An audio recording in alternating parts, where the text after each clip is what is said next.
New critical hits boost. Marto _ Varna just boosted mass Hello, effect. my friend.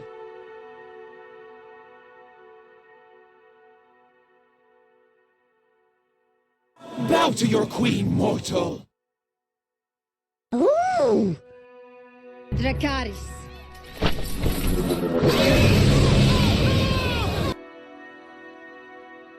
Ben, I'm not the leader of the polecats anymore. You are.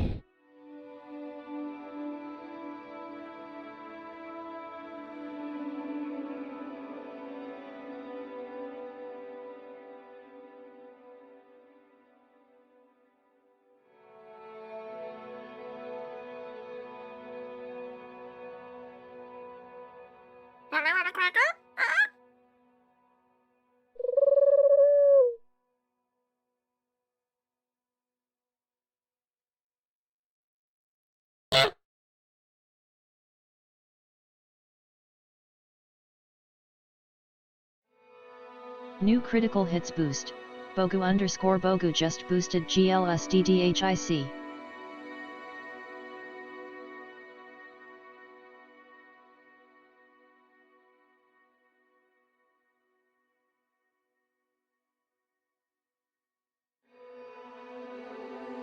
Greetings! New critical hits boost. Bogu _ Bogu just boosted. Boost lollipop mochi balls on skewer ribbon blue heart heavy black heart revolving hearts ribbon mochi balls on skewer lollipop.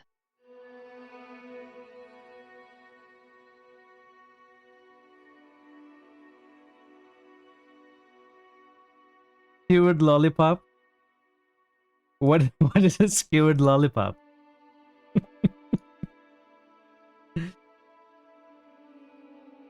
But at the moment you're nervous. You shouldn't be nervous, man. You should be.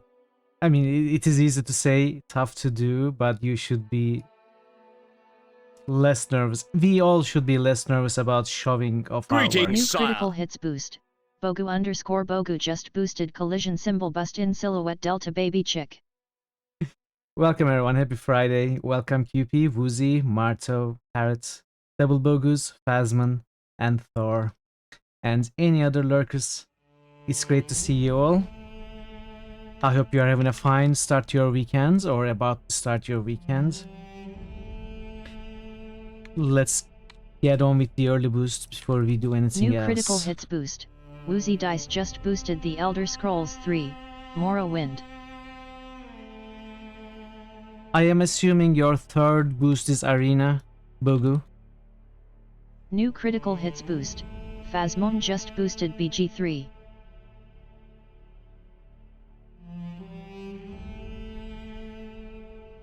Thank you everybody for the boosts.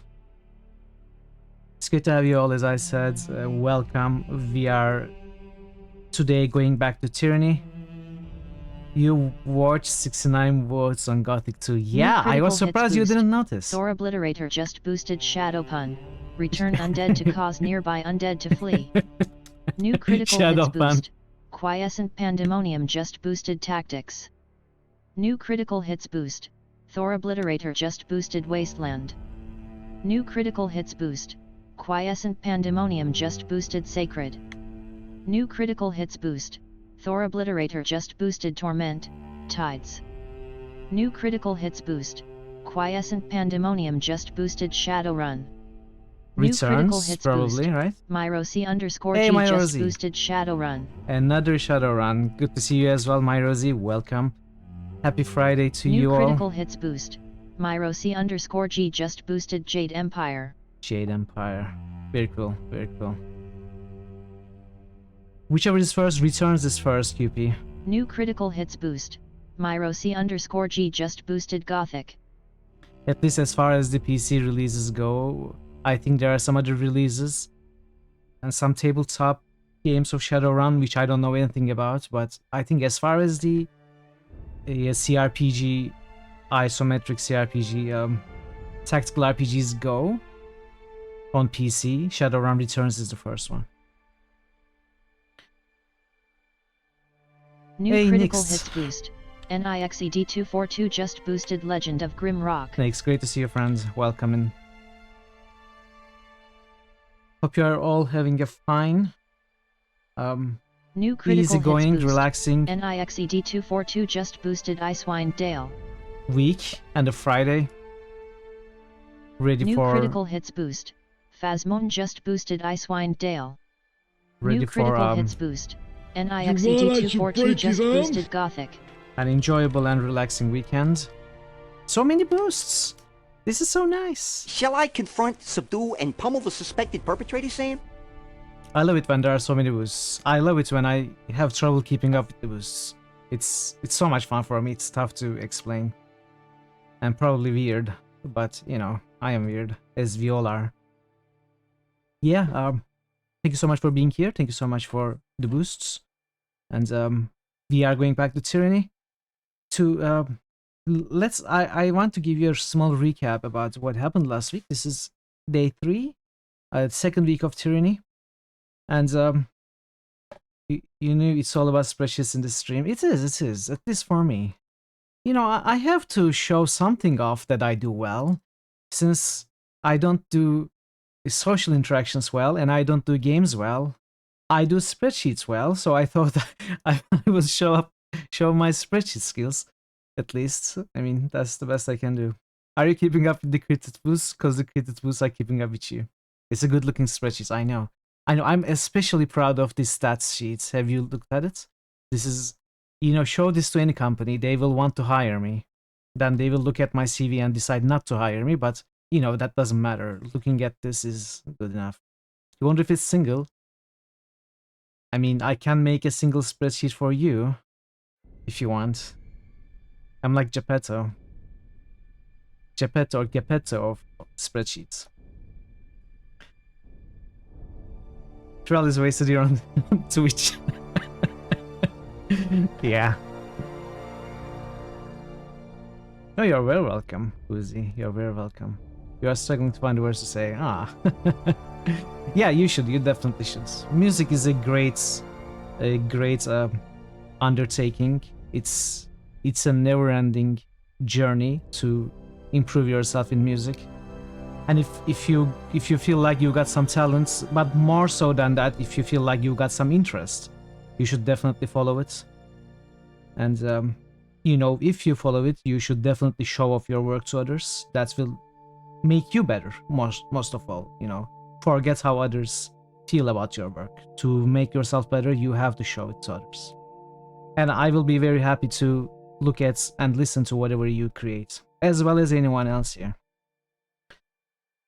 Yeah, so yeah, let's get into some recap. So we started the game on Saturday last week, day 1. As I said before, I have played and finished Tyranny 3 times in the past when it was new without DLCs, and I finished the game as an ally of the Scarlet Chorus, as an ally of the Disfavored, and without any allies. So what I knew I didn't do, and what I knew was possible, was finishing the game as an ally of the Rebel factions, combining them into one force, and being allies with them and beating, you know, whatever comes up towards the end of the game. I don't remember actually what happens in the game, not in detail at least. So I had no idea how to do that. So, and I was, you know, I was curious. I didn't know how to go about being allies with the rebel faction, since we are sent as an envoy and a servant. Only amiga. Hey! Amiga, nice one. 500. Hey, Blackbird, good to see you.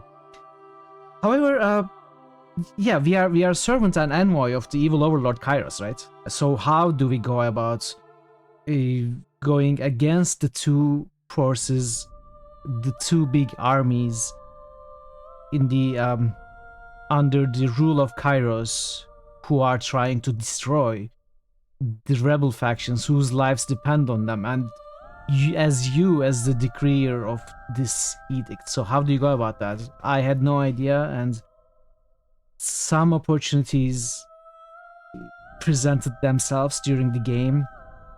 I was able to take advantage of it, and yes, not yesterday, the last stream, on the Sunday stream, we were able to get a hearing, get a meeting with the rebel leaders, and we said that we would be helping them, going against the armies, at least to begin with. And we were able to bind them to our not control or will, but they have promised to help us, you know, be on our side against the other forces. So we did that. We have claimed the Ascension Hall for ourselves, where the final fight of the Act 1 was made. We have fought against the Disfavored as well as Scarlet Chorus and beat them. We killed their second in commands. In fact, we killed the Scarlet Chorus second in command in a very, this is Sparta style. We kicked him off the spire with a note meant for Voices of Nerat, the leader of Scarlet Chorus, saying that this Ascension Hall, the spire, is ours now. And that's where we left off. That was the beginning of Act 2, and that is where we are going to start from today. It is very exciting. I don't remember the game in detail, but I actually have no idea about it. Even though I played this game plenty of times in the past, I actually have no idea about how this rebel path is going to go. So I'm very, very excited. And let me jump into the game since we have no more boosts. I hope you enjoy the game and the stream. And I hope you are having a good day. Hey MDS, great to see you. How are you today? Welcome, welcome. So I didn't play the game at all off stream. I didn't do any, even the inventory management or leveling up things which I usually do off stream for most games. This has a happy ending. You haven't been paying attention. What do you want me to stop, MDS?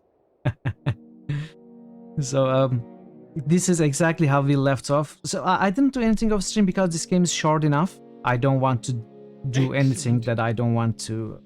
I don't have to do off stream. Hey, has just resubscribed for a total of 13 months. Why does it let me announce this every single stream? You know, you know the sad truth. That's because you visit my channel once per month. No, I'm just kidding. I'm just kidding, Calm. It's great to see you here. Welcome and friends. How are you doing today? And thank you so much for the resub. I appreciate the continued support. And you know, you're always welcome here whenever you can find yourself here. It's always good to see you. Yeah, this game is short enough, so I don't want to do anything off stream unless I have to, which shouldn't happen. So this is exactly how we left off, with the companions asking to speak to us, with the main rebel NPC representatives to speak to us, and us to explore and understand what the spire and these glowing runes are all about, as well as we have leveled up with the main character and land tree, so we are going to level them up. It's a national holiday. Got the whole day off. Wow, that's cool. That's cool. The only thing national holidays are good for, right? It is that you can rest and enjoy without work. Otherwise, I don't know. Maybe you do care about the actual meaning of the national holidays and their history and stuff. If you're one of those people, sure. I'm glad you do. I personally couldn't care less about our national holidays. The only thing they are good for is the rest, I would say.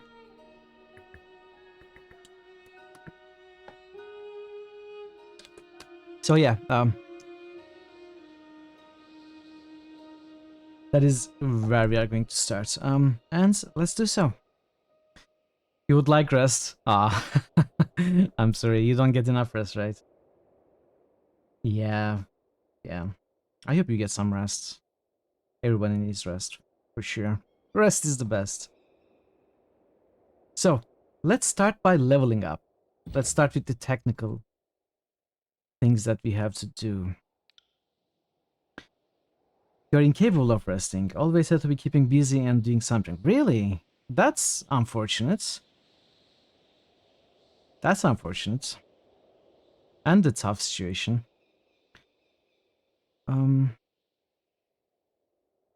let's go with one wits on Mitral. And I want the dual mastery 3. You are the exact opposite. You are incapable of keeping busy and doing something. You always have to be resting. Is that it, Bogu? Self-care and rest is important. I completely agree. But it can be tough to rest when you feel compelled to do or finish or improve something, and that feeling might never actually end. So we have a new sigil, of course. I'm not going to make new spells for now. What are these? Oh, wait, this is new. Spire upgrades.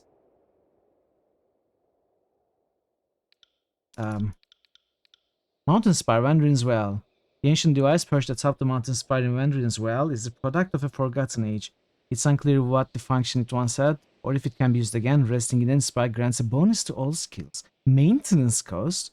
Wait, we can recruit merchants. What is this? Ooh. Skill trainers. Smith who regularly produces weapons. A fate minder with the ability to change what skills you have. Oh, a reroller. Okay. Conquest, a swindler from the bastard city who is able to acquire valuable items left unattended. Interesting.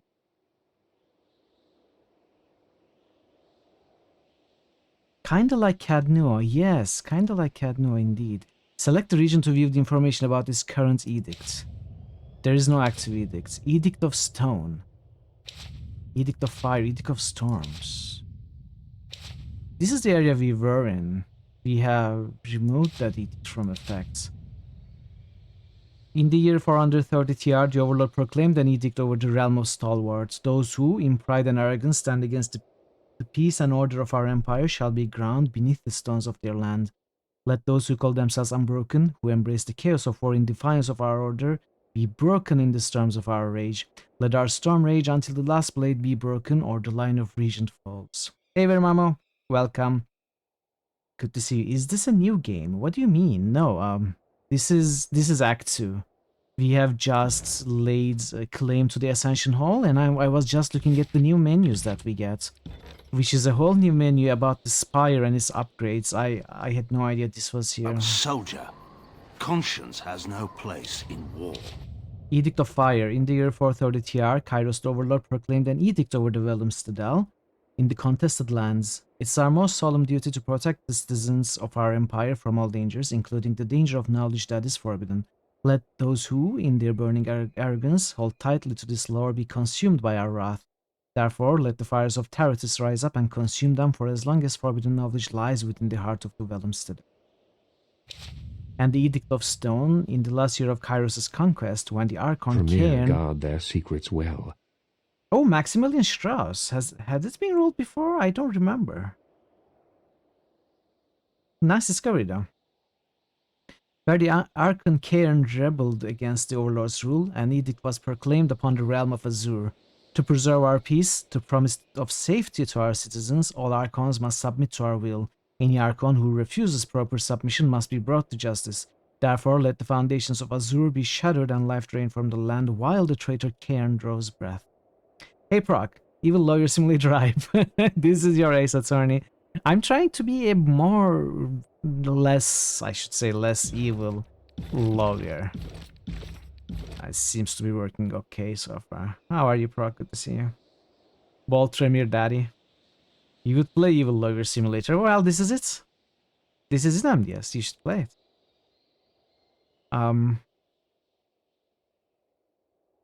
Second Breath. Significantly increase the health restored by Second Breath and protect revived characters from damage for a short time. Interesting. Alright, rough someone needs roughing up on this island. Nice one. Largo. Have I played Ace Attorney games? No, I haven't. Just because your client is ethnically questionable doesn't mean that their lawyer is. Yeah, lawyers are neutral. Lawyers are not good or evil. Good lawyers have to be neutral. They have to be lawful neutral. I'd say.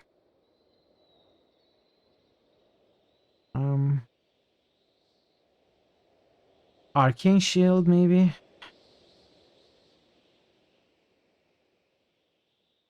By taking drug money, I'm defending justice. Let's go with Arcane Shield. This is passive and it is good. It's going to be helpful to keep Lantry alive. And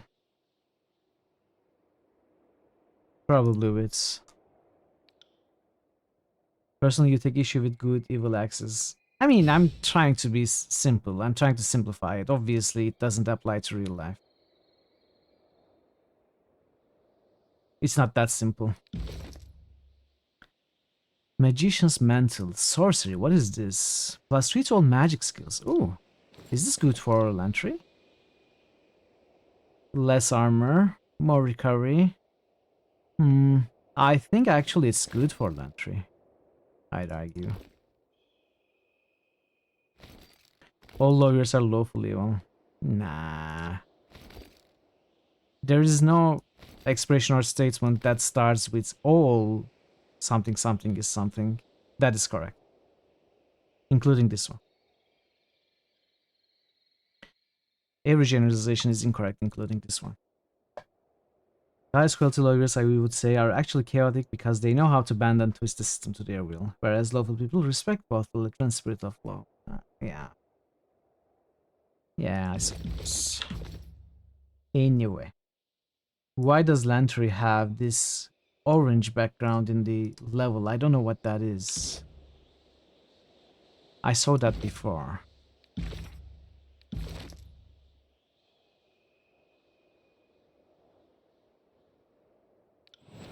Okay, we can learn this.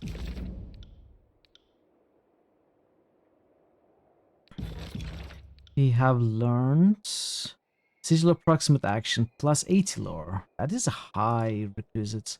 What does it actually do? Expression used to create spells that generate an aura. An aura. So how does that work? Like if we make an aura healing.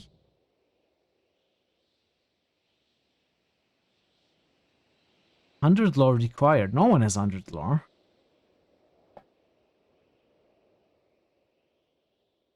Lantry ate too many apricots last night. Yum apricots indeed. I guess it was... It showed that maybe we could read a sigil paper? I don't know. I don't know. Anyway, let's talk to our companions. Let's say. At least in theory, I'm supposed to be observing history and not getting myself wrapped into it. All the same, this is the thrill of a lifetime. Rarely does one stand so close to monumental moments in the making. You're playing a very dangerous game, or maybe toying with your food. By adopting the Vendrian God, you've bloodied the waters with the chum of hope. I must ask, did you help the Oathbreakers to suit your own plans and whims, or do you genuinely wish to protect them? They didn't ask for this war, and nobody else is going to fight for them if I don't. And what of their past actions against Kairos? Aren't you worried of guilt by association? We saw what became of Cairn for merely suggesting treachery.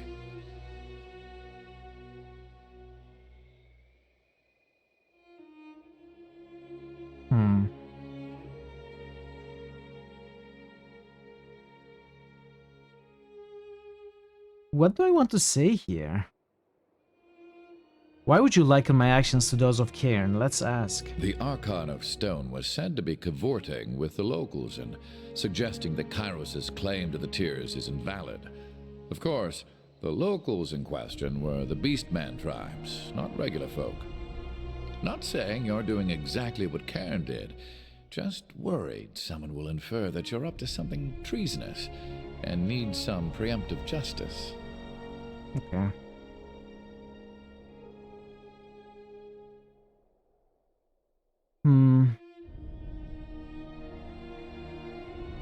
Their past crimes against Kairos are a slight concern, but it's the Overlord they hate, not me. Not yet, at least. This sounds kind of selfish, but I think that's what suits us best. Let's go with that. We long held to the fantasy that someone would rally to our cause. but we assumed it would be our neighbors and cousins that rescued us from extinction. I'd never have guessed salvation would come from the enemy's court. We've gained fear and loyalty with Ab, with what we said. Whatever you do next, consider that many eyes will be upon you, for you have both delivered and taken away the Overlord's edicts, and few will know how to make sense of the latter. You are an exception the Archons cannot afford to ignore. They will likely aim to control or destroy you. Have you heard of edicts being broken before? Most of Kairos' edicts were either worded to end in a manner of the Overlord's choosing, or the edicts have simply continued in perpetuity. That's not to say there haven't been stories of broken edicts. They're just uncommon. The oldest is, I think, Golbraith and the Edict of Sorrows, and that tale dates back to around the year 110. Aside from you, the most recent was the Edict of Twisting Grasses, back in 380. In all these stories, Kairos' edict very clearly gives its victim a single way to escape, and someone manages it. What's never happened is the pure abatement of an edict, like using a spell of warding or cancellation. Have a moment, let's talk further. So, what's on your mind? Did you want to discuss matters of the present, or would you prefer a more scholarly rant? I have some questions for you. I am nothing if not a semi-reliable font of knowledge. What did you want to discuss? I'd like to know more about you. Me? Well, fine, but I'm not a very fascinating subject. I study interesting people, enough to know I'm not one of them. What's your story? Tell me the origins of Lantry. Someday, someone half your age will ask you to sum up your life and you'll realize what an odious request that is. Well, where to start? I grew up in Sunder. I was born right after independence from the realm of Stalwart. So yeah, do the math and you'll realize I'm old.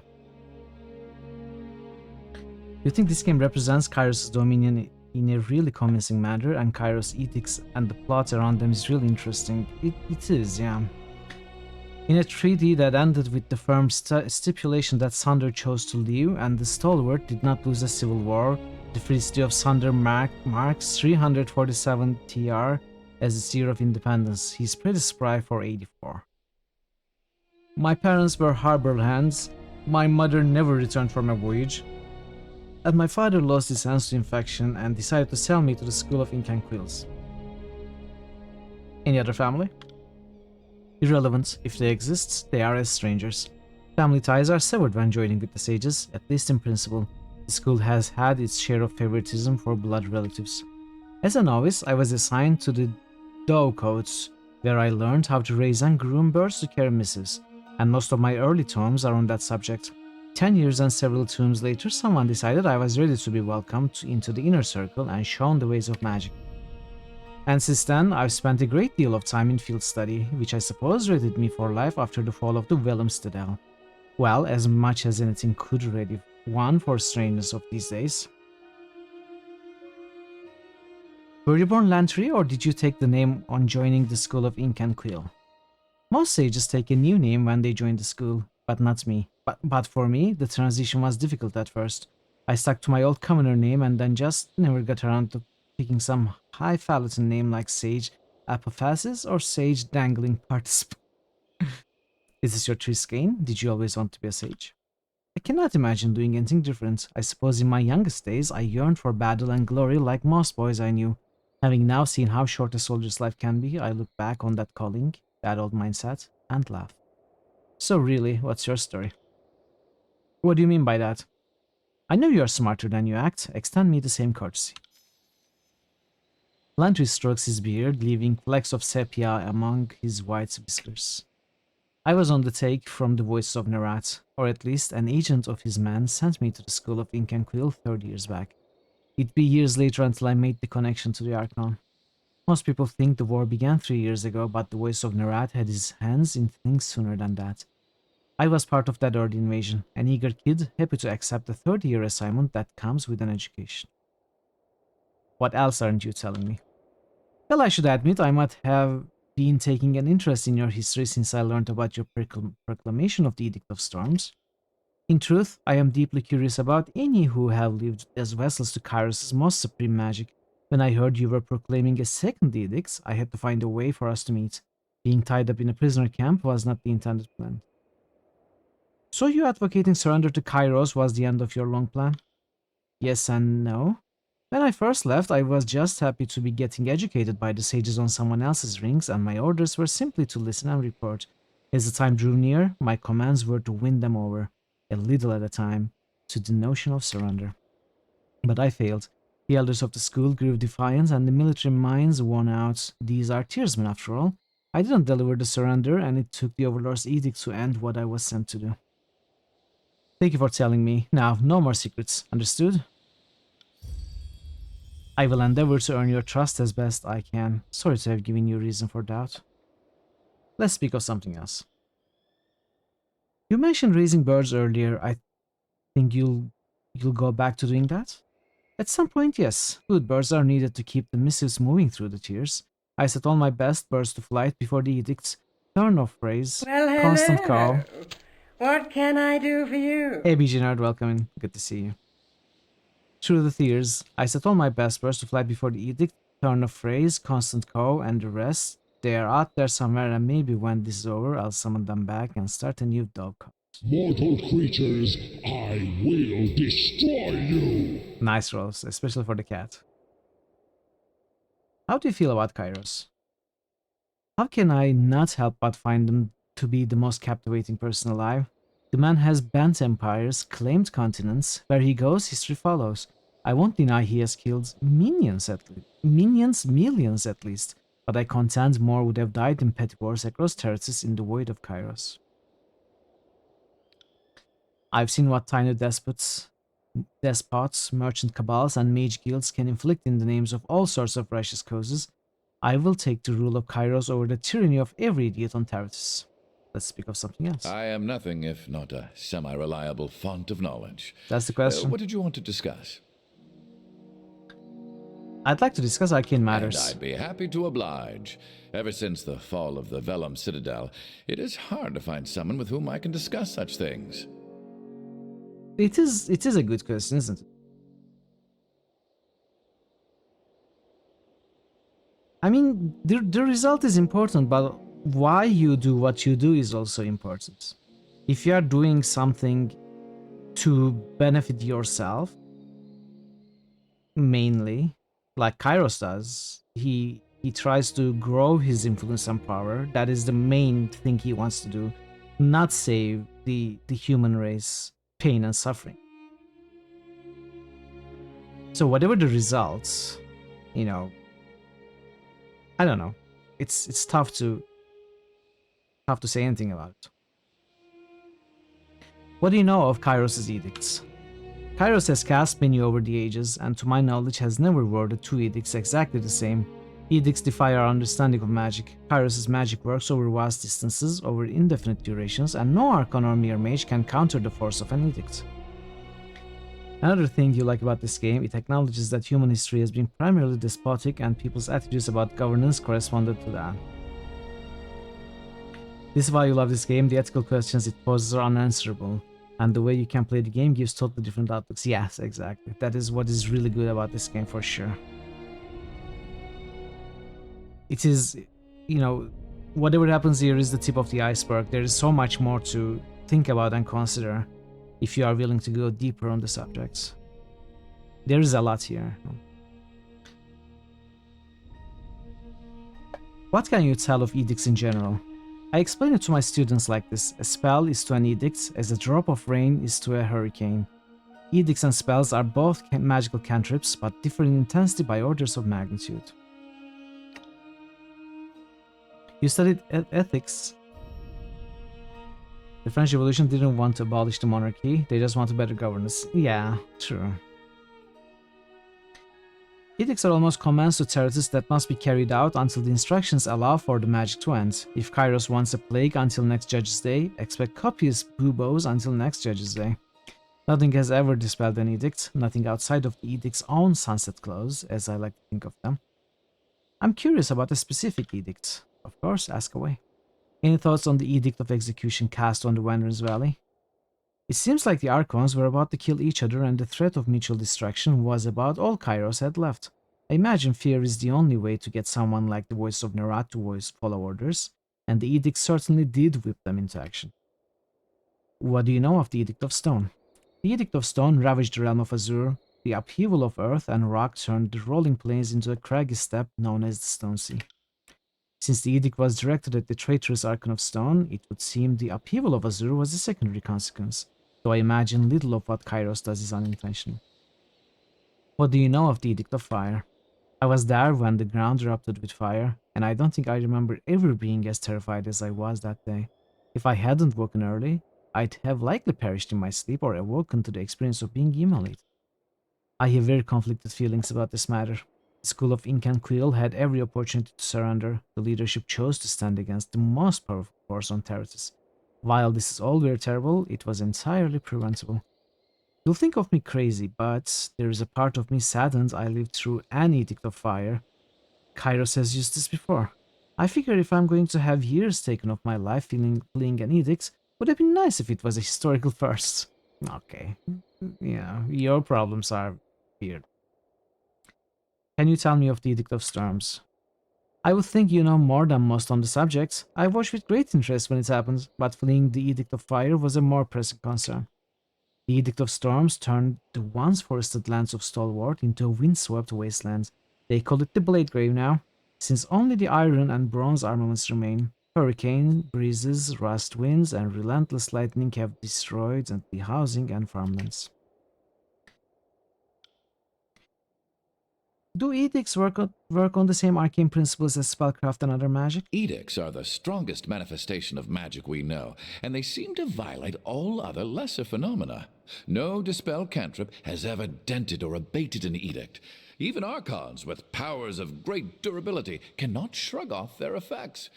Just look at Cairn. Now, what I find curious, edicts can flex a little. Or so my studies suggest this is the case. Take the Edict of Storms. While the day it was proclaimed was the most violent, the actual radius of the storm has changed over time. But most will have none of my hypotheses on this matter. Fine, I'll take the bait. What's your conjecture about edicts? So, in my studies, some edicts resolve some problem of the overlords and then vanish into history. But the edicts that linger around, almost all of them begin to widen. Their effects become more intense. Here's the intriguing part. The older the edict, and the more that's written about it, the more the reports of that edict get more dire over time. That's how legends work. Each generation tells them bigger. True, I could just be overreacting to sloppy record-keeping, but my hunch is that there's some correlation going on here. I contend that edicts are powered by fear. Fear of Kairos helps fuel the casting, and fear of the edict feeds the magic, sustaining it, and, if enough people fear it, even growing it a bit.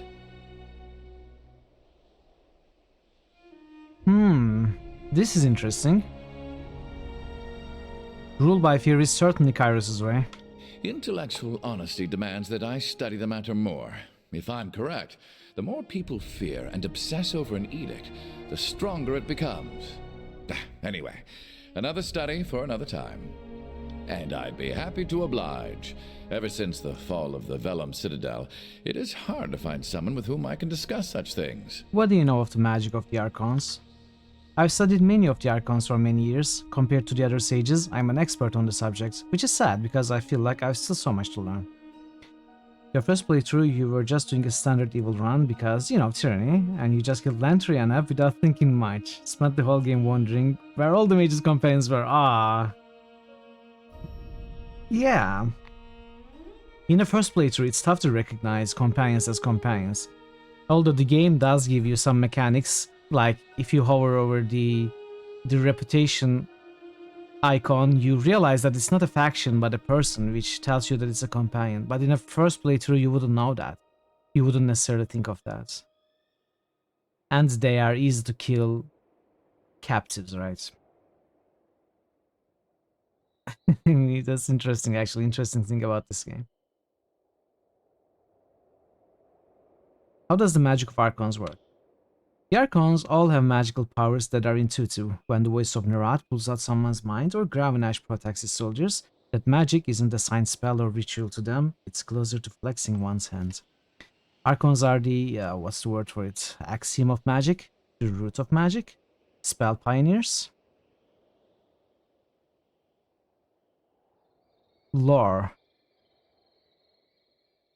While every guild or school of magic will ascribe a different name to the theory, all mages inevitably stumble upon an inescapable fact. Only the Archons can will magic into being. Everyone else has only cast magic by invoking the sigil of an Archon that has come before. None know how the Archons do their magic. It seems to be different with each Archon. But theory suggests that once an Archon starts to invoke their powers, anyone else who comes after that Archon could, with the proper knowledge, tap into that power with the proper sigil and know-how. This observed law has given rise to a common question from young students. Could one guess at the sigil of an Archon not yet born, or not remembered by history, or simply unknown to the caster, and successfully cast a spell? Experienced mystics would tell you this is impossible, for they know that it's not enough to just mimic the gestures of a sigil. One must have willful, conscious knowledge of the Archon and the intended power being channeled. Very interesting. Very interesting. So could you be an Archon and not know it?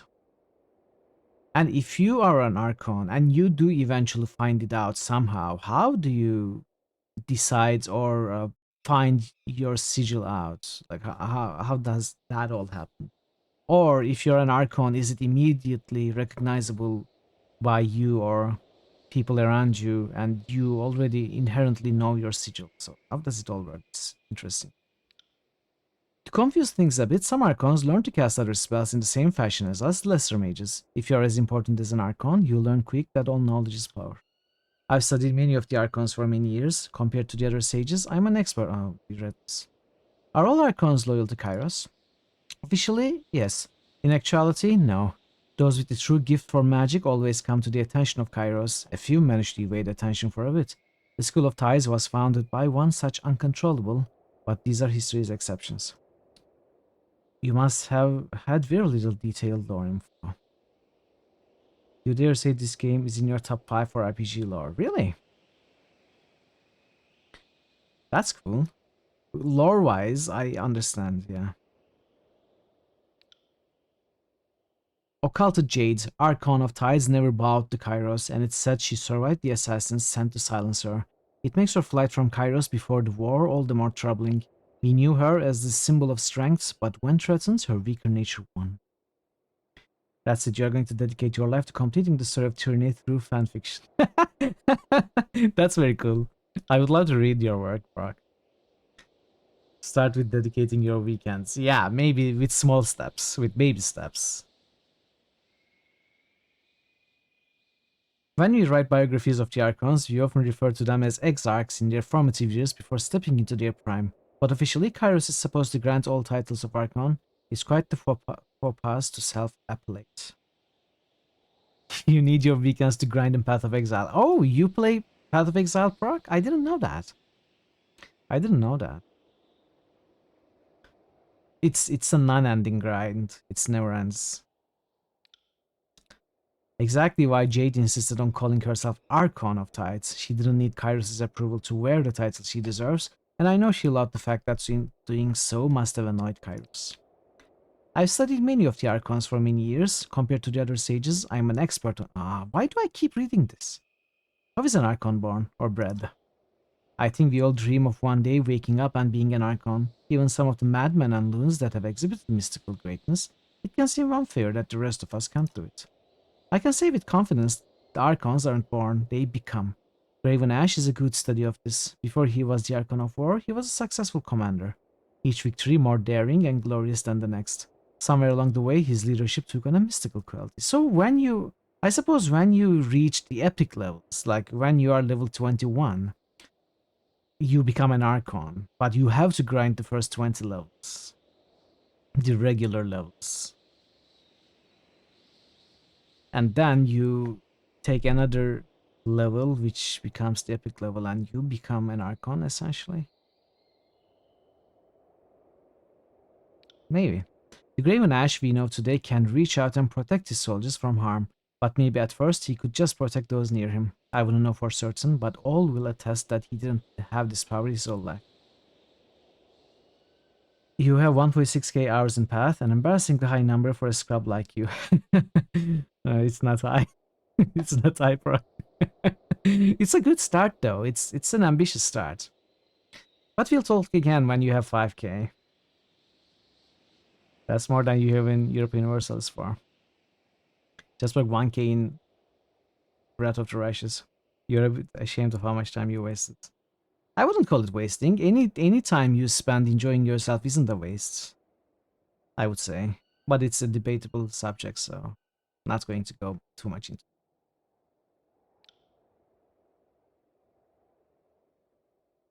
it. 1k in a single player RPG is more impressive, honestly. I don't have over 500 hours in any game that I played single player, I think.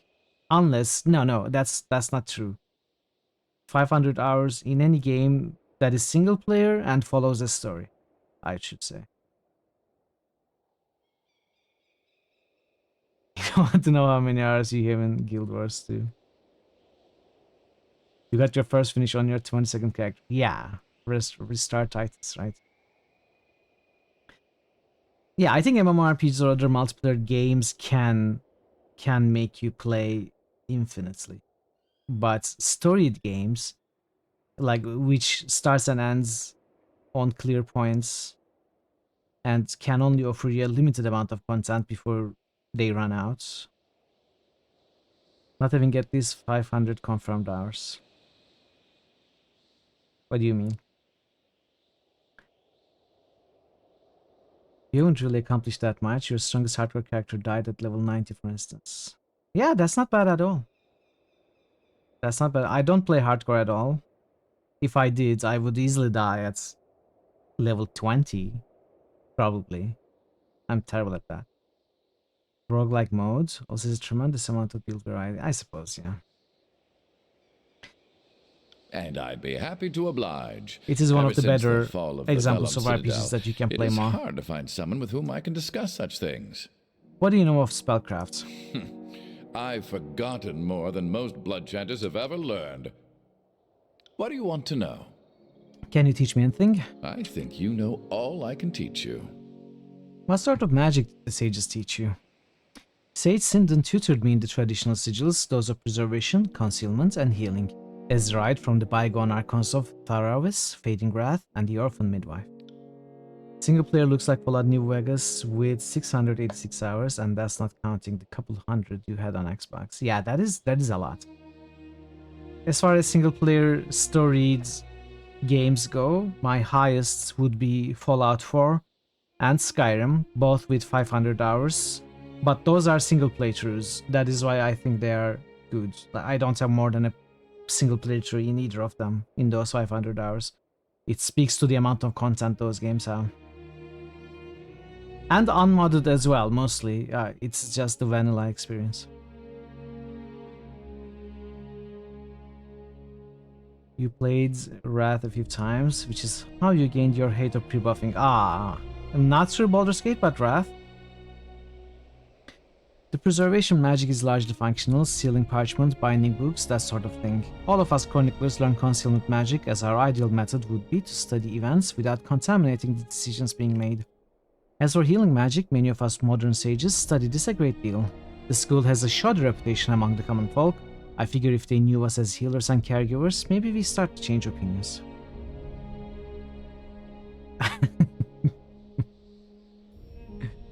Healing, now that's a noble craft to study.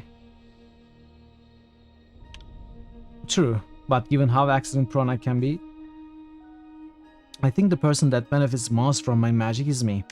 But certainly the most gratifying spells I know are the ones that ease pain and suffering. They make me feel slightly useful. What can you tell me about sign and magic? Scholars don't have a good word for what archons do when they cast magic. Couldn't tell you how Graven Ash casts his protection over his soldiers, nor would I know how Bleed and Mar consciously decides to move through as Shadow. Don't tell anyone, you only played BG1, you didn't like it. You only played BG2. Oh really? Why didn't you like it, Proc? And when did you play it? Did you play it when it was new or years later? Honestly, I mean, you don't have to by any means, but I think BG 1 and 2 is where this genre actually started to take shape of what it became later and what was improved upon by the modern games of the genre, such as Pillars of Eternity and Tyranny. I think it's very important for someone who is interested in these games so much to know what Baldur's Gate 1 and 2 is about. And their stories are very good as well. And I agree, Baldur's Gate 2 is significantly more engaging and more interesting and, better skills, higher level cap, more companions. There's so much more. I think you definitely should play Baldur's Gate 2 if you have the time.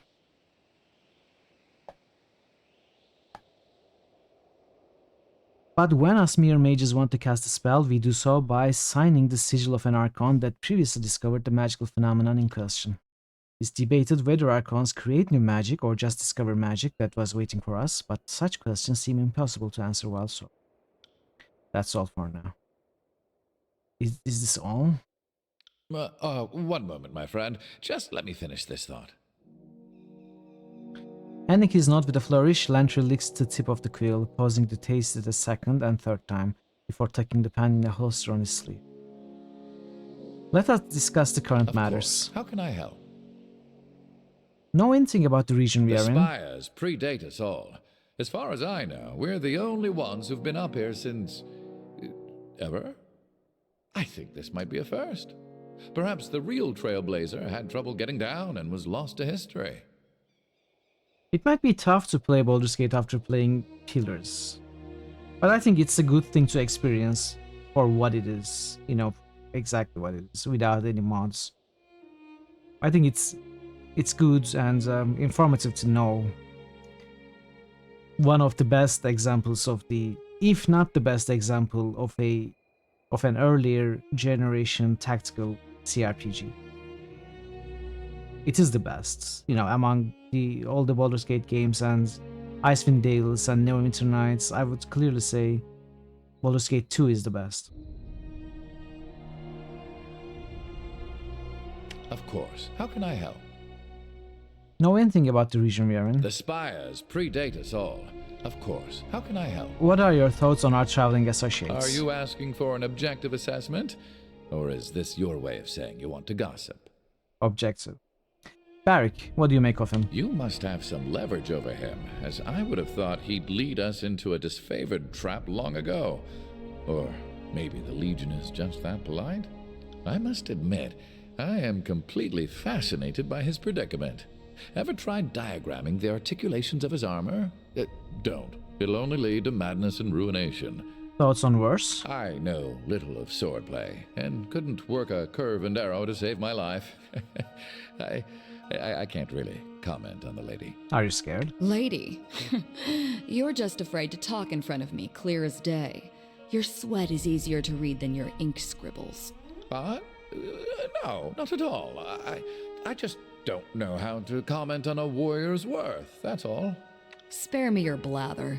Worst pose is to read Landry's body language. Think that, do you?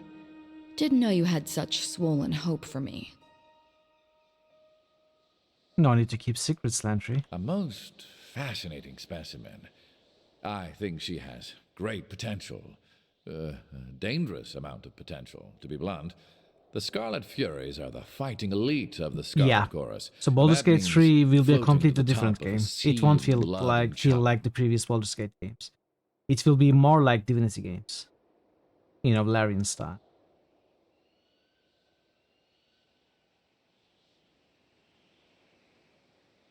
We should consider ourselves lucky to have her on our side, with her weapons usually pointed away from us. And they won't have any connection story-wise either, apart from some appearances by known characters.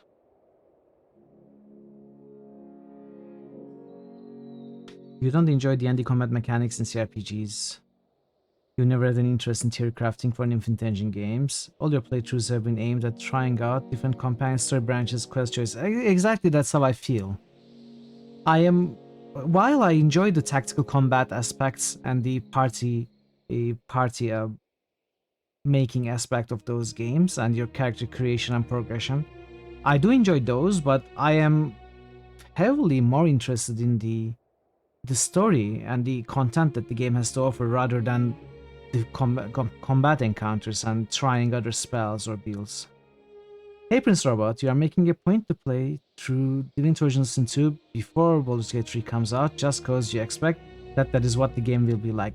I think you have the right idea. It is going to be more like Divinity Original Sin 2 gameplay wise. However, it will be a D&D 5th edition rule set, so it won't exactly be like Original Sin. Like we won't reuse those rules. But yeah, playstyle, gameplay wise, it's going to be similar for sure. It feels very different from Divinity Original Sin. Really? I didn't think it did. Oh, but I didn't really play the early access. So would BG1 be the starting point for CRPGs of this genre? I don't know. That is a tough question to answer. I think BG1 is the best example which sets the genre to a new standards and influenced all the games that came after that. But I think there are other games which are, you know, yes, action point system. The older games usually have action point systems. BG1 is kind of the game which changes it. Though I don't know. It's something I would have to look up and research before answering you. But I feel like Baldur's Gate was also influenced by other games. Switched all over difficulty. It has 0 challenge. Depends on your tolerance of outdated mechanics and graphics. It bothers some people more than others. Which game was that referring to? Darklands. I don't remember Darklands. Fallout 1 was that point. Darklands was a good early example of the genre. Wait, Fallout 1 is the first of the genre that's evolved into Baldur's Gate? Is that what you're saying? I'm confused. Can we nominate Darklands for a playthrough? Darklands is not in the lists. It's not an idea either. I don't know that game, Prince Robot. If it's an RPG, feel free to nominate and I will take a look at it. I would want to look at Darklands if people are really speaking highly of that like this.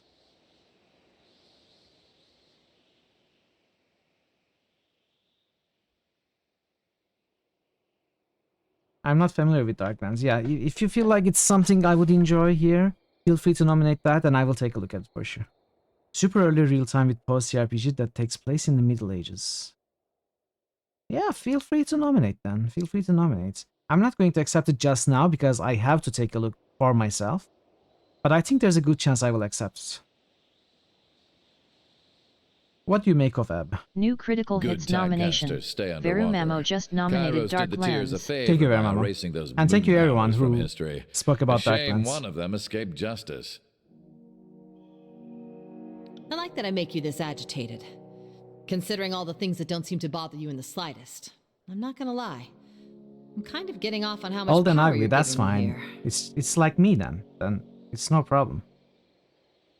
Oh, and then there's your coquettish act whenever someone calls you on your teeth.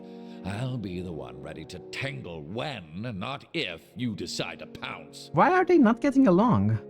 Let's speak of something else. That's all for now. Okay, we are done with Lantry. Perfect. Speak with Verse. So, the Scarlet Chorus and Disfavored are at each other's throats. Can't say I didn't see that coming, but the Archons might have waited until one war was over before they started another. Do you think I made the right decision? Fighting with the rebels? I'm sure Tunon didn't see that one coming when he dispatched you to help break the siege. Who can say? War is all about compromising your morals, deciding who lives and dies. What seems like a mistake turns into your greatest call down the road. You all made me very curious about this Darklands. I will take a look at it after the stream today for sure. I'll say this much. Our time together is anything but dull. My blades are yours for as long as you'll have me. Noted. I have questions for you. What do you need? To Barrick and Verse, have either of you noticed that you fight particularly well together? The thought has crossed my mind from time to time. During the many battles of the Conquest, we found ourselves standing back to back with enemies on all sides. Is this the beginning of the game that Angbeatons also built the spires? Why did you spoil it for us? Can someone ban Proc, please? No, I don't think so, The big Proc. guy here is as useless as an empty scabbard without his phalanx to keep him alive, but I move fast enough to compensate for it. And it's nice having a living wall of rusted iron I can use for cover.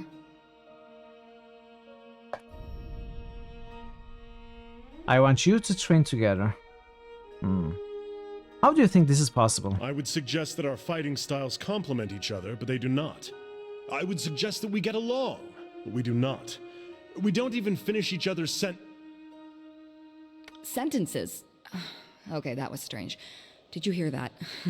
The next time I catch a whiff of Barrick's meaning, I'm keeping my mouth Maybe shut. that's why there's no sequel. Paradox didn't want to buy the politicized form of Obsidian. Maybe. Maybe.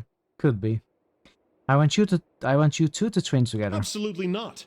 Our fighting styles are incompatible, and any disfavored lieutenant will tell you not to join at the hip soldiers who can't stomach each other. I'm inclined to agree. If you want to pair up fighters, there has to be some great passion or magnetism between them. We don't have it. Subterfuge. Okay, let's try reverse psychology. If neither of you is up to the challenge, then I won't force the matter. A valiant attempt, but I'm not as easily swayed by your courtly tongue. Okay, Barrick. I need to work hard to get loyalty up with Barrick once more. Neither am I. At least, not in this context. Why won't you give it a shot? I think that because I don't want to covers it pretty well. Training alongside this self-important braggart is likely to sap whatever patience I have left. I can see that you're out to serve the best interests of the war, but we are accustomed to handling ourselves as individuals rather than as a pair. Shut up, Kana. I didn't ask for your opinion. At your service, Fatebinder. What do you need? I would like to discuss your apparent connection with Barrick. You've just got to know, don't you? I suppose there's no point in hiding it. Barrick and I are siblings. And we share a father, if little else. No. No, you're lying. You're joking. I try not to think too much about some northern merchant dropping anchor in my mother's port, but it happened. And the fortunate result stands proudly before you. Really? Is this true? Not a joke? They are siblings? How did you two become aware of this? There were a lot of lazy days during the conquest, and among other things, I spent my off hours using messenger birds as target practice. You should have seen Ash's anger when he heard that was going on. One day, I snagged a bird that flew from the hands of a proud northern daddy. The missive was about the goings-on at the family farm. I recognized the name and handwriting from a note in my mother's belongings. There weren't too many people named Barrick in the army, so tracking him down was no challenge. I cornered him in camp, and we shared a few heated words. Some blackmail, even. She tried to extort rings from me, and I was having none of it. Not even Graven Ash would think less of me for our father's indiscretion. I like your confidence, but my ring belt is feeling a little light these days. Don't do it, Vera. Maybe you want to take me up on that offer, or I can start whispering in disfavored ears. Think about Expansionists. Oh, by the way, you know, I had never played Pillars 1 before. Sea, which is not very quiet. You know, I had never played Pillars 1 before I played it on stream, so finishing on stream was the first time I did it. And even though I did play Pillars 2 when it came out, I never imported a save into Pillars 2. So when I eventually get to play Pillars 2 on stream, I'm going to be importing the save we had. And I'm really excited how that's going to affect. I'm really curious. Because that is one function New in critical hits games boost. that I love, Veru importing Mamo just previous boosted saves. Pillars 2. New critical hits boost. Veru Mamo just boosted Kingmaker.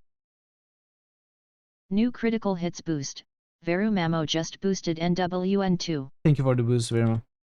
Thank you, thank you. Ever since Quest for Glory, where you could import your saves into the next game, I'm absolutely loving being able to do that in games. So I'm really excited for Pillars 2. Do you even like each other? I've tried to get along with that ironclad knot of repression, but it would seem he's having none of it. Good riddance, then. The war has tossed us together, but nothing says we have to keep that going. The most we do for each other is try not to get the other one killed, which is more than you can say for most disfavored and Scarlet Chorus. How has this affected you, Barak? Well, Verse has a nasty habit of jabbering in my ear and making this war intolerable. I plan on parting ways and returning to the north at first convenience. My father will answer for his infidelity. Beyond that, I am happy to consider myself in every way unaffected. My superiors once accused me of having an impulsive streak, but I have worked to suppress it at every turn. It was inspired from Quest for Glory. If you play the Paladin in Pillars 1, you can continue as one in Pillars 2. Sure. I'm sure it is inspired by Quest for Glory for sure. When you go back home, send Father my fondest greetings and thanks. If he hadn't gone to ground on my mother's dry dock, I might not be here today. Wow. My heritage was a point of pride and distinction before I met you, Verse. Not that you would care. You remember setting up several precisely made end saves for files in Mass Effect 2 while waiting for 3 to see different consequences. Oh, the disappointment. Yeah, I think Mass Effect 3 was a disappointment in many ways, I would say. Not just that. Have you noticed any significant impact, Verse? I've asked myself about that several times, but unfortunately I don't have what you'd call a definitive answer. The Northerners put a lot of meaning behind family and blood.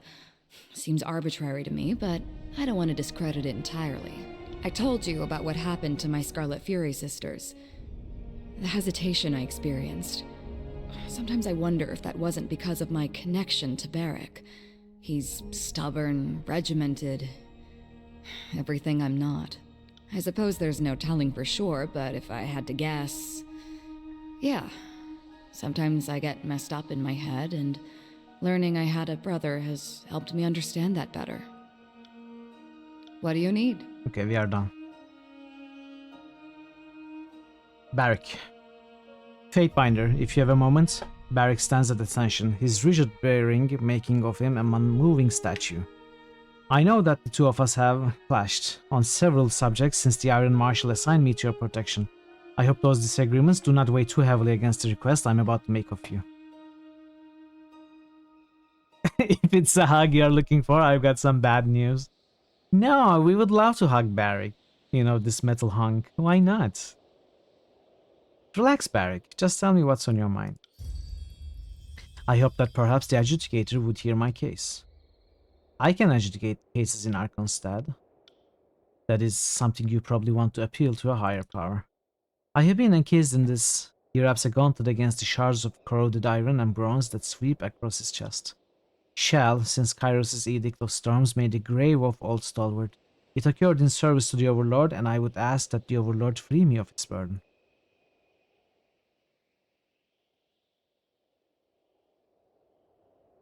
Tunon can't order Kairos to take your armor off.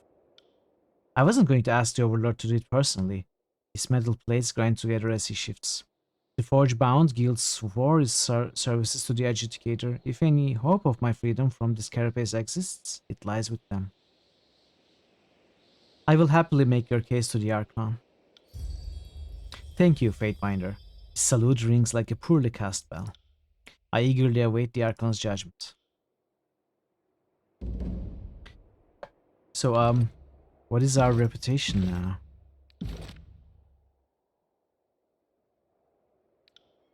It is almost 2. Almost 2. Let's try to have a nice discussion, maybe gain some loyalty. Barak stares at you through his narrow eye slits, saying nothing at all.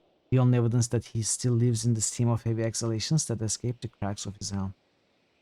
Are you okay in there, Barak? He continues to stare, unmoving. Though you can't see his face, you get the impression that his mood has darkened even further. The stench that his armor exudes has intensified. Are you mad about something? You betrayed Graven Ash, the Legion, and our northern countrymen. As far as I'm concerned, you are a traitor to this campaign.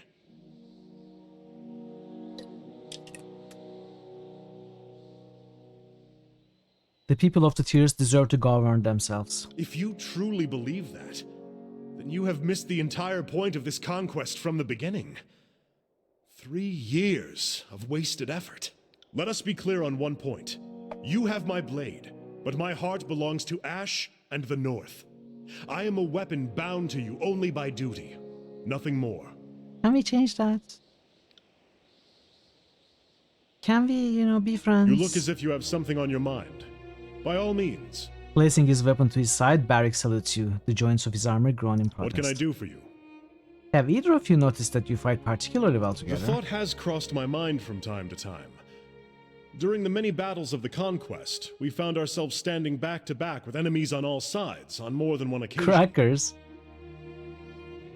The big guy here He's is not a as parrot. useless as an empty scabbard without his phalanx to keep him alive, but I move fast enough to compensate for it. And it's nice having a living wall of rusted iron I can use for cover. Do you think this is because of your shared heritage? If you want to attach some arcane meaning to the whole thing, be my guest. I couldn't tell you for sure. I doubt that a capable tactician could explain why certain soldiers learn to rely on each other. In the disfavored ranks, the Oathbound seem to know more about synchronizing their efforts, and the same could be argued for the Scarlet Furies. I don't know how they pair up their units, but it isn't by virtue of blood. Well, it works on me. It works on me. I'll say that. Okay, we couldn't gain any... I guess when we do Barrick's quests, we can gain some loyalty.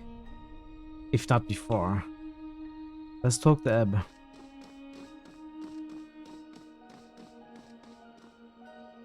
Salutations, Fatebinder. Or should I now call you Lady of Vendrian's Well? The Spire Queen?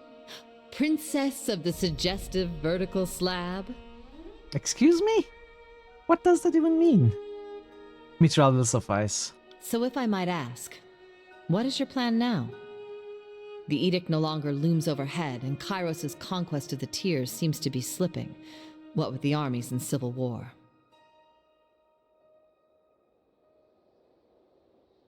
The disfavored, the Scarlet Chorus, all of the Overlord's minions will fall.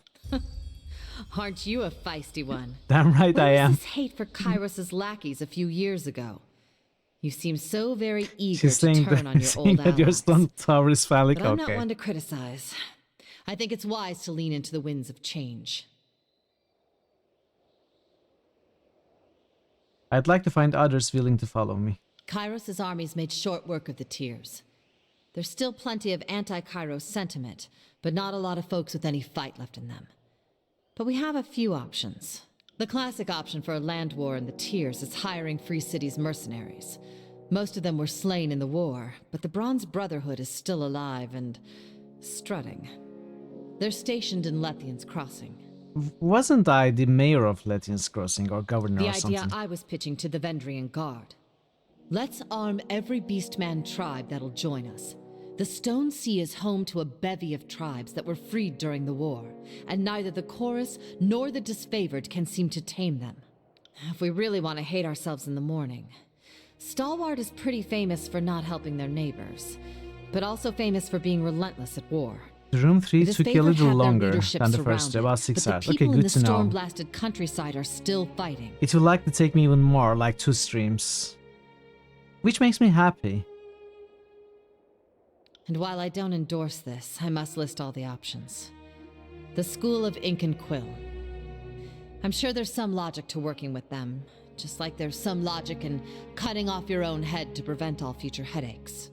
Hey, Ale. Welcome. How are you, Ale? Good to see you. By the way, if you missed the schedule update message on Discord, I have decided what we are going to play. As you know, we finished Half-Life 2 Half-Life series on Wednesday. Hey, Ray. Hey, Bordy. How are you? Good to see you. Happy Friday. Welcome, welcome. So, since we finished Half-Life series, we are going to start a new game, which is also going to be a series, albeit a short series. We are going to play Little Big Adventure 1 and 2. I expect each game to take not less than 3 streams each, so it won't be as short as the Half-Life games, like each of them at least. But there are 2 games, so I think after Little Big Adventure, I might go for some standalone adventures. I have a few in my mind, like Longest Journey, Companions of Zend. And at some points, I also want to play the Bioshock series and StarCraft series, but I don't know when I will do that. But yeah, Little Big Adventure first, starting this Tuesday.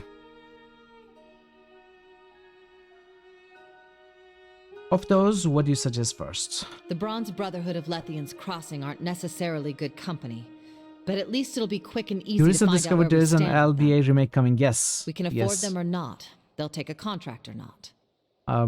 I think the remasters... Well, actually, I don't know. They didn't announce when they'll be coming out, but there's a demo for the first Little Big Adventure remake. There are the 2015 remasters for Little Big Adventure 1 and 2. I won't be playing them. I will be playing the classic versions, but if you haven't taken a look at them, Ale, maybe you might want to take a look at them. I think some of the more problematic controls of the game, such as combat and, you know, clashing into walls or, you know, anything that is notoriously tough to do in Little Big Adventure, I think those issues have been lessened. They have been not fixed, but it's not that bad. Like, you can target enemies with mouse clicks, etc. But I won't be playing that version. I will be playing the original version regardless. I want to go for the original experience.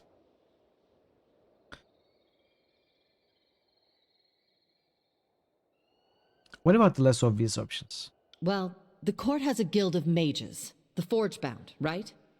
They are your peers, seeing as you're all legally sworn to Tunon.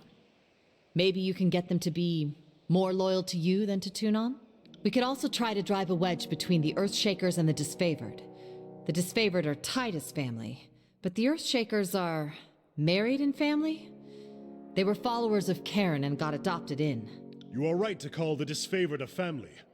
We are far more than mere countrymen, and the strength of our legion is in the love we bear towards each other. How are you doing today, Ale and Ray? How was your Fridays? Have your weekend started already? Ever since the betrayal of Cairn, we have been less trusting of our arcane allies. The Earthshakers are a fickle academic bunch. Their principles align with their ambition. Your vacation has started. That sounds like a lot of fun. And rest. That sounds good. Had your last day of work for the summer break. How long is your break? Is it a nice long break? A few weeks at least? We need allies no matter their past lives. Thank you so much for the follow. Welcome to the channel. Hope you're enjoying the stream.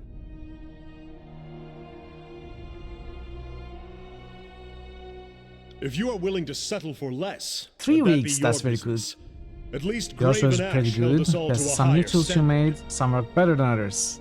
Some metal tools, like that you forged. I'm doing well. I'm doing really well. So if these Archon-less mages could be persuaded to rally to us, we'd tip things in our favor. Easier said than done, of course. That's all I need to know. First order of business, I should speak with Tunon. I would counsel you to do just that. I'm sure the events of Vendrian's Well are best explained from your mouth to Tunon's ears. Furthermore, I'd guess the Archon of Justice would want to know your take on the Archons and their divide. I'm improvising. Any suggestions? My first suggestion would be to build a boat. Something durable, and take our chances on the high seas far from Kairos. You are joking. I have a second and more practical suggestion. Look to the horizon and slightly up. By that I mean the other spires. We should see what's atop the others. You forge a round punch, a slot punch, you welded together a bending fork. I know nothing of those tools. I don't know what they look like. I'm sorry. I'm sorry.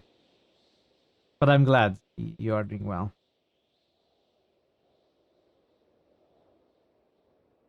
What do you know about the spires? Not nearly enough, apparently.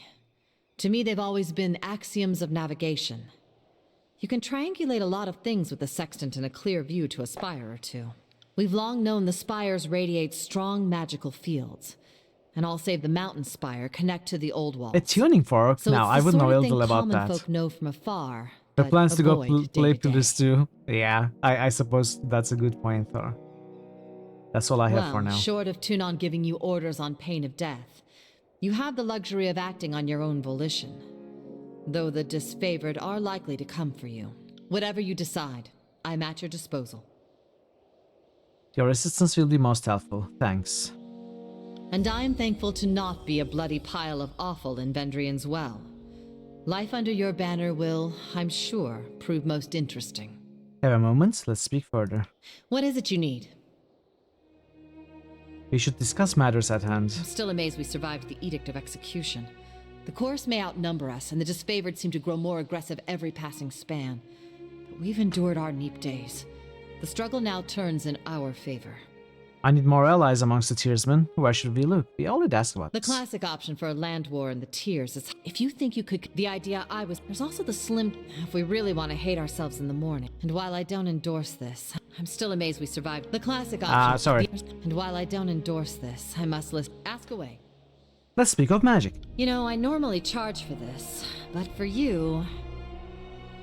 You can try. It's a simple design at first glance. You can finally tune your guitar. Come on. There are so many easy tools to tune a guitar these days. Like all you need is a phone, basically. It is a simple design, but I think you would have to be very accurate with the dimensions and, you know, how long it should be, how thick it should be.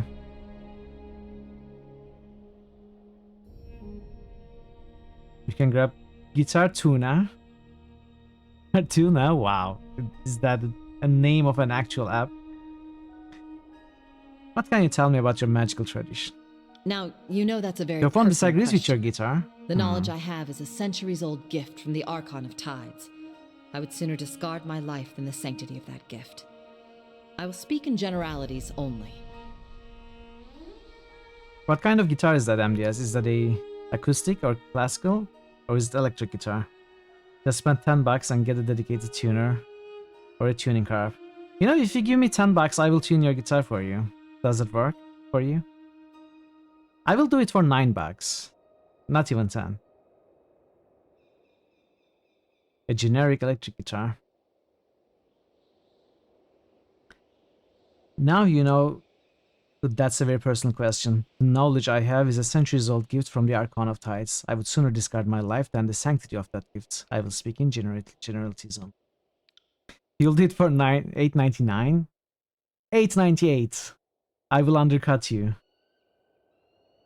can tune your guitar yourself. You actually have a tuner, but the battery is at... Ah, okay. You used to use ClearTune. Work better than any tuner gadget you've ever owned.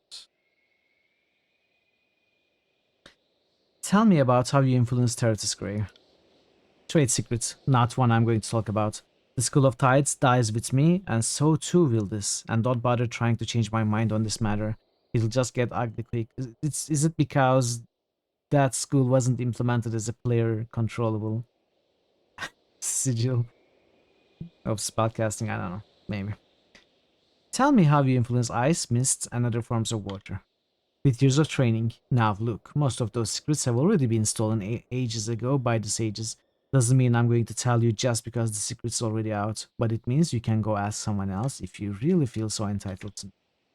And before you ask, I've learned plenty from knowledge stolen by the sages, but no, I don't know how to do what Ebb does, magically or otherwise. Can you teach me what you know?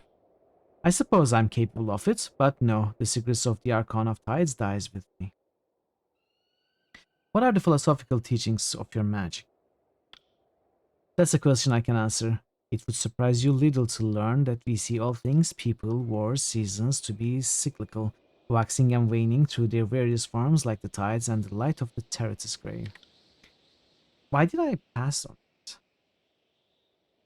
Terratus, the planet, has two satellites visible by the naked eye, the tide-locked Terratus Grey and the rapidly orbiting Interloper. Scholars have long studied the effects of these two moons on the ocean currents, and a great deal of folklore concerning the origins of the moons. A common belief in Kairos Empire is that Terratus Grey will finally set on the horizon when Kairos' rule ends, whereas those of the Tears insists that the moons are older than the old worlds and will outlive even Kairos. 897 and you get second tuning for 895. Okay, I give up. I give up. You win, Bogu. But this time, you win this time.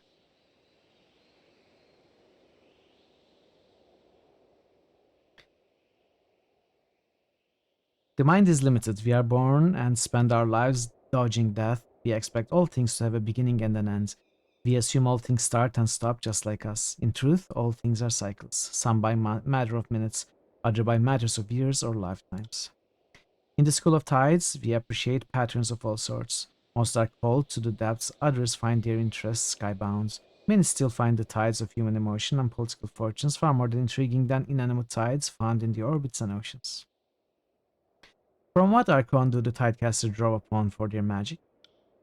The first Tidecasters were given the gift of magic by our school's founder, Occulted Jade, Archon of Tides.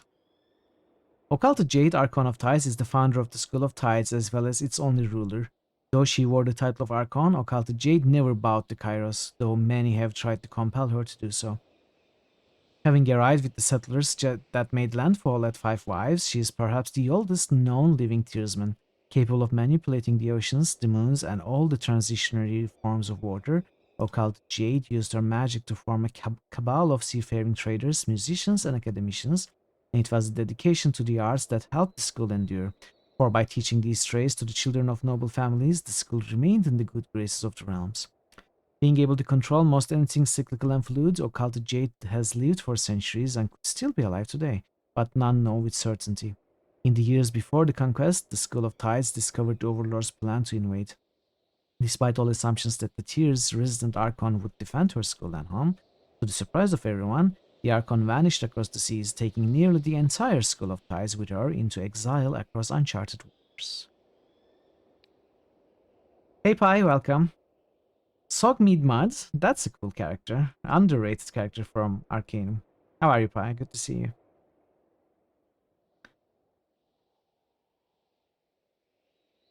Though she was not of Kairos' ilk, she was as powerful as any Archon, and from her name and legacy we can mimic the moon's pulse on the seas and change the currents. Terratus the planet has two satellites visible by the naked eye, the tide-locked Terratus Grave and the rapidly orbiting Interloper. Scholars have long studied the effects of these two moons on the ocean currents, and a great deal of folklore concerns the origins of the moons. A common belief in Kairos' empire is that Terratus Grave will finally set on the horizon. I just read this. Why am I rereading this?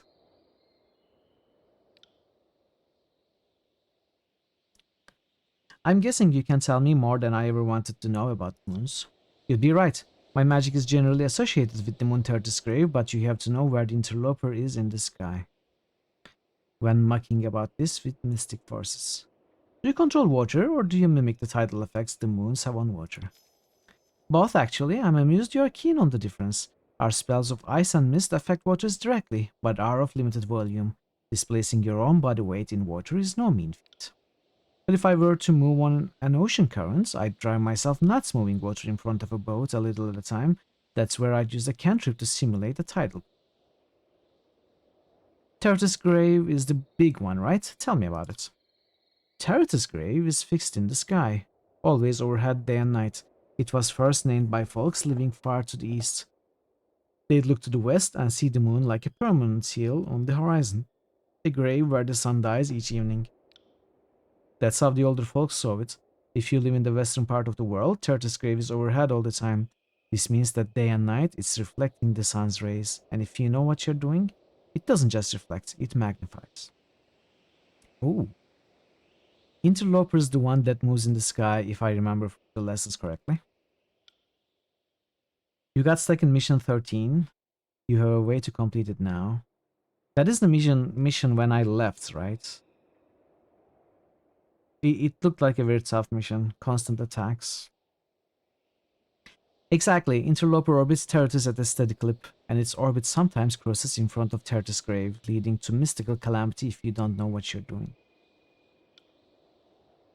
Have you heard anything from the Tidecasters that left before the war? No, and I don't like entertaining the hope. Those cowards are all gone. If they didn't die at sea, they are dead to me. I reserve the right to be pleasantly surprised if they come back, eager to fight the good fight, but I'm not holding my breath. All the brave Tidecasters died, present company excepted.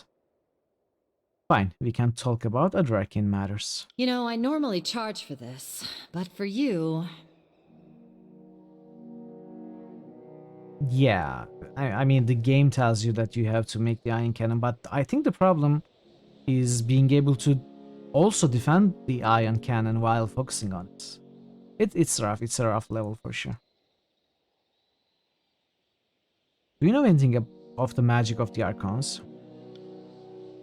Enough to know I'm out of my elements. That is to say, I've studied the many Archons a great deal and I have a great number of hypotheses and conjectures, but, well, I'm no expert. And like most who have invoked the Archons of times past to work magic, I do wonder what difference of birth or experiences give one the magical potential to be an Archon. Most of my studies have been into the question of origins of form. It's known we can emulate the magic of Archons that came before us, but is it possible to tap into the magic of Archons yet to be? So far, the answer seems to be no. Okay, so this is exactly what Lantry said, that younger magicians entertain as an idea, but it would be impossible because not only you would have to know the details of the magic, such as the sigil, but you would also have to know about the Archon themselves to tap into the magic. So if an Archon hasn't come to pass yet, how would you know about them? Even if you were somehow able to discover a magic that is yet to come. So I think this is a notion that won't happen. At least according to how Lantry explained it. She looks at the ground with a rumpled smirk. Know anything about the old walls and the spires? Not enough, never enough. Ebb smiles, twirling her staff in her hands. As a child, I was terrified of the old walls. I think that's true of most folk. Now that I can arc grave light with a wiggle of my fingers, well, I think when I'm a shriveled old hag, dying in the old walls would be a great way to go. Grave light is the magical term for the light of the moon of Perth's grave, specifically when harnessed and manipulated for nefarious purposes. When the moon's rays are normally incapable of causing so much as a mild sunburn, the Tidecasters have long studied magic that can concentrate these rays into bolts and beams of searing doom. The Tidecasters have spent centuries trying to mimic and control the moon's tidal pool on the oceans, and will often mention that diverting moonlight is the easy stuff compared to pulling and pushing the tides. But modern times have forced the School of Tides to concentrate on the more martial applications of this magic. You know, it's the times, right? What can you tell me of the Bane? What I know is largely taken from the Master Cambryl's work and some near-fatal experience venturing close to the old walls. As best I understand it, the Banes are bits of magical will that have an extended life of their own. I'm of the belief that they nest or reproduce in the old walls, the only place you regularly find them. Our magic attracts the Bane. That much I know to be true firsthand. Again, this is a personal theory, but I'm guessing they eat or drink magic, so our spells are invitations to dine. Ask away. Tell me about yourself. What would you like to know? Tell me about your name. Well, I was born Hazen Lavinia, but for most of my life, and I suppose for all the days after, I'm known and will be known as Ebb. Tidecaster Ebb, for those trying to be obsequious. Obsequious? Never heard of the word. Obsequious. I also probably used a bunch of aliases that are going to haunt me at some point. Hazen, didn't realize you were nobility. I know I dress myself and cook my own food. So misleading. Mother was a magistrate of Ardent. Father was Admiralty. It's most meaningless though, our lands are now the overlords. How'd you get the nickname? It's one of those not especially funny jokes that stuck long past the season. I wrote the word Ebb incorrectly on a written examination. Master Folvax started calling me Ebb from then on. He claimed it fit me, said I was a cynical little shit that always sees the ebb, never the flow. Okay. Obedient or attentive to an excessive of servile. Okay. Thank you, Thor. Did you always want to be a Tidecaster? So when I was a little girl, what I really wanted to be was a marine. The burly bitch at the prow of a trireme. First to crack some skulls when the ships rammed, you know, an honest living. Fortunately, the school sought me out before I got myself killed at sea. The School of Tides was looking for new blood and my father was an Admiral of Avon, so the school wanted me to be wanted me for the political connections. I got to spend my first couple years proving I actually belonged with the Tidecasters. That was fun. What did you do in the years before the war? My husband was born in Apex, and he left his prosperous lands to be with me. So when the nest was empty, it seemed right we leave my homeland to see his side of the tears. We had a year and a bit to ourselves before the war upturned things. We saw all of Apex. I took him along my old sailing routes around Five Wives and Sunder. Those were good times. Then came the war, and I learned I would be one of the last tearsmen to live free of Kairos. Ever since then, I think Oathbreaker has technically been my chosen profession. Tell me about your family. Trying to salt old wounds, they are all gone, but if you really care to know, I had a husband, 3 kids, siblings I didn't hate. Every family has its troubles. I was lucky that awkward and stilted dinner banter was the worst of it. Tell me about your husband. Pelox, Aldenos, and I were married in 410. Aldenos was a folksman of the Wandering Guard back before they were starving partisans, but I saw him more as a carpenter. Woodworking was just a hobby of his, but my fondest memories are of him trying to shape something, and me making stupid jokes about the firmness of his materials. What became of him? He perished at the gates of judgment. I saw him die. I do not wish to discuss it. Just know I made my peace with it, and I'm glad I was with him on the field of battle when his time came. I miss him, but it might have been for the best. Though he was only a few years older than me, my studies left me always a bit younger than him. The difference grew with time. Aldenos was slowing down, and half figured the gates of judgment would be his last battle. If anything, he got exactly the death he wanted. So in that sense, I'm very happy for him. Tell me about your children. There were the twins, Dravenor and Lorma, then my youngest son, Akamas.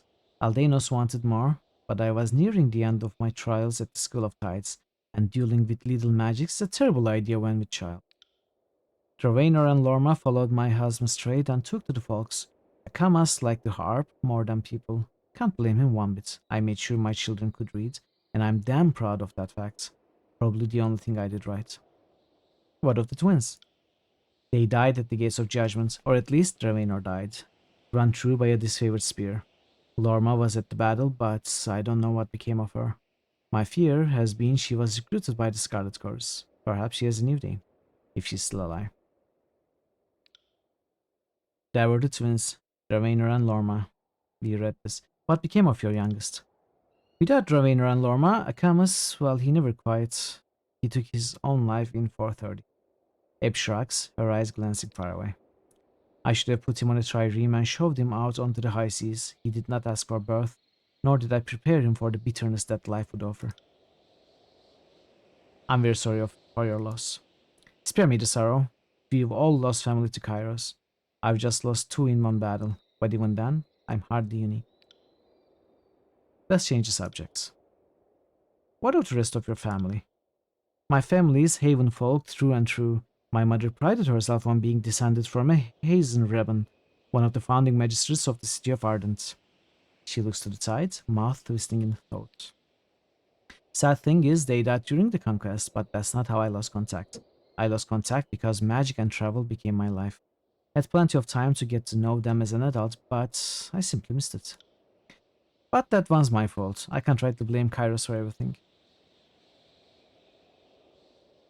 I don't want to say this, not so sure I believe any of this. You don't seem all that troubled.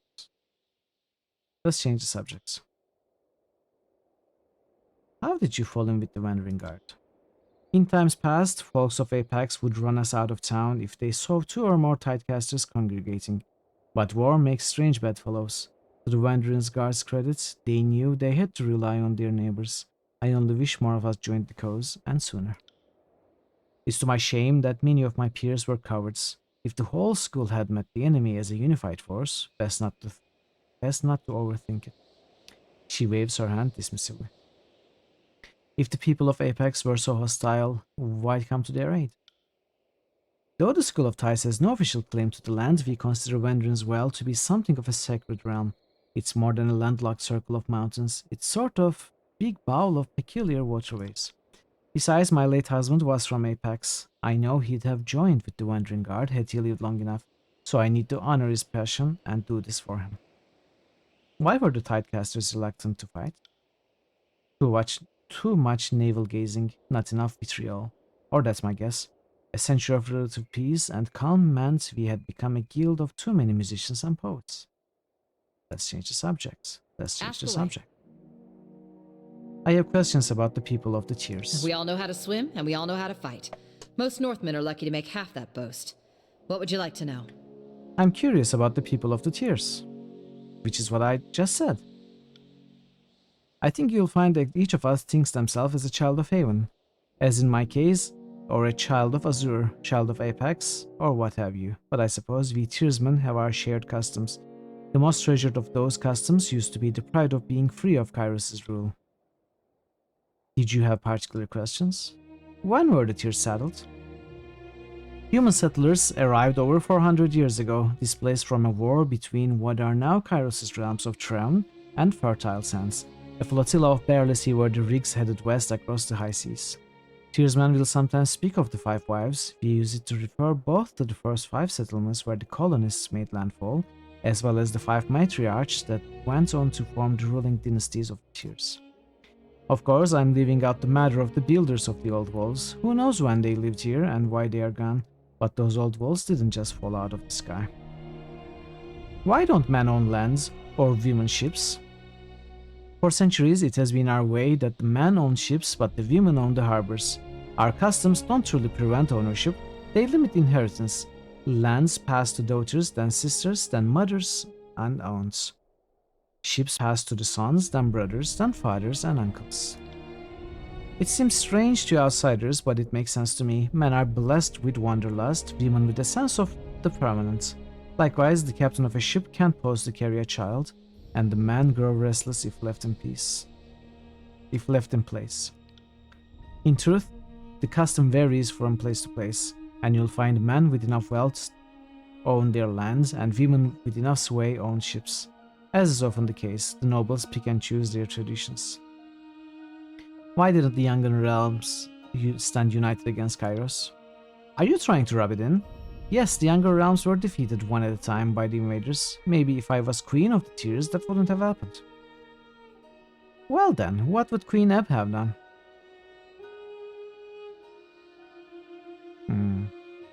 I genuinely want to know your thoughts on the matter. You are being defensive over nothing. Opportunity, that's what killed us. Haven wanted to watch the bastard Teal fall first. Apex was hoping Haven would fall. Azure wanted Stalwart to be attacked first. Every realm of the Tears had some interest in watching their neighbors fail first. So we all held back our support until a year or so into the war. Too fucking late by then. Squabbling. Tearsmen live with greater numbers of beastmen. What's that like? The beastmen of the Tears are hardier and smarter than their kin elsewhere. Unfortunately, we have lived together in relative harmony for some time. Make no mistake, life is difficult for most beastmen into the Tears, but compared to, say, how they are treated in the Northern Empire, I would like to think we Tearsmen are a bit more modern and forward-thinking, even if just a bit. But I suppose I also take an overly optimistic view of our beastly cousins. I find their clumsy honesty endearing, and while no human will say nice things about my cooking, no beastman has ever said anything mean about my worst dishes. Let's change the subject. What of the major resistors to Kairos' rule?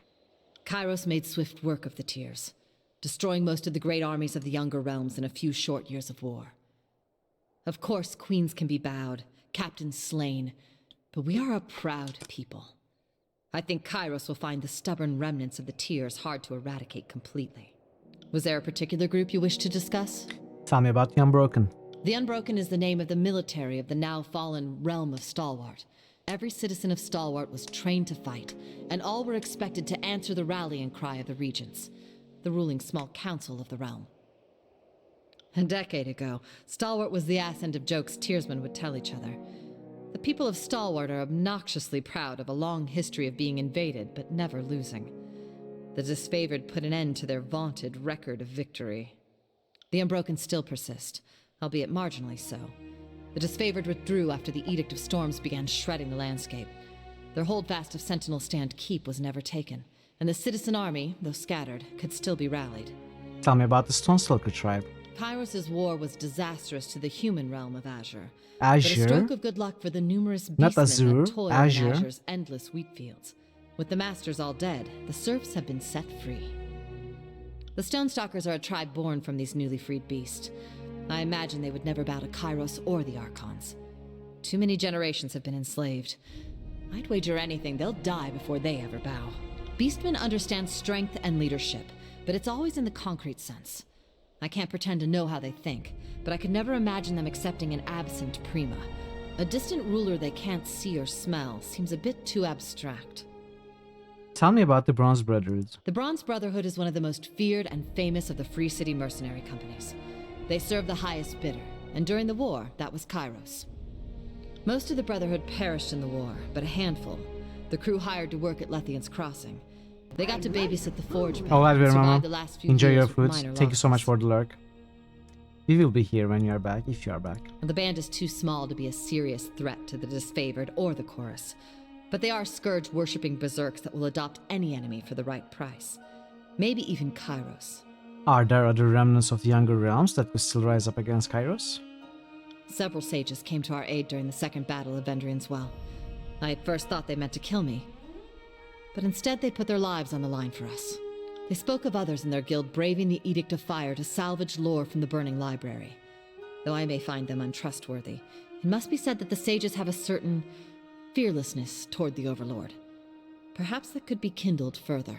Having been part of the surrender faction within the school, I'd concur with that point. I thought the Edict of Fire would finally kill their defiant streak. But no, the sages still refuse to bow. We can and should mind their passion. Historically speaking, an alliance with the School of Ink and Quill is just asking to have your efforts stolen and your goals undermined. Mark my words, some things never change. Would you rather they be our enemies? Well, perhaps we can shove them in front of the enemy. And the ones that volunteered at Vendrian's Well weren't all bad. Why is she so hateful of the sages? I don't get it. I mean, I do get certain parts, but her attitude seems a bit extreme. What can you tell me about the different nations of the tiers? Before Kairos came, the tiers were the younger realms, the Bastard tier, the Freestie, and the Freesties, in about that order of prominence. We all trace our roots back to the Five Wives, though sometimes a bit of ancestral shoreline seems all we have in common. Tell me about the younger realms. Haven, Azure, Apex, and Stalwart have been the four major forces of the tiers for the last 4 centuries. A few other dynasties have tried their hands, but all eventually were defeated or absorbed into the 4 we know today. Not sure when the term younger came into fashion, but it's always been a term of humble contrast, just to get the old walls. Someone was here before us, built them. Don't know really anything about them, but it stands to reason there used to be an older realms that did all the construction. Before Kairos came, the tiers were the younger realms, I read that. Tell me about the Bastard tier. It's the northernmost of the tiers and the choke point of the Northern Empire. It's been a hub of trade for centuries, and a long line of merchant families and private armies have kept the realm largely afloat. Though many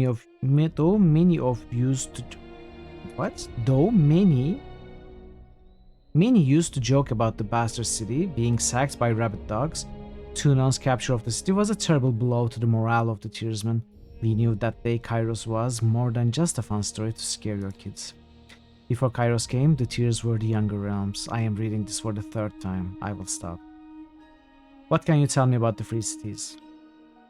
There is little free about the Free Cities, save for their independence from the younger realms. They are not physically adjacent, but rather politically allied by their shared hatred of the other realms.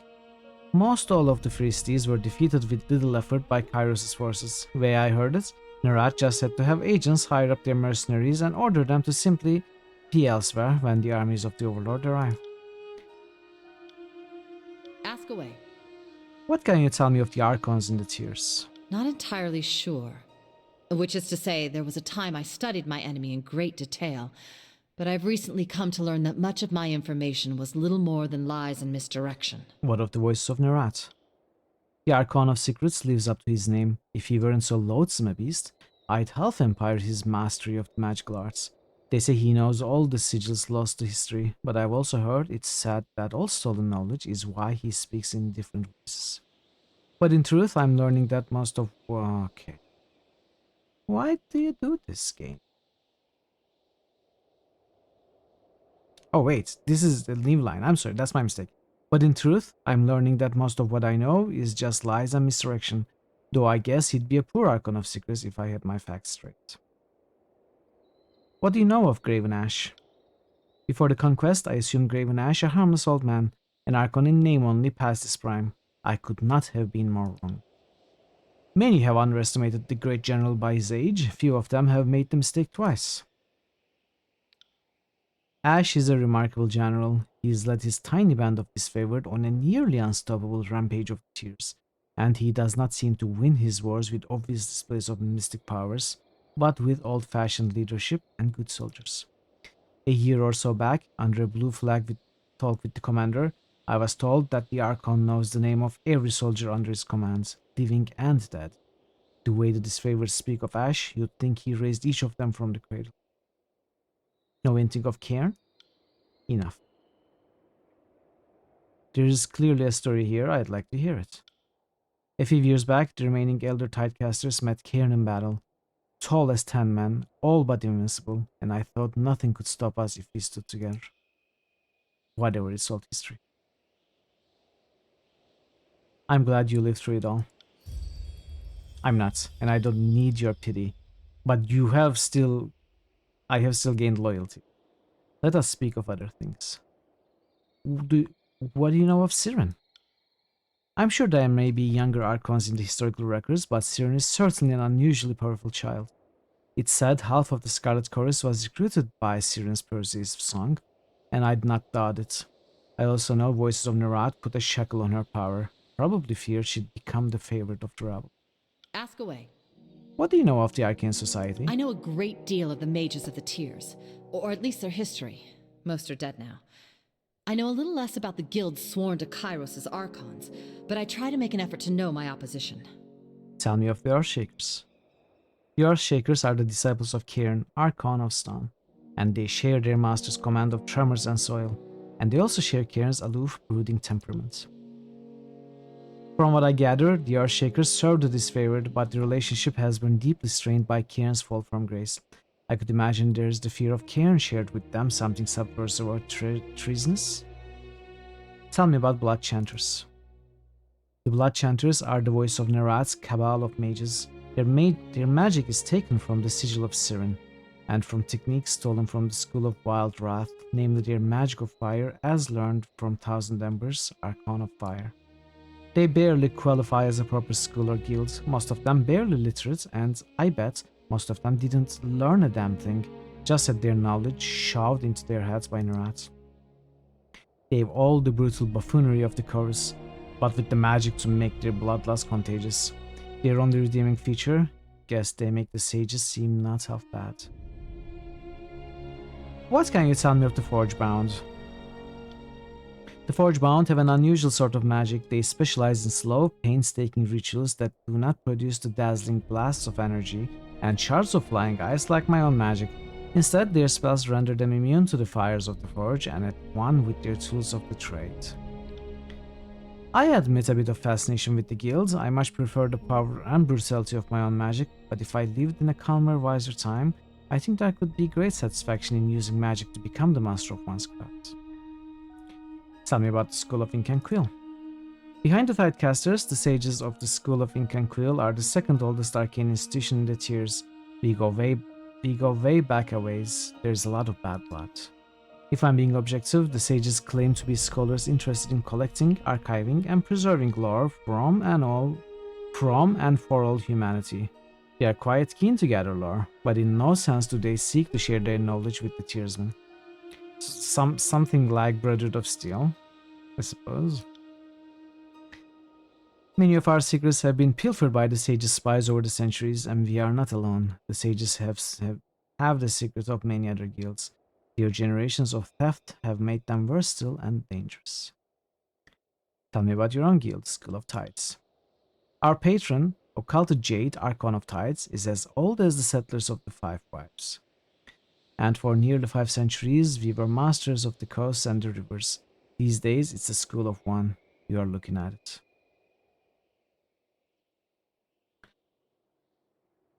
Number of unique titles boosted 104. Wow, we are past 100. Why didn't your Archon fight in the war?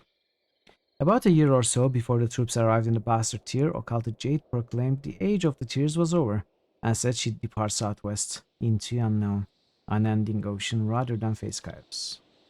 Most of my guildmates went along, choosing to risk the endless high seas rather than risk battle. A few of us, the militants as our peaceful brethren dubbed us, chose to stand and fight. To my knowledge, I am the last of those who decided to stay and fight. What of the other magical schools and guilds of the Tiers? There have been several to crop up and wither across the centuries. The Cutter's Guild took their healing magic north centuries ago. The School of Flowering Winter always limped along as an inconsequential group of gardeners. Most other schools in the Tiers fizzled out early, slain by suspicious neighbors, or subverted and destroyed by one of the big 3 schools. Ask away. I'd like to ask you about our travel companions. What do you make of Barrick? My one concern with Barrick is that he's still loyal to Graven Ash and not to you. Barrick seems steadfast, faithful, and dependable. Hey, Kid Claw. But if it comes down to you versus Graven Ash, welcome. Therein lies the test. If it weren't a tactical asset, it'd be fun to try and pry him out of that suit. Curious to see if his midsection is as strong, firm, and taut as I've imagined it should be. Ebb. Are you fantasizing about Barrick? Tisk.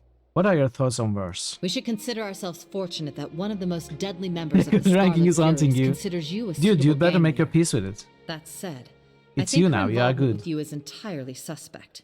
I would wager good money the voices of Neratis listening through her, or perhaps seeing what she sees. What's your take on Lantry? Probably the only word thief I haven't wanted to dismember. Him? I'd merely Okay, play with Bogu, an enjoy ice your knife. gym, enjoy your exercise. I'll see you next time.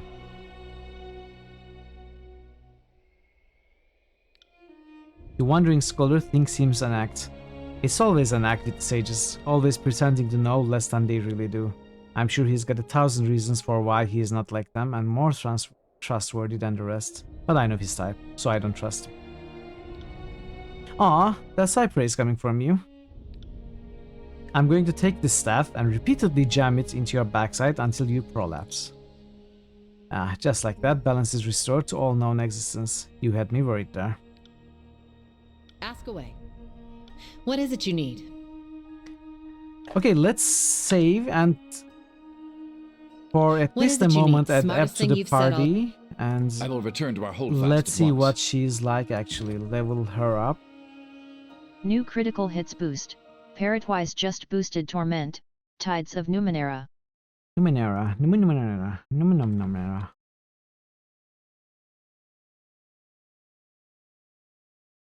Let's see what we get from Parrot today. New critical hits boost. Parrotwise just boosted Betrayal in Antera. What's the most? What could the most be? New critical hits most. Parrotwise just boosted Rage of Mages. Okay. Okay. I'll play that. Thank you for the boosts and the most, Parrot. Torment's getting up there, you're pumped. It is, slowly but surely, for sure. It's exciting. Okay, so if I played with Ebb, would I go Tidal? I don't know what Tidal or Gravelight is. I have to take a look at these, like, in detail.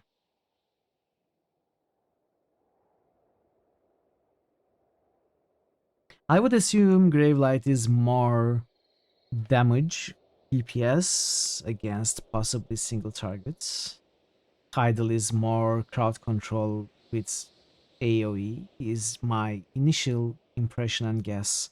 I could be completely off. Summon a glow water to surround the target set, leaving them to slowly drown. Afflictions applied to Ebb have their durations reduced. Gain a bonus to all for frost damage dealt. So it has a knockback to start. Sounds about right to you, okay. Gain a large bonus to all shock and frost damage. So spells and abilities gain a larger area of effects. Gain a bonus to all shock and frost damage dealt. If we go do something like this.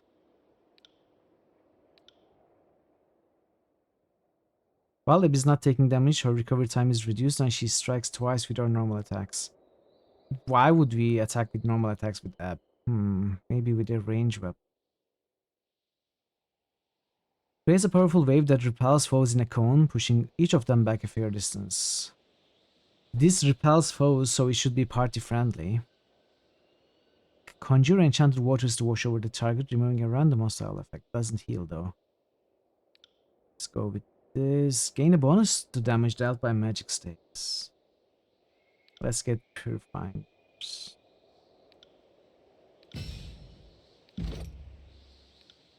Eb, we are past 3. Loyalty. Eb and the party are lifted into the sky. Eb then radiates moonlight, healing allies, harming enemies. Ooh. This is interesting. Hey, old fashioned.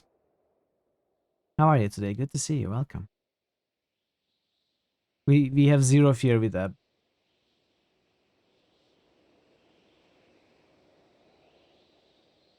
I like this a lot.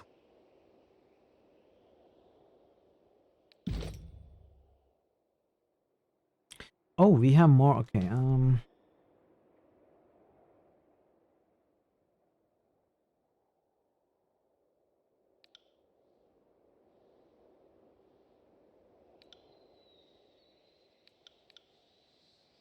Let's do something like this. Then we will focus on wits. Good to hear that you are doing great, old fashions. I'm glad. I am not so sure. Okay, the orange background. What does it mean? So if I was to make new spells for Eb, I would make frost spells. Like a cone frost damage. She doesn't have high lore.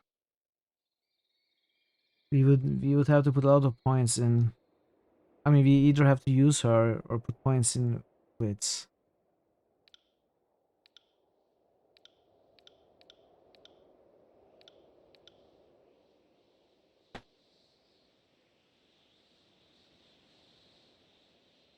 Pierces target's armor, deals frost damage, and it's in a cone with a increased range. Can we? No, this is worth 15 lore. She has a very low lore. Roll.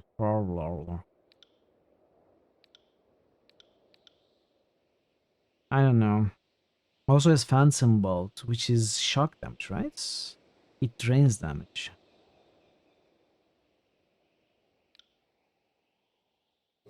I mean, obviously I can give healing spells to Eb also. I don't necessarily have to have Lantry to have heal spells.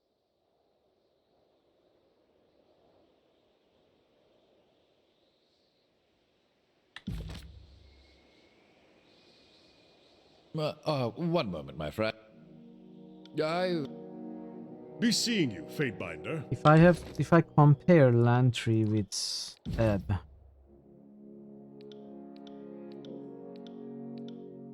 Lantry has 18 wits. Magic skills are, you know, numbers wise, Eb's skills are higher.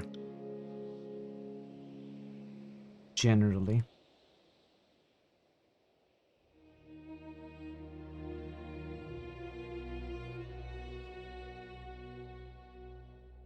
Yeah, Which faction did I choose? I am being allied with the rebels. I have played kind of both sides, mostly siding with the chorus, but I have fought them both, and now I'm enemies with both. So we are on a rebel path now. Thanks for answering that, Thor. I have missed the message. I don't know. I probably don't want both of these, and I kinda want to keep Lantry. I think Ebb is interesting, but I'm not sure if I can remove what I already have set up so far. These are Ebb only items. As I said, it's tough for me to change characters once I have recruited them, so I usually go with the first characters that I get, which is not usually optimal, but I think we can make do in this game. This is one of those games that would punish me the least for such an attitude. And Lantry has higher experience, and we have already worked with him, so he has higher lore, etc., higher skills. So I think it's the better idea is just keep him. Where's Barrick?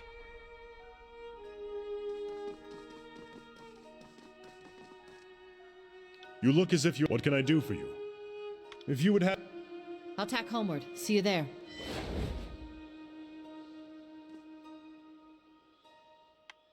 On it. Okay. I will keep the original party. Let's talk to Tarkus. This is wrong. This is so very wrong. Ari paces the diameter of the spire, careful not to tear too long to the edge. She poses when you catch her attention. I hope you have a plan for getting us down, because I don't appreciate this one bit. What do you think about the Civil War, Disfavored and Scarlet Chorus? At least the Overlord's armies will occupy each other for the time, or until the voices of Nerat unhinges its jaw and eats Graven Ash. She glances at you. Can he do that? Never mind, I don't want to know. My hope is that you sent a message to anyone in tears who seeks freedom from Kairos. What you've done here, it ought to turn some heads. Tell me about yourself. We have 5 favorite Wandering Guard. She sighs and shifts her feet. I really can't talk. If I don't keep moving, I think I'll be sick. She glances at the edge of the spire with dread. I'll try to figure out this teleporter then. Go right ahead. Ari nods and squeezes her eyes shut against a fresh wave of vertigo. Oh, that's rough. That's rough. Okay, let's take a look at this. Oh, before that, let's hire someone.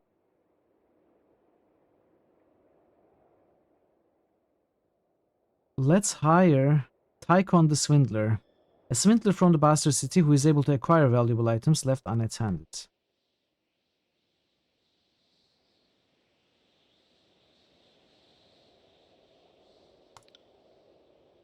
Tychon the Swindler will appear the next time you travel to the mysterious device. Okay. I can recruit 6. I can dismiss whichever I want. Alright. On closer inspection, a series of symbols carved around the base of the structure come into view. One symbol pulses with a blue-white glow. The pattern resembles the glowing lines of light seen on the floor of the Ascension Hall moments before you find yourself transported above the clouds. As you stare at the symbol, the chill of the wind abates and your chest swells with warmth. The air finally feels welcoming, your lungs sated at last. I'd be careful going any closer. This whole tower is humming with energies that we don't understand. Lantry holds his quill poised above a sheet of parchment with anticipation. Now, I didn't say back away. Let's find out what it does. Just be cautious. You stake your claim on the tower and everything in it, whatever that sculpture is, it belongs to you. I feel dizzy. Do you feel dizzy? Barrick massages the brow of his helmet, causing a howl of grinding iron to echo across the expanse. What is this thing? The surface of the stone edifice trembles at your words. For a brief moment, the solid rock undulates, the same motion as a quiet pond rippled by rain. An echo bounces back from afar, your voice distorted and unfamiliar. Is this thing? Your voice. For a moment there, it sounded like a song. The sculpture is once again still. There's a rush warmth. There's a rush warmth through your body, a jolt of enervation that steadies your balance. A barrage of tactile sensation floods your mind as you feel footsteps and winds, but not on your face or your limbs. A moment later, the flood of information begins to make sense. You are feeling the wind against the spire, and even the weight of your own feet, as if the spire were a second spine. With this connection made you feel your awareness pull from this place, not as a traveler, but as one glimpsing the world from impossibly far away. In this moment, there is nothing you cannot see, though you see it nearly all at once in a flood of sensation that is difficult to parse. You see a spire at the crossing of an ancient stone structure, two walls extending off into the distance. At the base of this eternal spire, settlers and merchants act in every way unconcerned, toiling under the observation of unforgiving taskmasters. As the shadow of the spire falls over them, the mood changes. The settlers pause in shared unease and look up at the sky, toward you. Some of the faces looking at you are familiar, and you recognize this place as Letian's Crossing, where you served during war. Near the settlement, built at the joining of the ancient walls, you see a breach in the massive masonry, a cleft into the forbidden, hidden realm within all the walls. Drift into the old wall's entrance. Shadows envelop you, muting all the sound and vision with slight delay. There is a feeling of perversion, of wrongness. Whatever arcane power is allowing your senses to drift free of your body seems to falter in this place. Figures haunt the stone walls, drifting emanations of cloud, claw, and fang. They pay you no heed, but you fear them all the same. In the depths of this forbidden place, the deepest chamber is bathed in light. An arcane symbol illuminates the floor, though the details hurt your eyes when you focus. With a gentle tug, your focus pulls back to a new horizon, though it takes you a moment to recognize it as Wendrin's Well. You return to the awareness of your immediate surroundings. The effect leaves you unsteady on your feet. Drift closer to the spire. The spire feels similar to the one you now occupy, though instead of radiating arcane life, it reeks of dust and crumbling stone, a branch withering once pulled from its tree. It reaches for you with a barely perceptible tug. The link between you and the spire recedes. The arcane bond is still present, but the mystical energies, for the moment, are quiet. Your body flooded with excitement and fatigue, it's unclear whether the mystic connection is strengthening you or siphoning. The tower offers nothing by way of answer, and you know that asking would only yield more silence and mystery.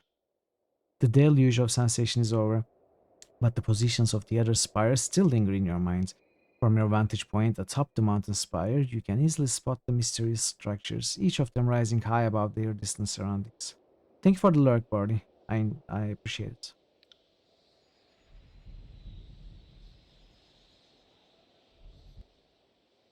Did you sense that?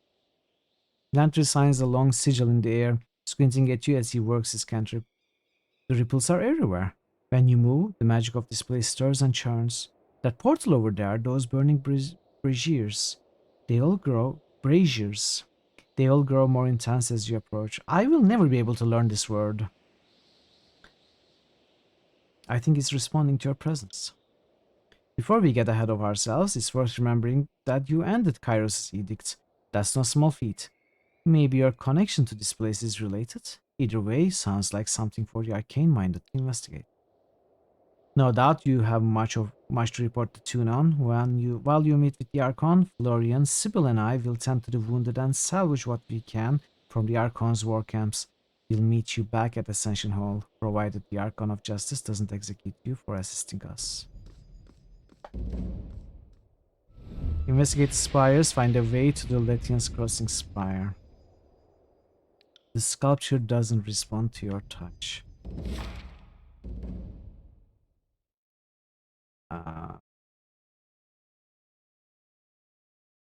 This is where we are, the spire, the top. Ascension Hall. It's all like the spire that houses it, long predates the people and cultures of the younger realms. And then there's the citadel. Then there is the whole world. Stone Sea, Contested Lands, Blade Grave, Haven, Wanderin's Well, where we are, Sunset Spire, Bastard City. We can go here. Oh, okay. Bastard Cities where Tunon Port is where we're supposed to go. Sunset Spire is Lethian's Crossing, which is another place we're supposed to go. Burning Library entrance, location unreachable. Currently inaccessible. Currently inaccessible Iron Hearth, Sentinel Stand. So these are where we are going to get various rebel factions to join us, but we cannot go there yet. The howling masses of Nerat's horde reside here, amongst the dry, rocky plateaus clustered in the Stone Sea's outer rim. Okay, we are going to read these in more detail when we go there. Where are the disfavored army located? We know where the Scarlet Chorus are. Sentinel stands? No, this is Stalwart, I think. Okay, this is where Graven Ash is. Burning Library is where the sages might be. First things first, let's go to the Ascension Hall.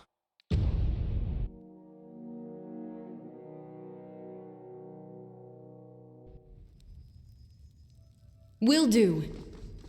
All that remains on the plates and in the goblets are molded bits of bread and dingy water. A decent meal hasn't been had in this room for a long time. The intricacies of this architecture suggest a master of craftsmanship that is far beyond what one would expect from a normal tiersman. The stone throne is caked with a solid layer of dust. No one has sat upon it for quite some time. I can change that.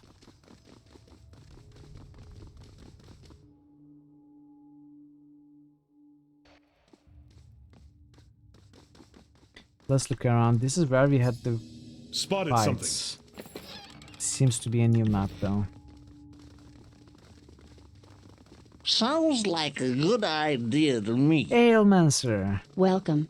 Ailmancer just subscribed. Thank you so much for the sub. I really appreciate it.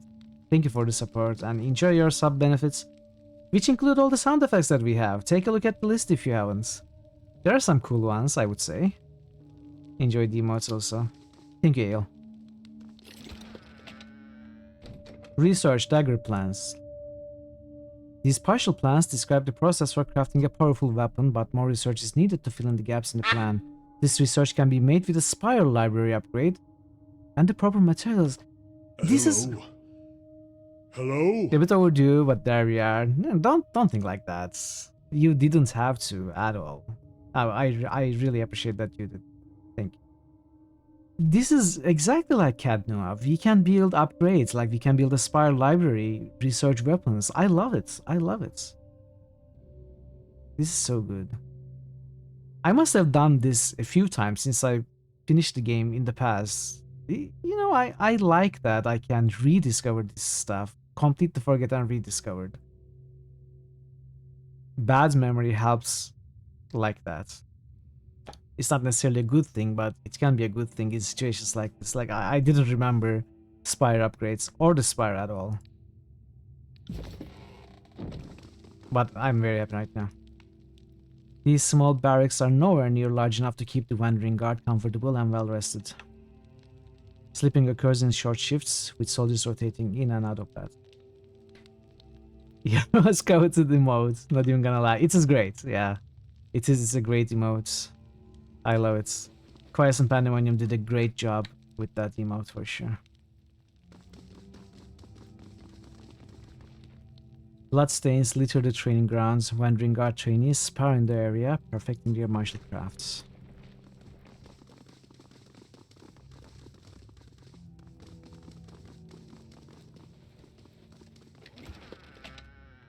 Plans locked iron gauntlets. Okay, we are going to get this upgrade, Spireforge upgrades, as soon as we can. Locked iron gauntlets can be created with access to Spireforge upgrade and proper materials. Heavy cloth bracers.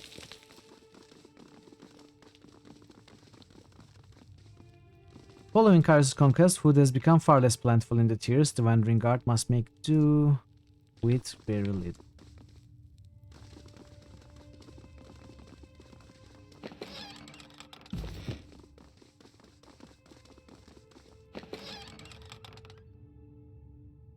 Three healing potions. Let's see.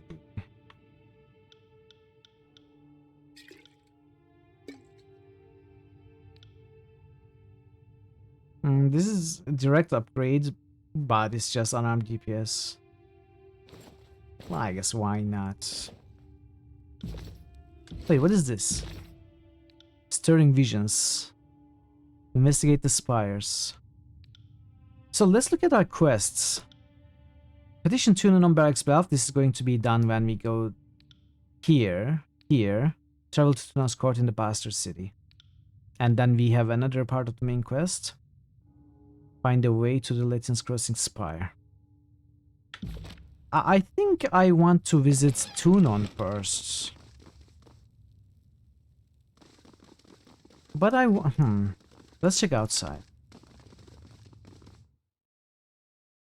So the best thing is we are not under time pressure anymore. We can rest as much as we want. We can waste time as much as we want. Merchant's hat.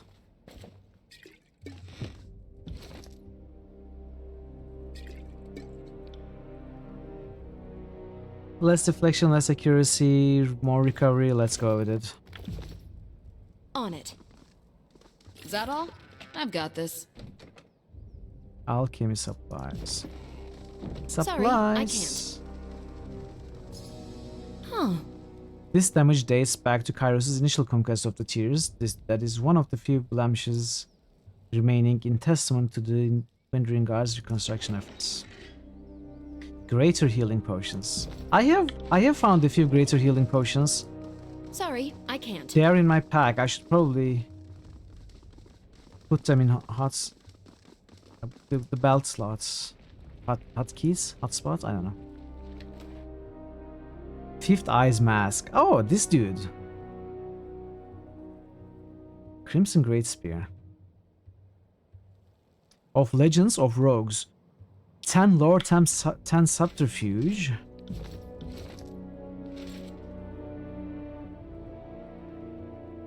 One armor. Less accuracy, deflection. I mean, I don't really want heavy armor on my main character. I want to go with light armor only. This is a good one, though. Of course, we cannot do that. Can I give... I don't know.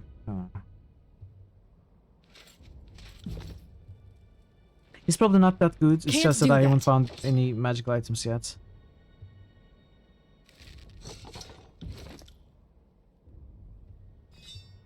These are the same thing. Yeah.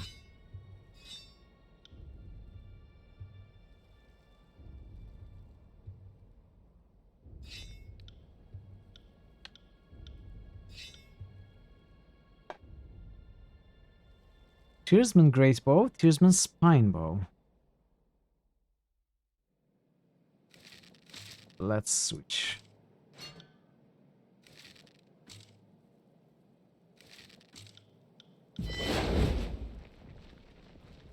So where is the recruits that I paid for?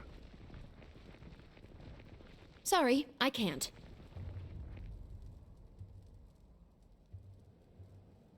Spiral out through wall.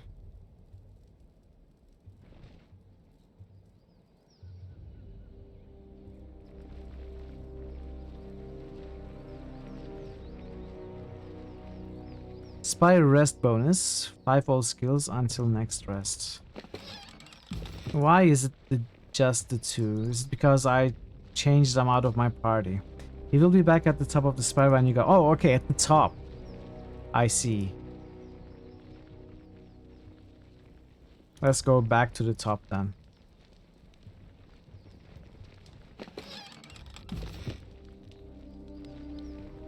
Let's go back to the top. Let's rest. Get the bonuses for every character. Then let's visit Tunon. 2.5 hours I've been streaming today. We have only had dialogues.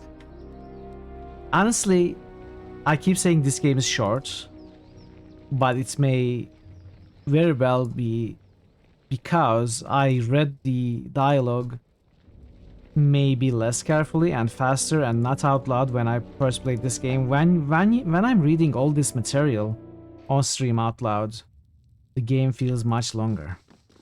Like we have barely started Act 2 now after 13, almost 14 hours.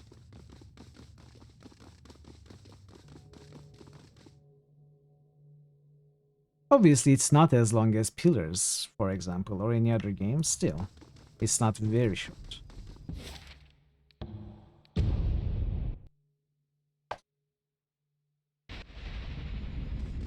Okay, the guy is here.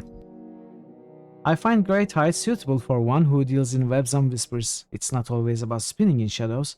I see and hear much of my perch atop your spire. Shall I tell you the whispers I've heard? What tips and rumors do you have for me? Here's an astute tip for you. Stay out of the old walls, my friends. Are you really Scarlet Chorus?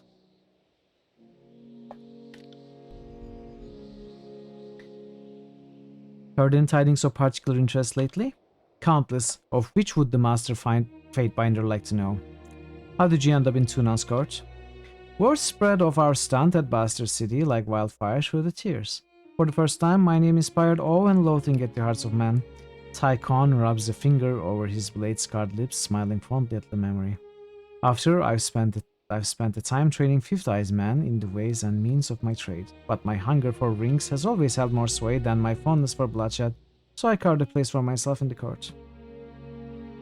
Let's remember this conquest decision. To win the siege of the Bastard City, you employed the help of a swindler to sneak you and a small contingent of Kairos' elite past the city's walls.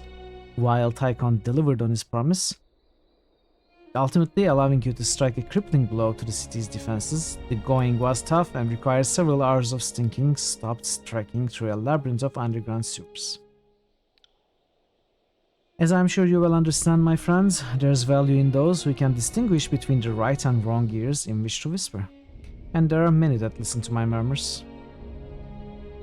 What do they call you? Why do they call you the swindler? An unfortunate misnomer, my friends. I am wholly and utterly innocent of whichever wild misdeed I am accused, I assure you. The thief hums to himself with clear amusement. Unless, of course, that wild misdeed might gain me favor with any current powers that be. And, of course, there was that time I swindled an entire city of her freedom by sneaking a Fatebinder and her forces in from the sewers. I profited quite nicely from that venture. How was life before the war? Not nearly as interesting, comfortable, nor clean. The swindler plucks a bronze dagger from a sheath of on his thigh. He flicks the blade slowly back and forth, blade glinting in the low candlelight as he digs dirt from beneath his fingernails. I was bastard born and raised, had never so much as dipped a toe out of the city before my mother died, and my aunt promptly kicked me out on my knee. I ran a short stint in the streets, but it didn't suit me, nor not having a bed, so I traded a letter of recommendation from a fine nobleman with a betting problem.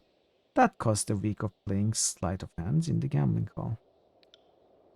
It gained me entry with the sages. I traveled, and it widened my eyes. I saw the Willemstadel before it burned, but eventually the sages found my methods too distasteful, and I was expelled. It didn't prevent me from forging my writ of graduation, of course. The swindler flashes you a twisted smile. I see. I'm looking for a master merchant, someone with exquisite items. Then you'll wish to speak with Archient Bronze in Lettian's Crossing. I can tell you he has access to the best supply routes in the tiers, though he'd deny it in his death. So this guy is not a merchant in the traditional sense. He's a trader of information.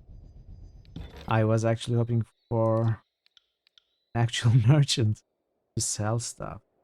Obviously we can get a merchant. We still have some money. We can get a trainer. Dual wield and dodge. This will cover barrack and worse. Subterfuge trainer. I don't really want to get subterfuge training. I want maybe lore training. Is there a lore trainer?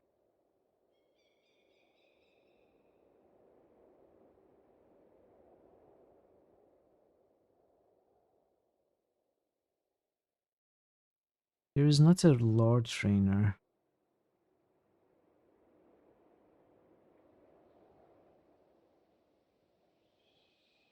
A merchant with a motley collection of items for sale, Revos will also create camping supplies periodically. That could be a good vendor to have. A smith who regularly produces weapons.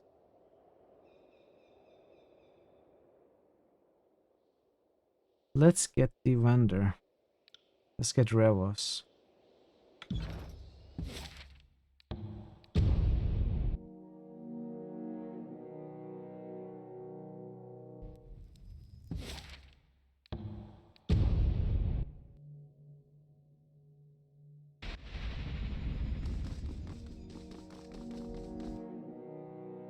Fatebinder, come take a look. The dark-caked apex local gestures to an old box at his feet. I've got a beastman cub in here. Take a look? I doubt that very much. You step up to the huckster and peer down into the box. It's full of assorted junk, nothing more. Before you can comment, you notice him reaching for your ring belt out of the corner of your eye. Slap him. Grab his hands.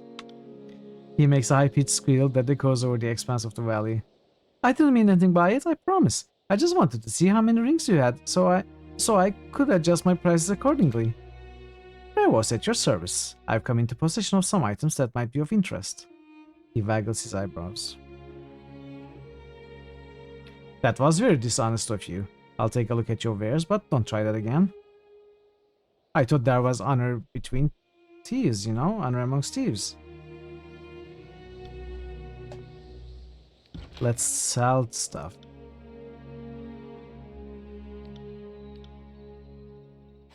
I think I can sell all of these.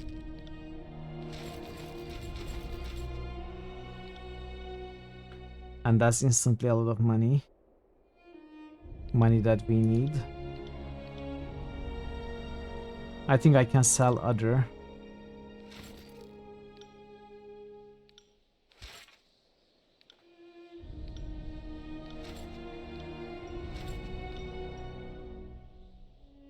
Let's see what he has.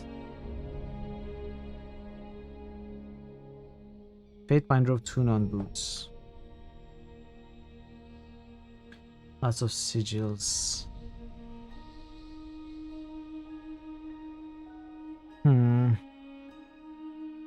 Cloth armor. Yeah, clear upgrade. These are all upgrades. 30. We could get new sets for everyone. Gloves.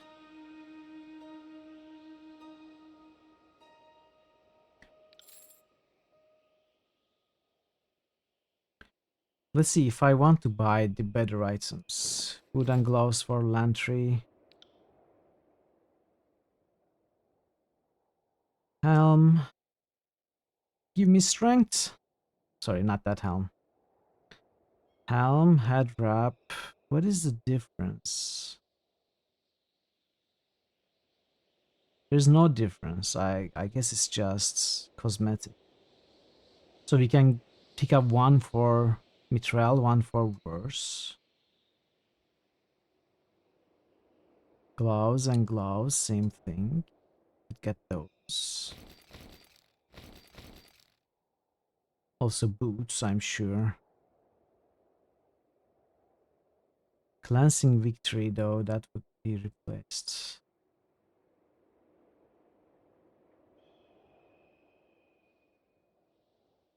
What was that anyway? Removal style effect on kill. I don't really care too much about that.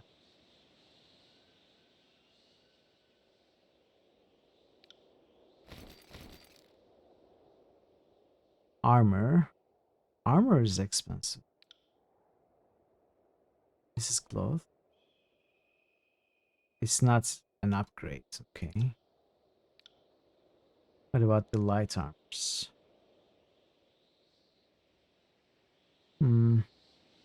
What is opportunists? Yeah, extra damage.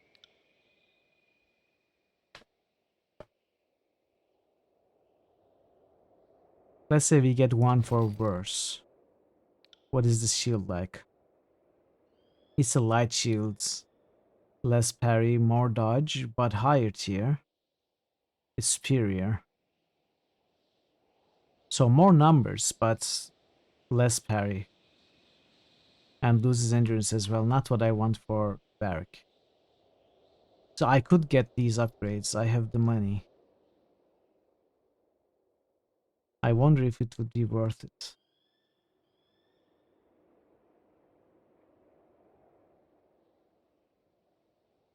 These are upgrades, but they are not very high upgrades. Like they are maybe a tier higher than what I have. So maybe I can wait to get better items as normal while playing from enemies rather than buying.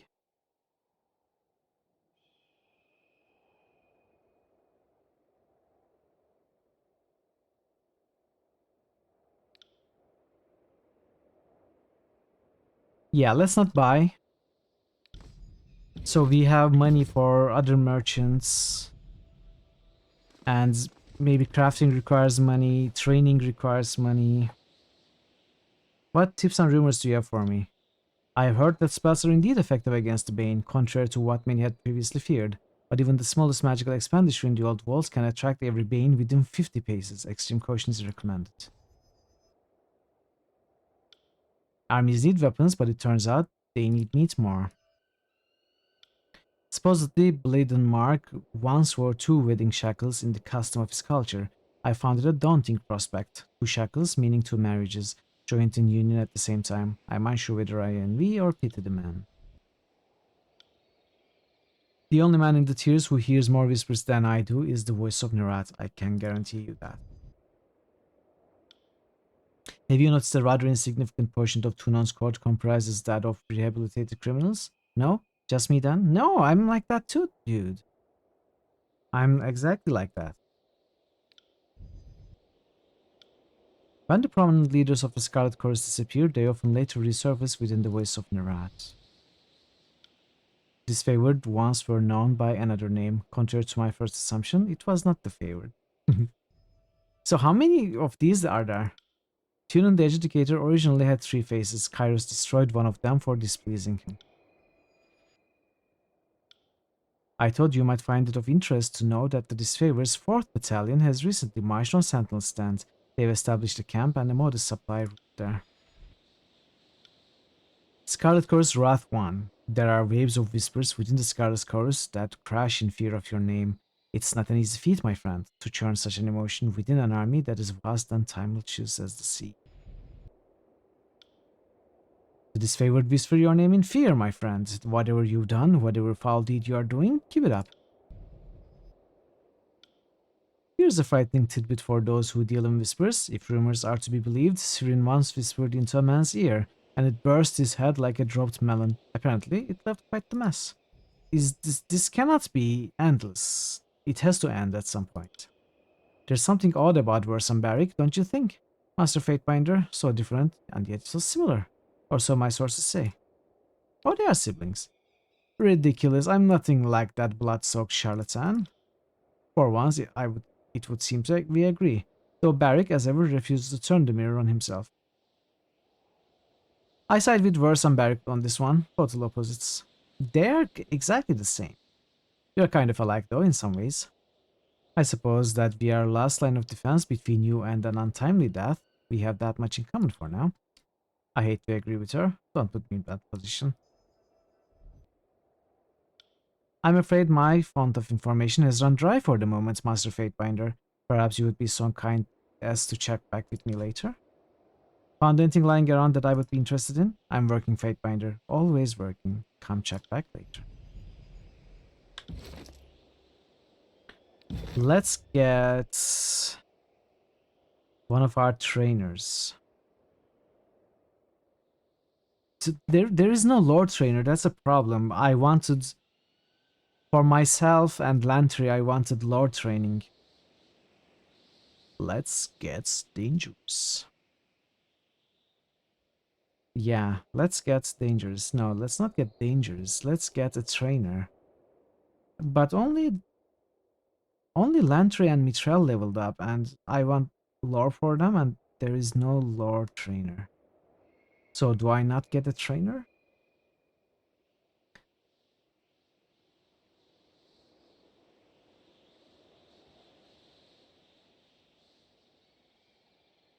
Let's get Corpse Eye, a battlefield scavenger with many unique items for sale.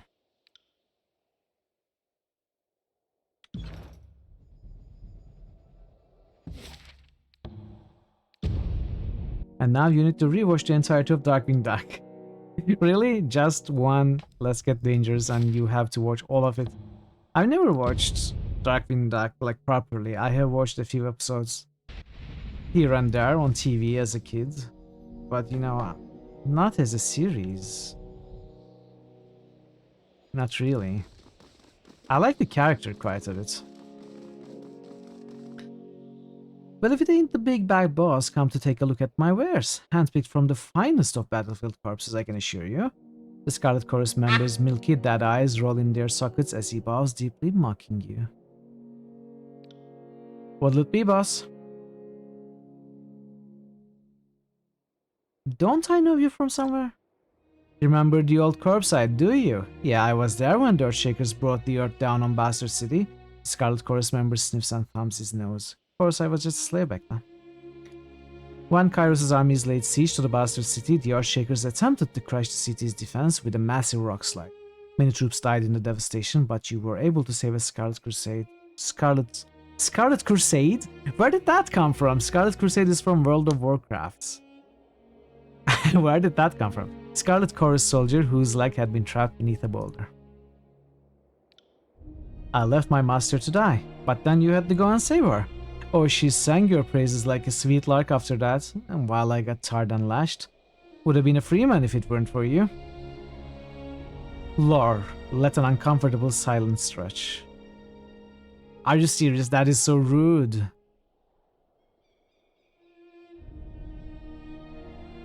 But we need lore points. Do I do that? Nah, but you're free now. You got a keen eye, boss. Yeah, I'm a tried and true member of the Horde now. Songbird, she don't sing no more. I see. I'm glad one of us does, boss. What do you think about the voices of Nerat? If I were a betting man, which I am now thanks to the chorus, I'd put my rings on Nerat. If any churl with two wits about him would do the same. And any churl. The Scarlet Chorus member shrugs. I don't fear many things no more, but he's sure one. You don't have to be afraid, you're under my protection now. Ooh, did you hear that? The Fatebinder's looking out for little old Corpse Eye. A woman of real principle, my boss is. What did you expect, my tanks? How'd you end up in the Scarlet Chorus? How does anyone, if not through piss poor luck, know what happens when two chorus comes a-calling at your door and you don't open it? Worse than this. He warns, waving two fingers over his eyes. But I figure I've made my way of things, working for a Fatebinder now. What finer honor could there be, right?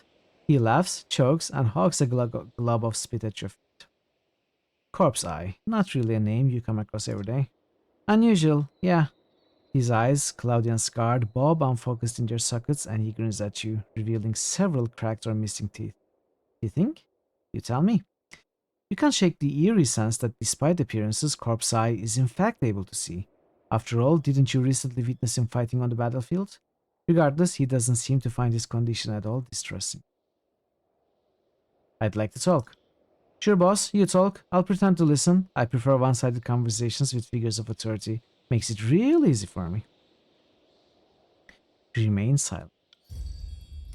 Got a real talker on our hands, have we? No matter, I'm real good at filling silences. Corpse Eye hums to himself, off-key, one filmy eye drifting to the side as he bobs his head to the tune. We've got 8% favor. We are building it back up, chat. We are building it back up. No, not really. We are not building it back up. Mind your tongue. I've killed for less. Can we build some wrath? And all this time, I thought it was only my eyes I had to worry about. Yeah, okay. I know when to bite my tongue. Let's see what's in stock. Okay, now these items look cool with their purple frames. What are they? Exquisites. Like Maligara would say. Exquisites. Do I want anything? They are expensive. Only Kills in Shadow can equip this. Who the heck is Kills in Shadow? A Beastman companion that we have not met yet? Why do games have to be careless and give me spoilers like this? If only Kills in Shadow can equip this, don't show it to me. Not yet. Ah, game. Yeah, can we ban the game, please? Thank you. New Thank you, channel Thor. SFX request by Parrotwise. Oh, you want Exquisite? From Maligaro. This is the Hitman Exquisite. We can get Exquisite too.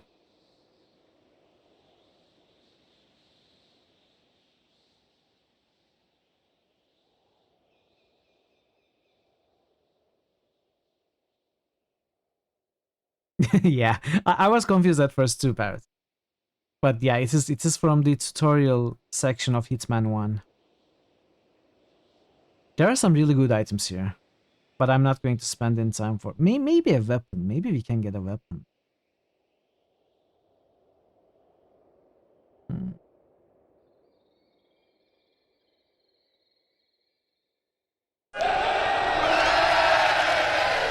Karitsa, Nia. 1978 has just cheered for 50 bits.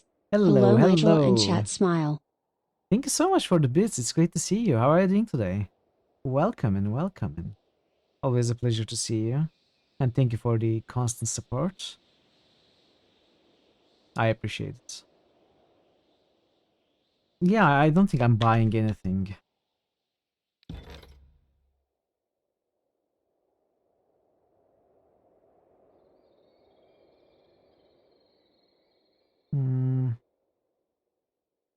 What? Maybe we get dodge. Maybe we get dodge for Lantry and Mithril. Not lore.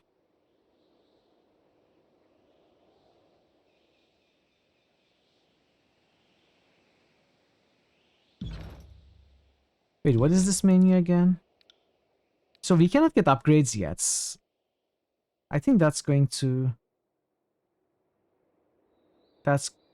be possible later. So I think I should do some quests, like let's get a hard save here. And let's go see Tunon. Let's see how this goes. Oh wait. What am I doing? What am I doing, chat? We need to rest. Why am I using camping supplies here? Do I need to rest in the Ascension Hall? No, I have to rest in the Spire, right? And it takes a camping supply.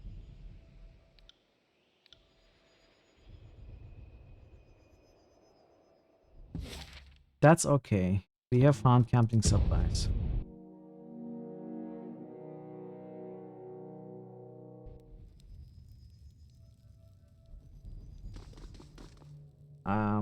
Where did I find camping supplies?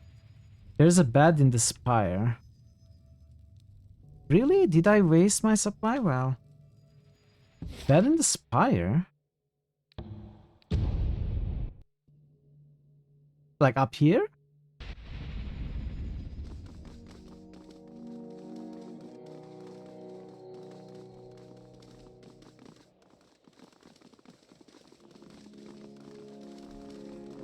Where? Maybe it will be there later. Yeah, I think it will come with an upgrade because I didn't see it earlier. It will probably come with an upgrade. That's all right. That is perfectly fine.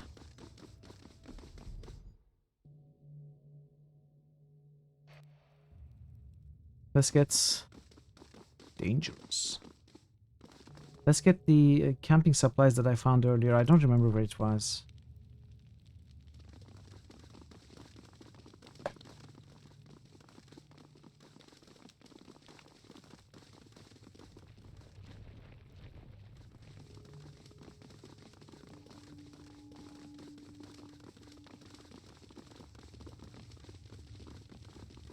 Are you a merchant? No, you're an archer. What are you doing?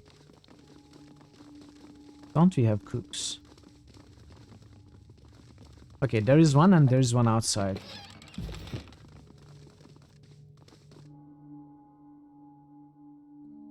The one outside we'll keep. It's time to visit Tunon and see if we can use our silver tongue to come on top of the situation, or if we will get punished somehow. That is going to be interesting. I'm sort of nervous. It will take you 2 days, 7 hours, 30 minutes to complete your journey from Vandrinswell Citadel to Tunan's Court. Sure.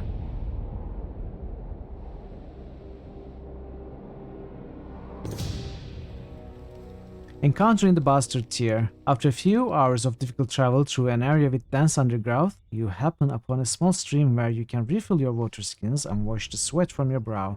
Nearby, you spot a large copse of narrow trees with leaf-bearing vines coiling around their trunks. Available actions continue. As the vines snake upward, dozens of thin yellowish-green stems spring forth along the plant's cane, some of them stiff and upright, others drooping downward like long hairs. At the end of these stems, an explosion of bright orange berries radiates outward, ripe and abundant. To your eyes, they appear to be bristleberries. They are very distinctive fruits, nutritious and energizing. They are also, unfortunately, exceedingly similar in appearance to bristlebane, a berry that is tolerated by beastmen and animals but rather toxic to humans. Examine the berries.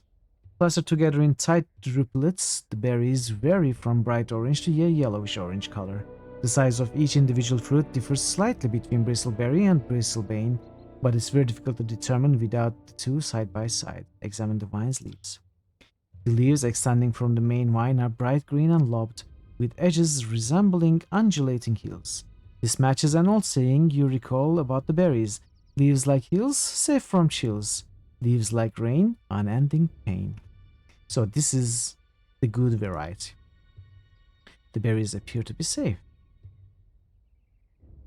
Rub the berry pits against your skin. Better to test with your skin rather than your stomach. You break off a cluster and mash them berries between your fingers, revealing the tiny pits inside. Working in slow circles, you rub them against your arm for a few seconds. Your skin remains free of any stinging rash, which you take as a good sign. Eat the berries. You adopt a cautious approach, filling your pouches with berries while eating only a single cluster. The fruit is sweet and tart, surprisingly juicy for its size, and the thought of immediately eating another handful is tantalizing, but you restrain yourself. With the stream as your guide, you follow the dense forest and eventually reach the main road with little difficulty. The toxic sugar and euphoria puts a spring in your step. Certain you spotted your edible berry from toxic, you tear into your pouches and devour the berries, invigorated by every bite. Satisfied, you bound down the road, revitalized for the journey to come. Refreshed, more recovery. Okay, faster recovery. Invigorated deals 2% max health every 3 seconds. These random encounters are a lot of fun.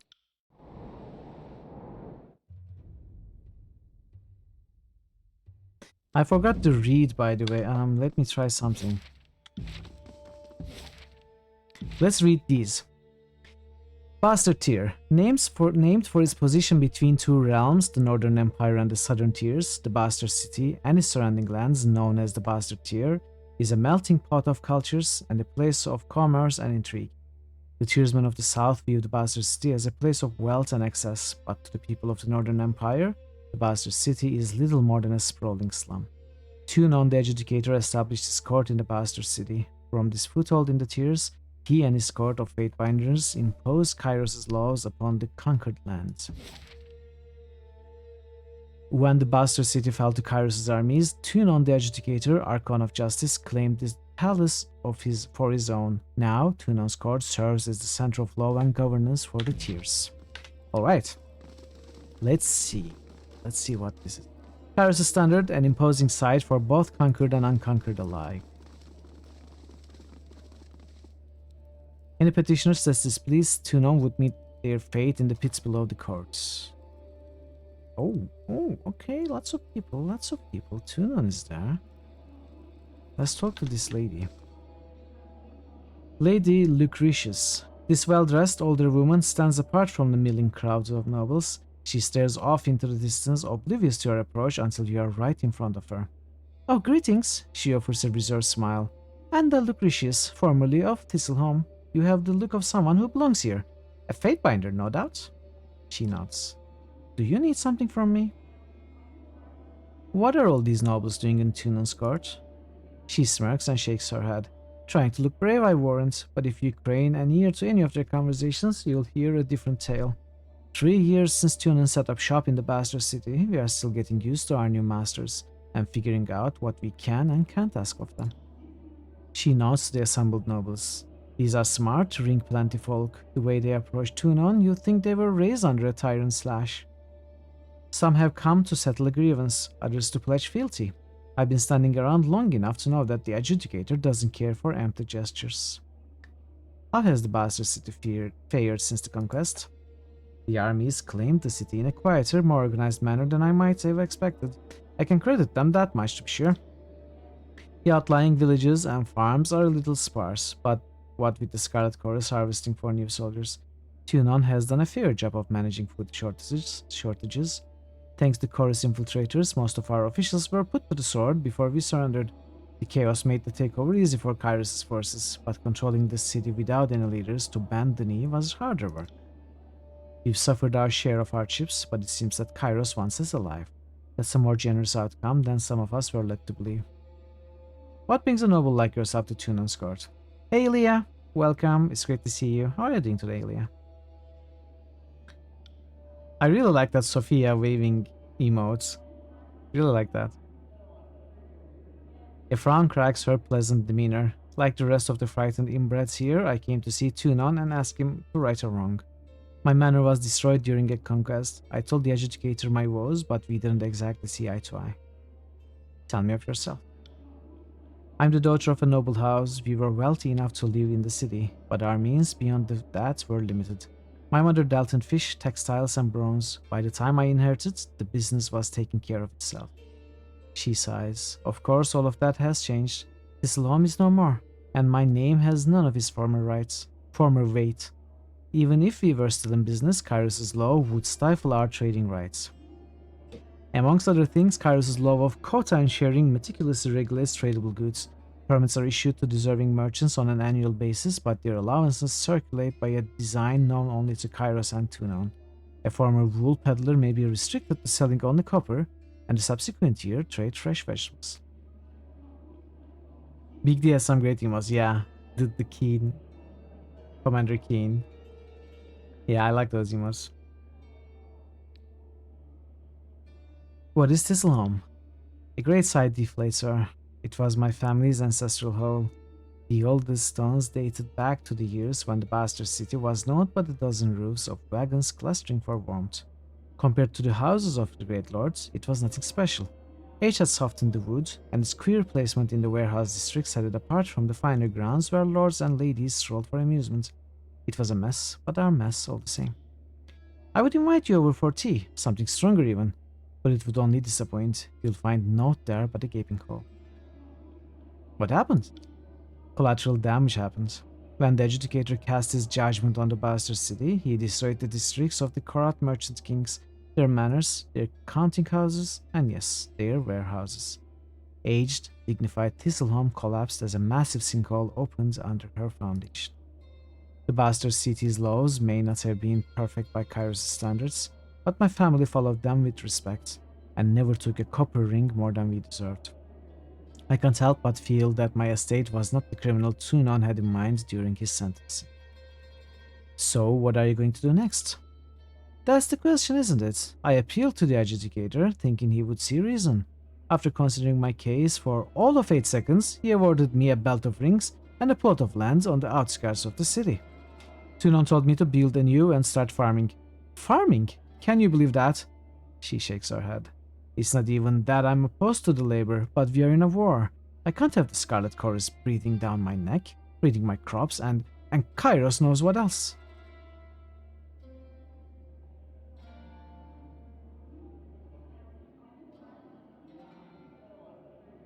Kairos' laws are made to serve the masses, not the individual. Tunon's word is Kairos' law, whether you think it fair or not. I mean, they go without saying, but Scarlet Chorus are dogs. I suggest you use those rings to higher protection. And isn't that the most backward cycle of ring trading I ever heard? But it casts a light on something I've been thinking while I stand here watching Tunon go about his business. I come from a long line of smart, ring-savvy merchants, but even I can't reconcile Tunon's justice with Kairos' law. There's something wrong about it all. Maybe Tunon knows something I don't, or maybe... She trails off, shaking her head in doubt. What do you mean? People come here for justice. They usually get a version of it, but it's Tunon's version, not theirs. Half of the time, they don't even get what they wanted out of a ruling in their favor. She shakes her head. The deed to a farm, for instance. Tunon is like a cruel DM then. Granting wishes. Not to put my own arrogance on display, but if more people knew how Kairos' laws worked, they might not come here seeking a ruling at all, even a fair one. Tunon is a servant of law, but he's the overlord's vassal as much as any of us. Sometimes it seems like he uses his position to twist everything in the Empire's favor. We are just pieces on a board, and he can move us whenever the law justifies that we stand. That doesn't sound, well, legal.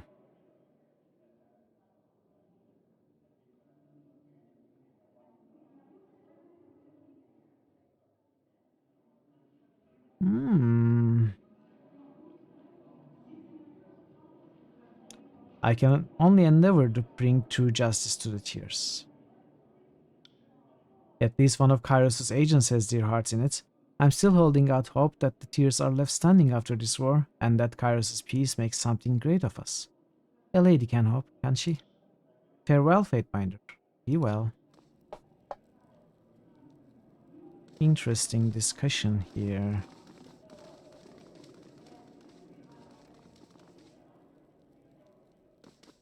Seveus, Aurora, Albetronas, Mocking Blaze, Blood Mulch. Then we have Fatebinder, Rogalis, Palio, and Nuno. Let's see what this is.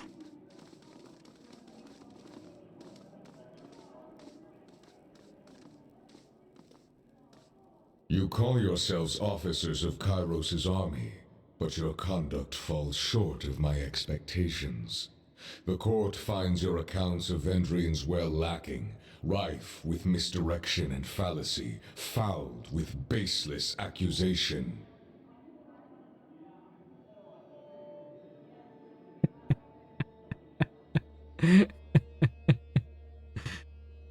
Perfect. Perfect. Listen. Albetronas. Your Honor, I have relayed the events as I experienced them. You can well imagine why my version conflicts with his. She makes a dismissive gesture to the Scarlet Chorus representative.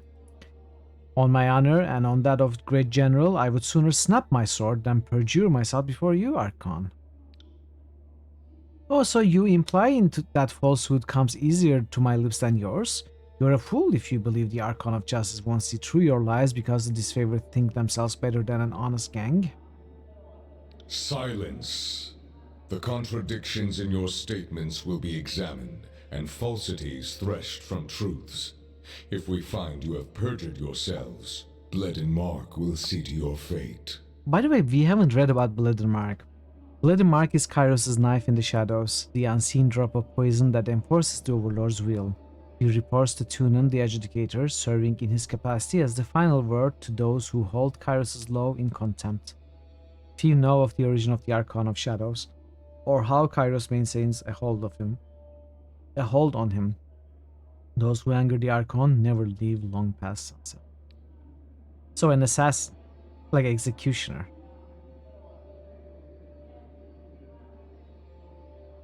Fatebinder, we will start with the matter of the Archons. Graven Ash and the Voices of Nerat have declared war upon each other. In addition to violating Kairos' peace, they have thrown the conquest of the Tears into disarray. By all accounts, these hostilities began shortly after your arrival. Tell us what transpired. The Archons could not agree on who should lead the siege and descended in the accusations of treachery. It seemed a mutual spat. The disfavored were more deserving of the honor. Our tactics and training outmatched the Wandering Guard at every turn. What balderdash, the disfavored couldn't tip over a straw hat if they had a week to strategize. Our howling mob was better equipped to overthrow the Wandering Guard.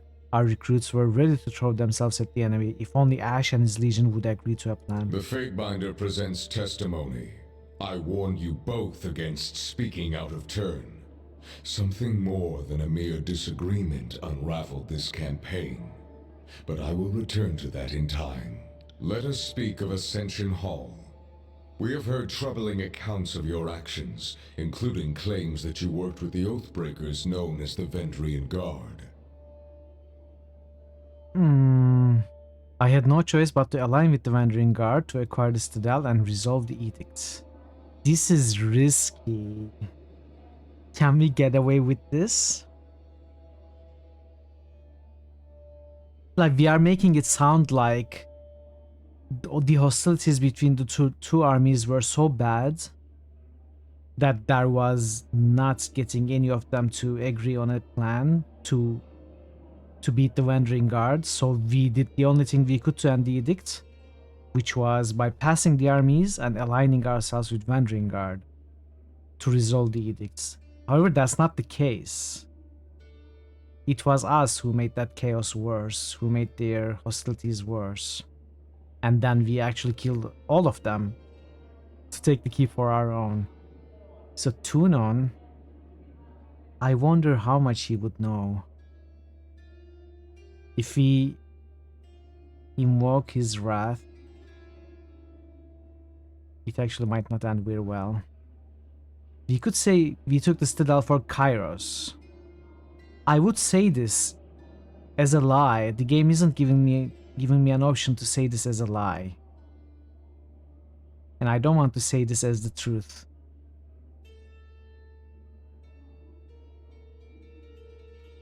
Let's try this. I will risk it. Lie. I had no choice but to align with the Wandering Guard to acquire the Citadel and resolve the edicts. Oh, but there is always a choice. I have gained wrath with In what Tunon. realm of reason would this not be the actions of a traitor? If my actions were not true to Kairos' will, then they would not have satisfied the Overlord's edict. Continue. Yes. Yes, I knew he would agree to this. The edict states that Kairos' servant must claim Ascension Hall. The resolution of the edict proves my loyalty. Kairos' edict would not have been resolved if my motivations were untrue. Let's go with the first one. That is a more fancier way.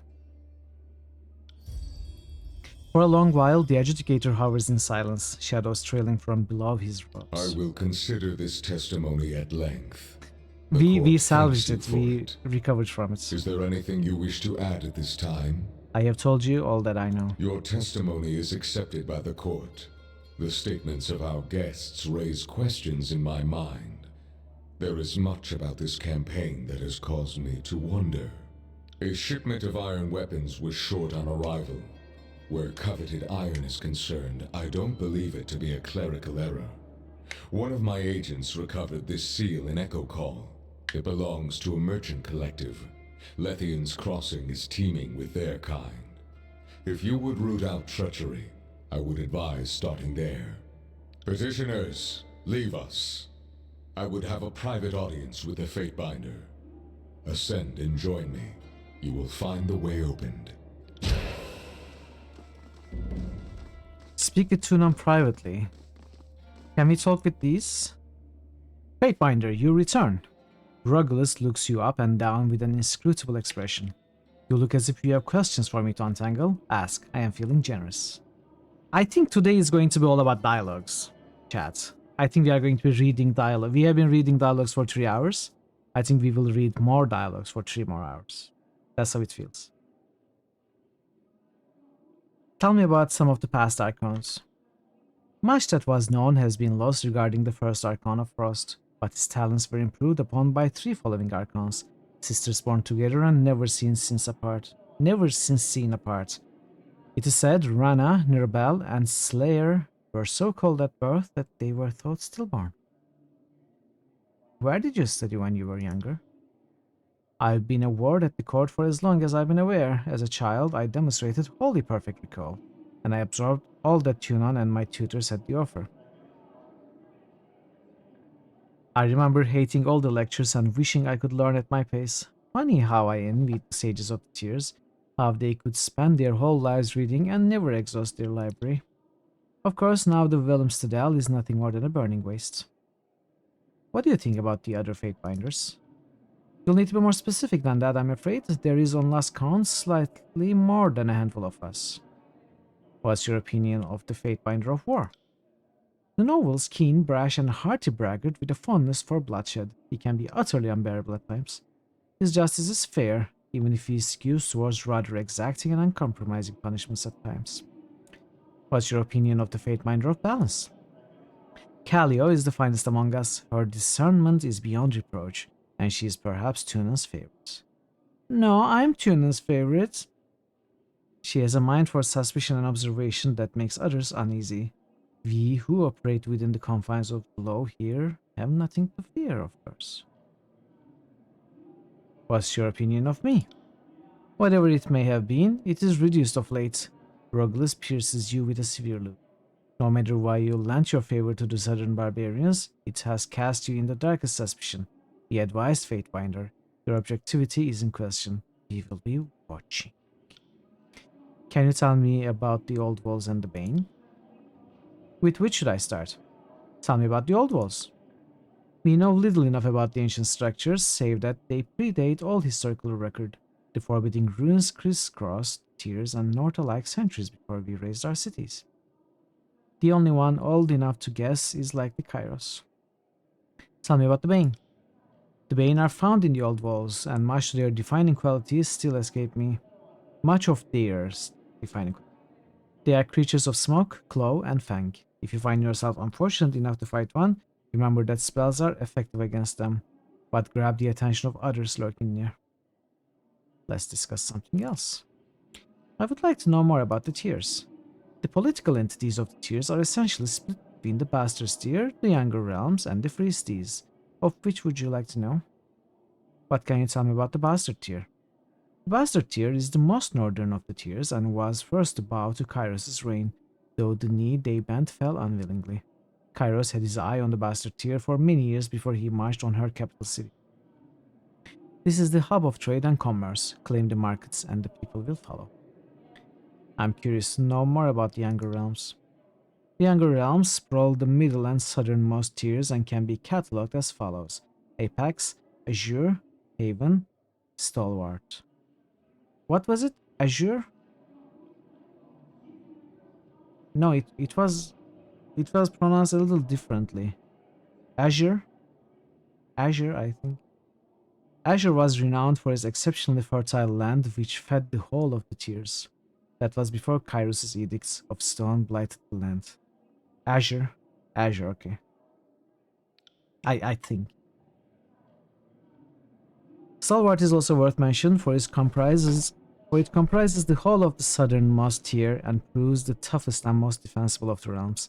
It's often said that the other realms will not fall while Stalwart yet stands. Hydrate. Why didn't it play the sound? That's weird.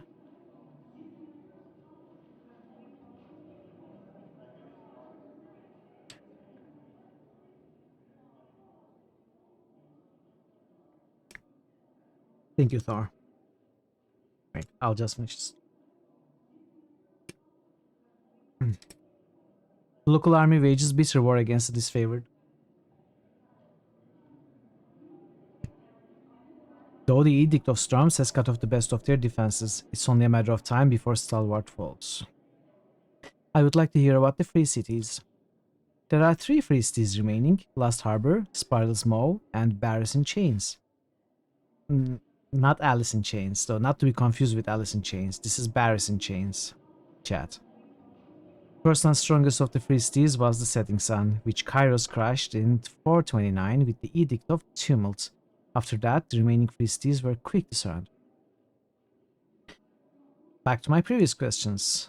I want to talk about the sages. I will not speak of the sages. They are no better than charlatans and cons, wholly selfish in their ill pursuit to hoard all knowledge from others. They are self-blinded by their own deceptions and clever manipulations. They alone caused their own undoing and are solely to blame for the burning library, one of the most grievous of wrongs in the known histories for which they can never be forgiven. That guy might be a grunge fan. No, no, no. As I said, it's not to be confused with Alison's. This is completely different.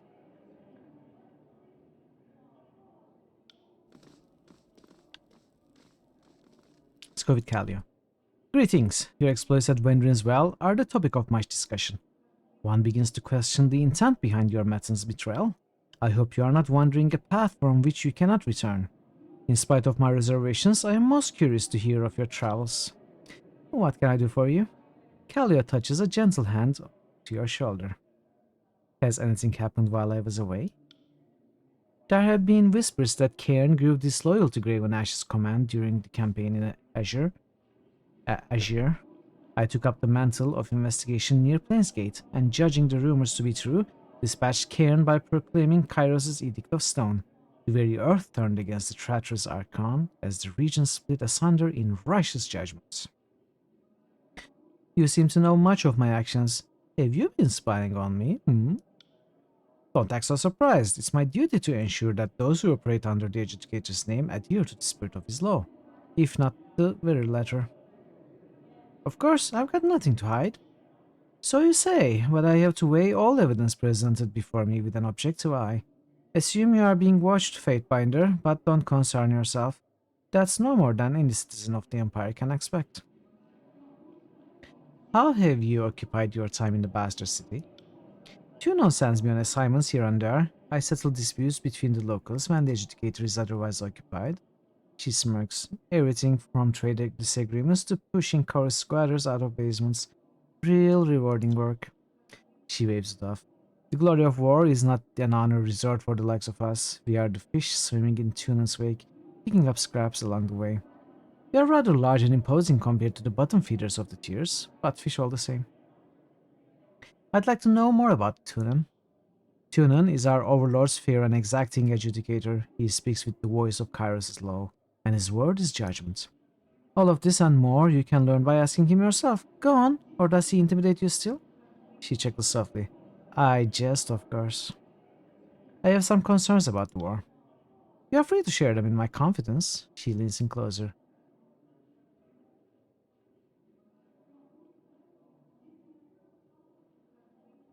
Our armies squabble at each other's throats. Divided, we cannot win. I'm less concerned about the armies than the Archons themselves. There can be no order when the mountains collide. Who would you see as champion? Neither. They are both at fault, equally inept. Her mood darkens. And then who would lead our advances, or be left to deliver Kairos' peace? Would you wear this responsibility as a crown upon your head? You may find it a heavy burden to bear. I can handle it. The Adjudicator trusts your prowess, but in this I am more discriminating. You should be as well. Farewell. Fatebinder Nunawal. I will not pretend to understand the strategic decisions you have made, but they are yours all the same. The Fatebinder of War claps you with excessive strength on the back, a greeting and a warning, both. Even so, I'm curious about your travels into the tiers. Come, let us speak freely. How were you singled out to become a Fatebinder? I cannot speak for the other Fatebinders, but I joined the court when I was yet still a boy, and impetuous beyond reason. I had been imprisoned with a death sentence for the crime of desecrating corpses. He laughs hard and hearty. It was nothing so exciting as you are no doubt imagining. I was merely burning corpses that awaited burial. Before the local authority could see me to the gallows, the Adjudicator claimed me a great talent waiting to be realized, needing only to be steered. Why burn the bodies? Corpses piling in the streets spread plague faster than the filthiest of rats. I was but 10 and a weak fighter. I did what I could do for my homeland. Why was the crime? There was a time when even the Northmen were a superstitious stock, a time before Kairos brought reason to the realms. The people of my city believed that, without proper rites, I was cheating our fallen warriors from returning to the land. It's a good thing Tunon spared you. Tunon favor 1. As I have said, the adjudicator saw within me something of rare value, as is true for us all. You as well were chosen for our great court, for which I am grateful. As the Fatebinder of War, I rely heavily on your talents. I am curious about Tunan's masks. They can be rather unsettling, can't they? Even to one such as me, but I can assure you, the innocents need not fear their objective, the emotionless gaze. What of the adjudicator's mask specifically would you like to know? I want to know about the silent face. The silent face is the face that Tunan shows up to us now, and for that we are fortunate beyond belief. The silent face is a patient face, a face for listening as Tunan presides over all matters brought to the court, taking great pains to ensure all sides of an issue are heard. I want to know about the face of resolve. Tunan's last known dawning of the face of resolve was the moment he judged and called ruin to half the districts in the Pastor City. Since then, he has ruled our northern tier justly, calmly, and with efficient diplomacy. I want to know about the face that is no more. Tunan is said to have worn a third mask in aeons past. I have heard rumor that the face displeased Kairos and thus was destroyed, as happens to all persons and objects that displease our overlord. Have you ever seen Tunan change his masks? In the way that you or I would change our raiments? No, not as such. And yet I have seen the masks shift. They switch without the adjudicator or anyone so much as laying a hand on them. It's not something you can watch unfold. After time, you merely realize it has already happened. There is work enough for the court that we shouldn't occupy ourselves wondering over mysteries. Could you remind me of the history and the origin of the Fatebinders? Seasoned warrior rubs a finger against the line of stubble along his cheek. We are a relatively young order, though we have spanned these past 2 centuries. While the voices of Nerat and Graven Ash need armies to execute their will, Tunon wields but a modest court of vassals. He exists as the extension of his law. There is no place in all of Terraces beyond our judgment. Tell me more about Kairos' armies, our allies. Ah, yes, with friends like these, our work is often self-explanatory. Were you asking about the Scarlet Chorus or the Disfavored? The Scarlet Chorus. Scarlet Chorus soldiers hail from every corner of every realm. As the chorus marches, it conscripts indiscriminately from those it has conquered to replenish its ranks. There is no continuity of command in the chorus. Nerat allows, encourages even, that strong to challenge their leaders. My name is New Legion, critical hits for we boost. are many. Legion Grey just boosted. Ever just wanna play a Pulitzer and novel prize winning game where you zoom around the galaxy saving folks and romancing anything that moves like Captain Kirk? Ever wanna solve Mensa level puzzles and shoot handguns and assault rifles to keep the peace? Well, have I got a game for you, Mass Effect. That's a very cool promotional trailer voiceover, Legion. I love it. How are you, Legion? Good to see you, and thank you for the boost. But the chorus has numbers, and brute force is almost always a viable solution, much as Rogueless insists otherwise. Besides, the Scarlet Chorus draws strength from the multitudes it swallows. Its blood chanters have taken knowledge from various tiers mystics, and many of the chorus's best soldiers were grown here in the south. The Disfavored. The Disfavored are the iron tip of Kairos' great phalanx, armed with the best weapons, the most comprehensive training, and led by the brilliant Gravanash. The Disfavored have no equals in open battle. The Legion has a saying, Gravanash protects. Do you have that saying, Legion? And it's no empty boast. The Archon of War is able to lend his will and strength to his soldiers and give them endurance beyond human limits. I have great respect for the Disfavored, but I know where I stand with them. They are a very close-knit band, all of them from northern families, many of them related to each other. Nuno will sighs, his smile wistful, but considering our role in the great hierarchy, I can't fault Graven Ash for being selective. I've claimed the Spire at Vendry as well. So the course whispers are true. The Fatebinder rubs his fingers along the underside of his chin, pondering his thoughts with great weight. After a moment, he offers you a wistful sort of smile. Someday, I would like to witness for myself this tower that has risen above the realms like a blade thrust into the sky. I would hear of your past victories in the war or of recent events. Have you not yet tired of my tales, Mithril? I do admit I never tire of telling them. He laughs, hearty and deep. Very well then, let me champion the feats of my conquest. Let the glory of Kairos' reign fall on any ears that would hear of it. While they may not rival one's glorious feats in battle, I take pride in the small dispense of justice I manage between my weekly drills and lectures. Just the other day, I pulled the teeth of a liar and strung them about his neck so that he might consider his words with more care in the future. Farewell. I changed my mind. I don't want to listen anymore. Okay, let's try and talk to these if we can. I am duty-bound to remain civil to you in this wanted court, but don't push it, traitor. Traitor? Fatebinder. The lieutenant gives you a curt nod. I am ill at ease in this polished hall, but I admit that it's a reprieve from the battlefield and training grounds.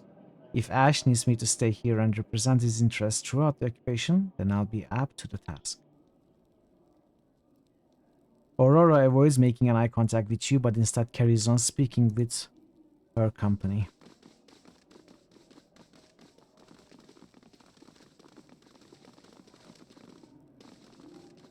I'd immolate you right where you stand if it weren't for the Tunen breathing down our ranks. Bloodmulch. The chorus gang boss regards you with a look of frank hostility. Fifth Eye was important to us. Even if Mighty Tunen gave you a pass, the gangs won't forget it. If you are ever feeling generous, feel free to send a few healthy outbreakers to the voices. We can always use fodder for the front lines, only if it doesn't cause too many problems with your new alliance. You'll make our time in the tiers an interesting one, won't you? He smiles for an uncomfortably long time. Of course you will. Why you killed Fifth Eye after all you did for us in Latin's Crossing is something I'll never understand. Someday I'll fashion an instrument from your lungs and squeeze the answer out of you, but not today.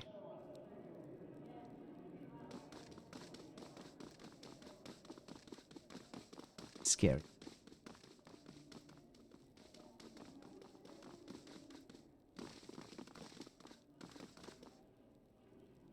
The ornament atop the throne resembles Tunen's mask. It always seems to meet your gaze, regardless of where you are standing. Okay, Tunen. This is probably a long piece of dialogue. Let's see. It probably has voiceover at least. This civil war, this feud, is an insult to Kairos' peace.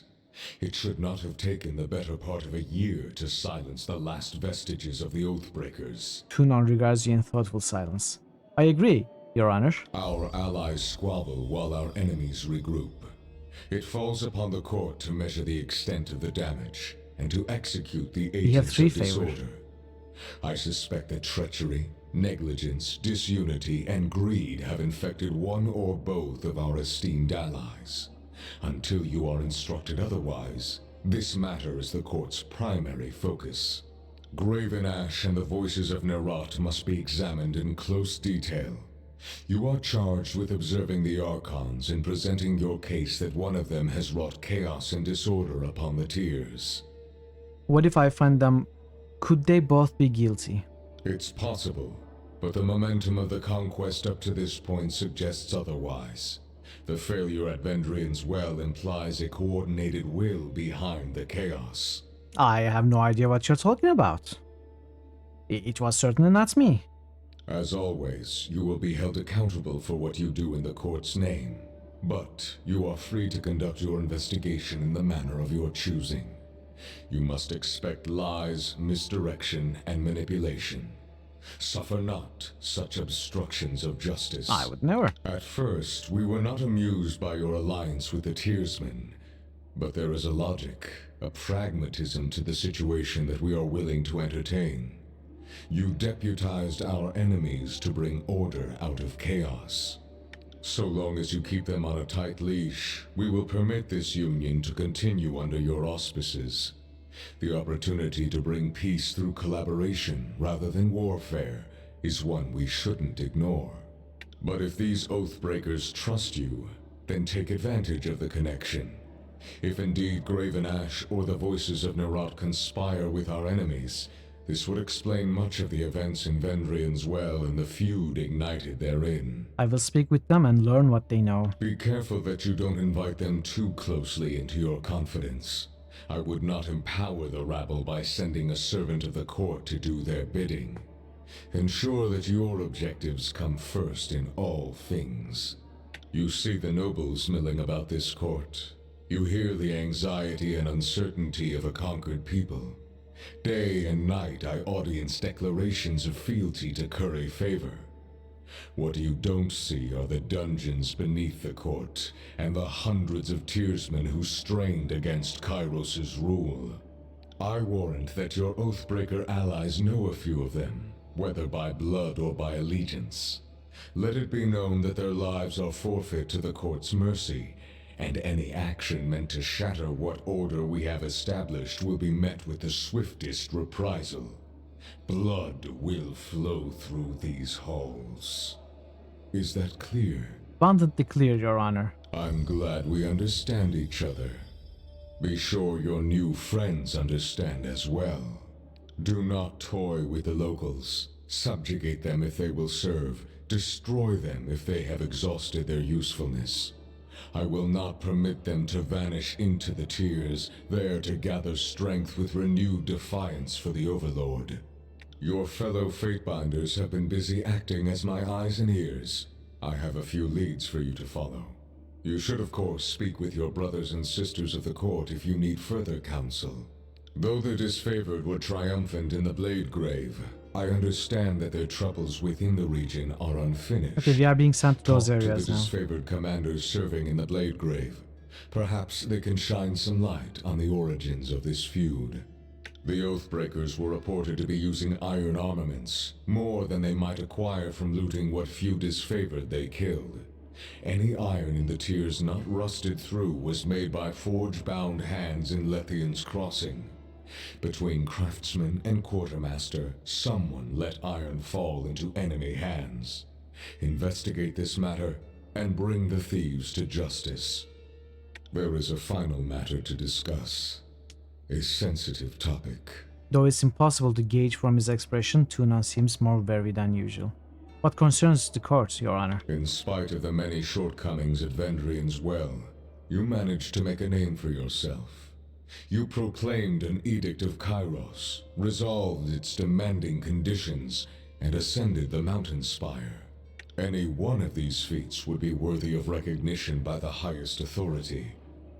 You managed to accomplish 3. I am in a privileged position to accomplish incredible deeds. I was only doing my job.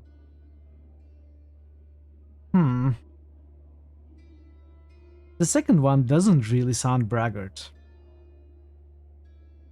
It is more praising the position that we have, the position in Tunon's court. So it is, if anything, a compliment to Tunon. But it does say accomplish incredible deeds, so I'm not so sure how Tunon would make of it. I was only doing my job is the proper, humble response, clearly. I want to go with the second one. I'm in a privileged position to accomplish incredible deeds. It pleases me that you grasp your role, as long as you temper it with a sense of duty. Whether by design or by accident, you have captured the attention of Kairos' army and the local tiersmen alike. This is no small opportunity, and the court charges you with exploiting your new standing to its fullest potential. You have a title in our hierarchy. However, it's a little-known secret that one's standing in the world is determined by their infamy, their deeds, and how they come to be known. Mind this notion as you bring justice to this lawless frontier. There may come a time when your deeds speak for you louder than any title.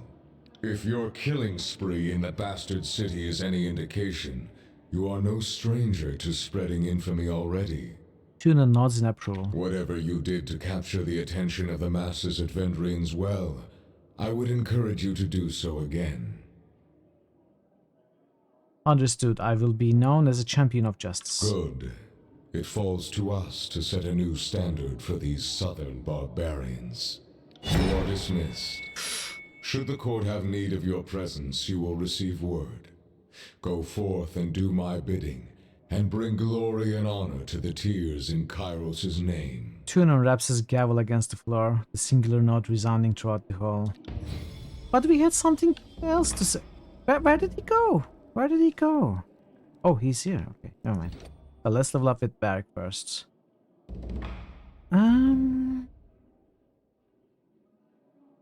So might actually gives endurance defense. Maybe we can put a point in might.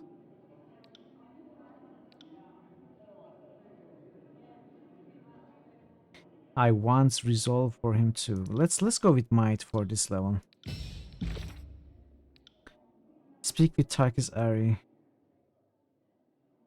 Dexter awaits your arrival in Ascension Hall to foster new alliance you have with rebels. Speak with her and determine what your next steps should be. Okay. Barrack's Clash of Iron bolsters the strength of his nearby allies, granting them a bonus to armor for a short time. Barrack and nearby party members take reduced damage. Ooh. Okay, I love this. I love this. This is amazing. We'll go with that. How did I not see this before? It also has level 2. Perfect.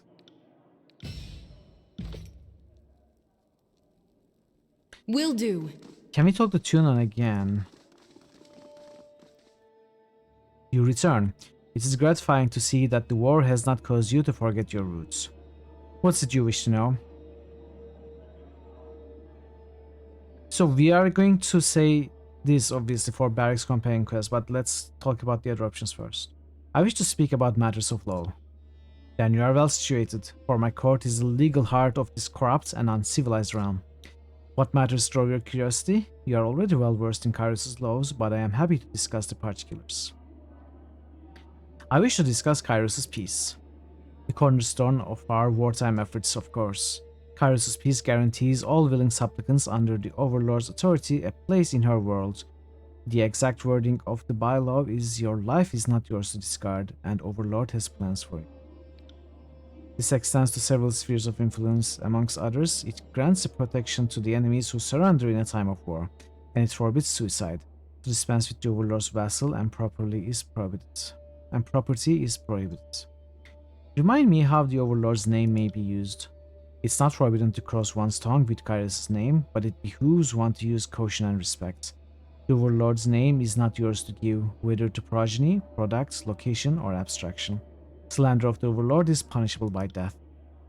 There is only one Kairos, and her name is safeguarded. No one may say Kairos and have it obfuscated by a second meaning. Neither will her name be associated by two trivialities. A gambler will not attribute his fortune to Kairos' luck, or his misfortune to Kairos' scorn. Such an association lowers the Overlord in the public estimate and is rightly considered slander most foul. Wow, there are so many rules about using Kairos' name.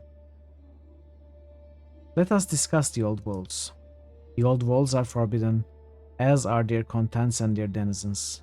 Owning any item from the old walls is considered trespass, regardless of how it came into your possession. Mind that in the course of your travels. As the old walls extend across much of the Tiers and Northern Empire alike, Kairos permits her servants to pass only where she has sculpted the landscape to permit traverse. Under no circumstances are you to enter a breach in the old walls, even for a task as innocent as crossing to the other side. If these restrictions seem too severe, I would remind you that they are for protection of Kairos' subjects. The Overlord has no desire to see harm needlessly inflicted upon her loyal followers. Remind me of the magician's folly. Practitioners of the arcane arts must be sanctioned by one of Kairos' guilds, such as the Blood Chanters or Forgebound. Rogue magicians with a tenuous grasp of unknown powers will not be tolerated. A sanctioned mage whose spellcasting causes damage to life or property is lawfully deemed innocent, as long as they practice their art in the service of Kairos. All is forgiven. Let's speak of quotas and sharing.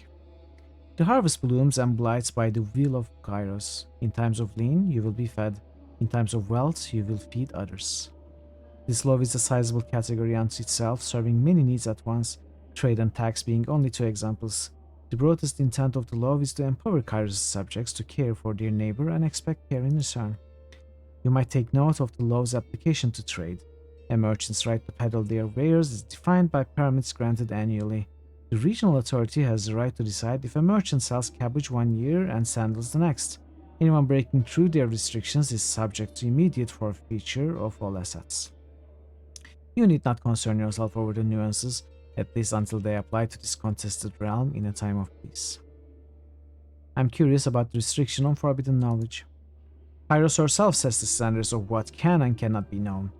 These restrictions are rarely enforced, but they are worth taking into account. During the war, for example, Kairos deemed the knowledge of Vellum Citadel taboo. No one may possess the wisdom of that fallen repository save Kairos herself. Calling it all taboo seems a bit like overkill, but to play Kairos' advocate, the world would hardly be safer if all had access to the lore of making poisons or the art of arming brigands in fine bronze. This is for the protection of her subjects. Before the coming of Kairos, during the ages of anarchy and discord, powerful knowledge in undeserving hands leveled empires without thought or mercy. Kairos has no desire to revisit those dark times. Am I beholden to these laws? What a stupid question, of course I am. That should not be in question. We are all subjects of Kairos. Her laws define and regulate our very way of life. With that said, as an agent of law, you are granted more leeway than a soldier or citizen. You may find yourself compelled to commit morally questionable acts in the name of Kairos. If it serves the court's justice, much may be forgiven. If the court finds any of your actions suspect, we will summon you to answer for yourself. Your testimony will be heard and judgment rendered. You are exceedingly curious about the applications of Kairos' law. I find it refreshing that you would seek my counsel, Fatefinder. We are at 4 favor. We are almost at 5 favor. Wow, that's gained almost a full level of favor. Back to my previous questions.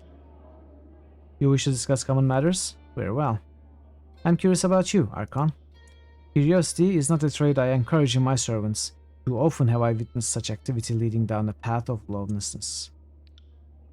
However, if you feel that a better understanding of me will inform your work, then I will allow it. What would you know? Tell me about your rise to become adjudicator. You'd think a harsh judge would be harder to sway. Well, we are not really swaying, but we are making him like us as a servant. Like have a better feelings about us or a higher opinion of us. But yeah, I guess if we have to defend ourselves against Tunon with a high favor, it would be perhaps, as you said, easier to sway his opinion and, you know, judge us not guilty or something, if that ever happens. Tell me about your rise to become adjudicator. Curb your ambition, students. My path to this days is not one that could be replicated under any circumstances. However, if your curiosity is determined, I will tell you my story. I wish to understand law and your execution of it.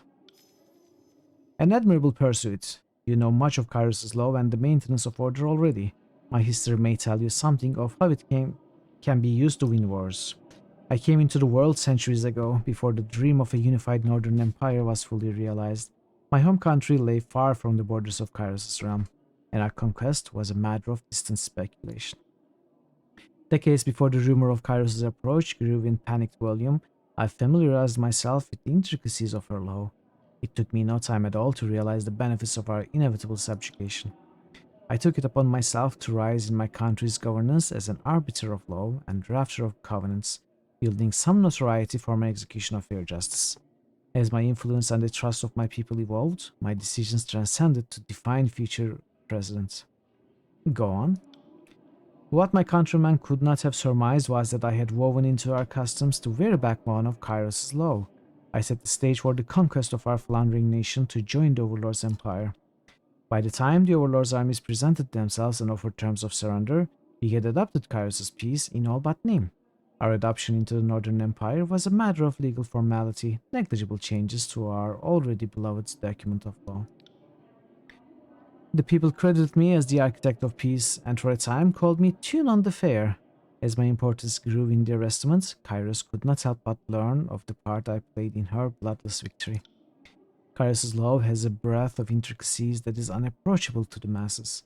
I was chosen to interpret and represent the Overlord's will across the Northern Empire and beyond, this time as adjudicator. It is my pride, my duty, and my life. What does it mean to be an Archon? I am a figure of power and significance, and under Kairos' mandate I am able to exercise my authority for the benefit of all. Had I not earned the Overlord's approval, I would not stand tall before you.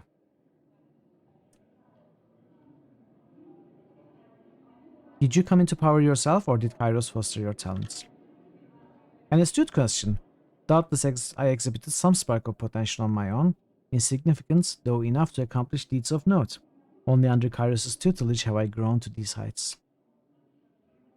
Could anyone become an Archon? Absolutely not. Only a precious few grow into this authority, where otherwise Terratis would descend into pandemonium. Of those few who rise into power, fewer still have the self-control to make lawful use of their talents, and of those who can, fewer still are deemed worthy of Kairos' approval. Is every Archon subservient to Kairos? All are subservient before Kairos, but I intuit your meaning. The Overlord takes great pains to recognize potential. Before an Archon comes into their power, they will have faced the harshest scrutiny by an agent of recruitment, if not Bleeding Mark himself.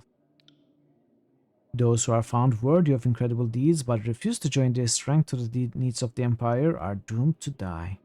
Those who wish to make a name for themselves are invited into the fold to serve and rule the needs of the Empire. That is the price of power in Kairos' hierarchy. Let's go back to my questions about you. What's the deal with your mask? I knew this was going to happen. This should be obvious to you by now, student. Since the answer is relevant to your duties, I will tolerate your ignorance and explain. 2 wrath, 4 favor. It's hate and love relationship at this point. The face is uncontrollable, wearing of muscle spasms and reactionary contortions, sickening in its display of every petty bias. Cannot be trusted the audience or judge a dispute without navigating a gauntlet of subjectivity for all to witness. I think I've heard enough crazy talk. What is this? How can we say this to Tunon? Go on. In my early days, before the Northern Empire spread to my lands, I fashioned the mask of listening out of stern, uncaring wood. This expression of enduring patience harkens the testimony of my petitioners, taking in all evidence before weighing matters in their due course. Later in my career, Kairos herself gifted me the mask of resolve. You will find it almost identical to the mask of listening, save for the brow furrowed in contemplation and weighed down by the burden of judgment. This is the face that dispenses law, often the most exacting and unforgiving sort. I wore it when I brought Kairos' devastating judgment to the bastard city. Oh, we don't have 63 lore. And doubtless I will wear it again. What do you look underneath the masks? Tunon hovers in silence, staring down at you. Your Honor? The shadows wreathing Tunon's feet whip about like waves in a storm, ebbing and flowing in your direction. An unmistakable air of danger fills the room. I kinda want to push, but no. No. Let's turn to my other questions. I think that would be best. I wonder what would happen if we push, though. I actually want to see that. Maybe some other time. Did you come up with the Office of Fatebinders? Indirectly, yes. Just as I am the representative of Kairos' law across Terratis, you are the face of my judgment for the people. I took inspiration from the Overlord's example, as we all should. The people needed an approachable face to settle their grievances, and I am not available to adjudicate on every sharecropper's dispute. Fatebinders were an inevitable solution. Why is curiosity such a problem? Because my vassals are not selected for their independence of thought. You are an agent of law, the execution of which falls within strict confines. Your intellect may aid the task ahead of you, but your unwavering obedience is of greater value to me. Don't you want me to interpret Kairos' laws to fit any circumstance? Naturally, but take care not to let your intellect veer you from the straightforward path. I have seen it happen, and lost more than one pupil who thought themselves above their station. convinced that they knew better. What happened to those pupils? Anyone who oversteps their bounds is given the opportunity to amend their ways. Those who fail to heed my warnings and show contempt for Kairos' peace are treated accordingly. The purpose of love is to set the standard for others. Though I am generous with the freedom I offer to Faithbinders, you are still inextricably tied to Kairos' law. Straining that tether to a breaking point will reflect poorly upon you. Tell me about Blithenmark. He is my headsman and assassin without equal. His official designation in Kairos' hierarchy is the Archon of Shadows, though I wonder that he ever considers himself aught but a slayer of the unjust. How did he earn this title? His work away from the court takes Blithenmark to the dark places of the world, the Tears and Northern Empires alike. Over time, Shadows became his dominion. They cloak him, protect him, and even fight for him if the need arises. It is said that Blithenmark can travel to any place where shadows are cast. Only he would know this for certain. Does Blithenmark serve you alone? Your question is flawed. We are all servants of Kairos.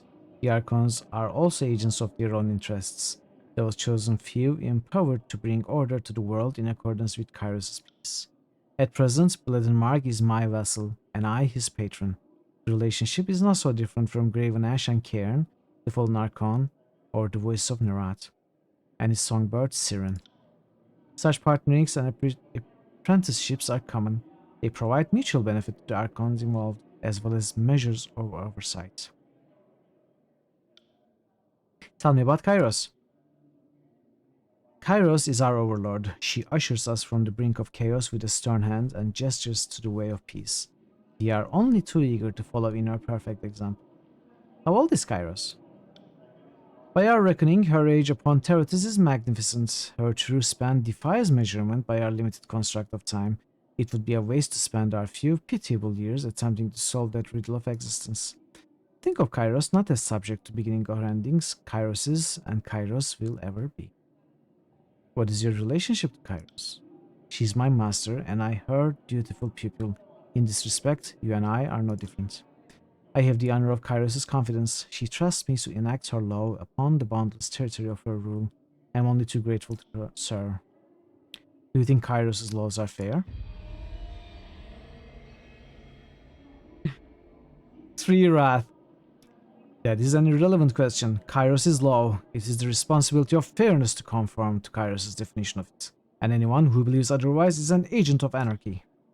Contemplate this as you deliver Kairos' peace to the frontier. If you fail to understand the importance and immutability of Kairos' law, then your work is but a perversion of justice. I couldn't help notice that you refer to Kairos as a woman.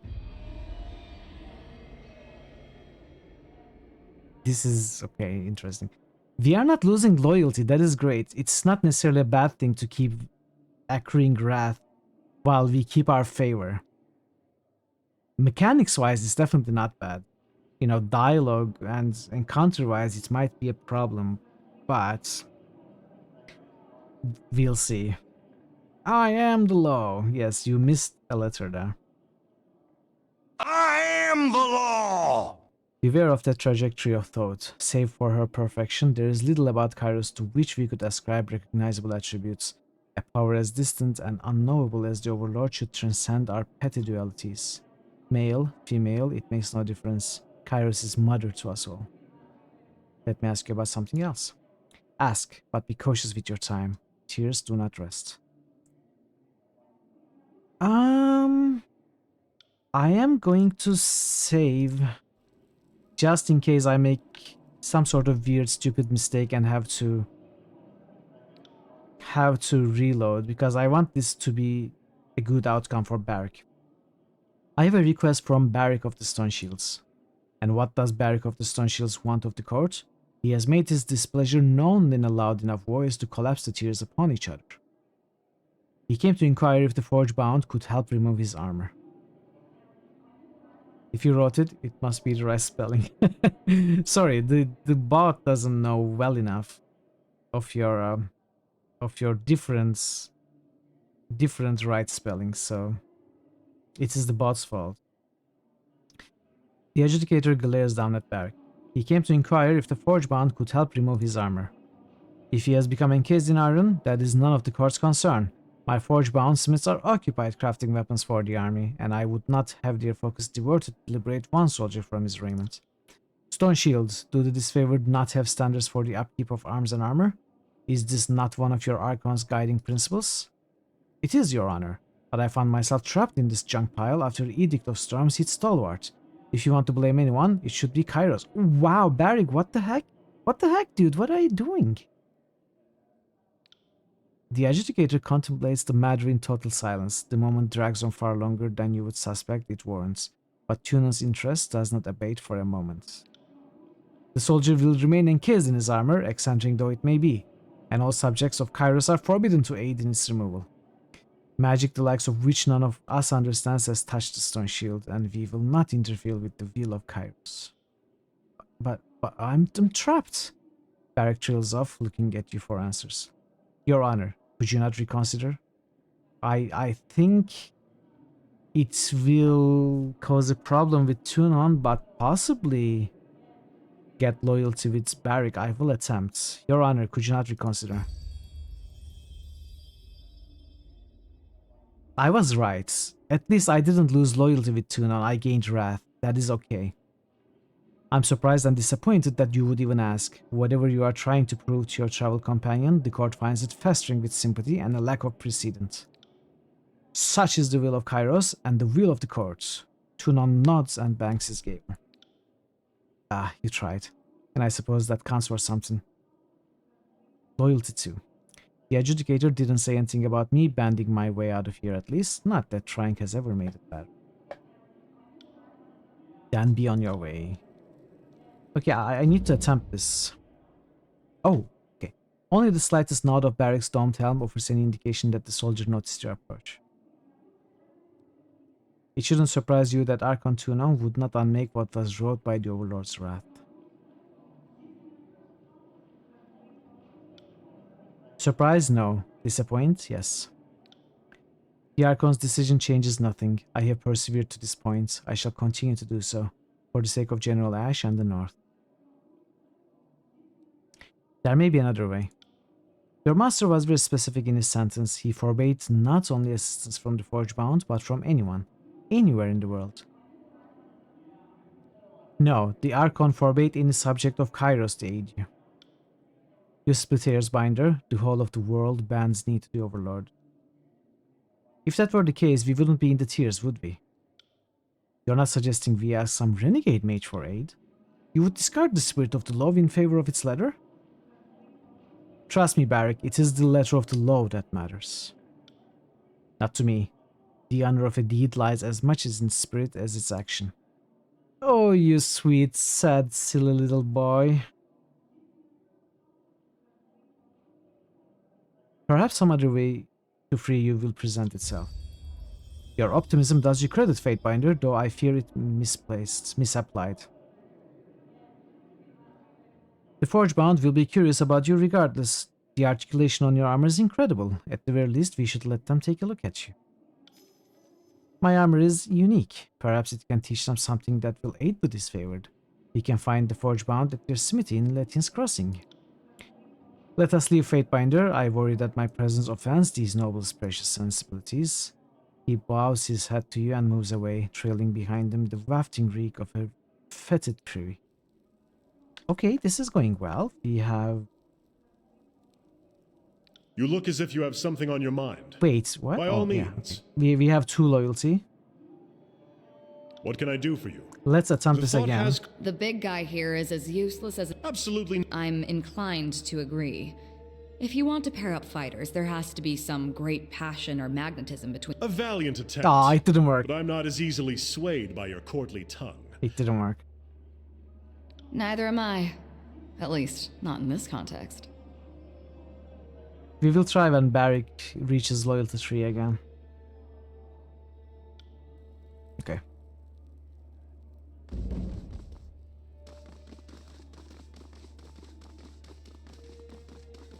Let's talk to all of these guys again.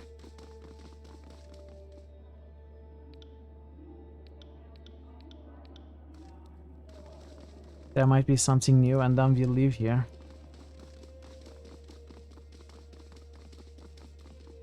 Sounds like verse wants your tongue in another context. Okay. This one. I got it. Alright, let's try the Fate Binders. We speak again, so let us speak genuinely and at length with one another. Now, of what matter would you have us discuss? The Fate Binder rubs his fingers along the edge of his jaw, regarding you with interests. There's nothing new. Regards, Mithril. You look as if you need something. Nothing. Fate Binder, you return. There is nothing. Okay, so we are done here.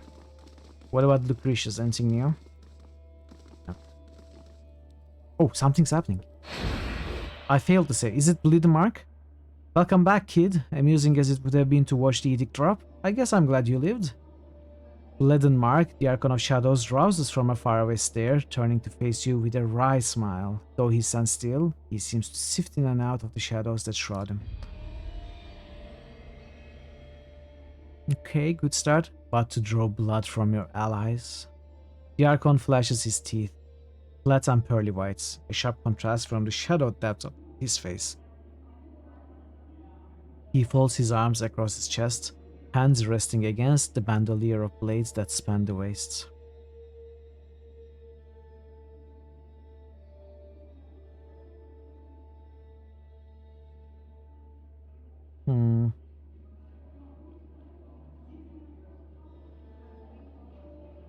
Every drop of it justified under Kairos' law, so don't play your petty intimidation games with me. We could do this.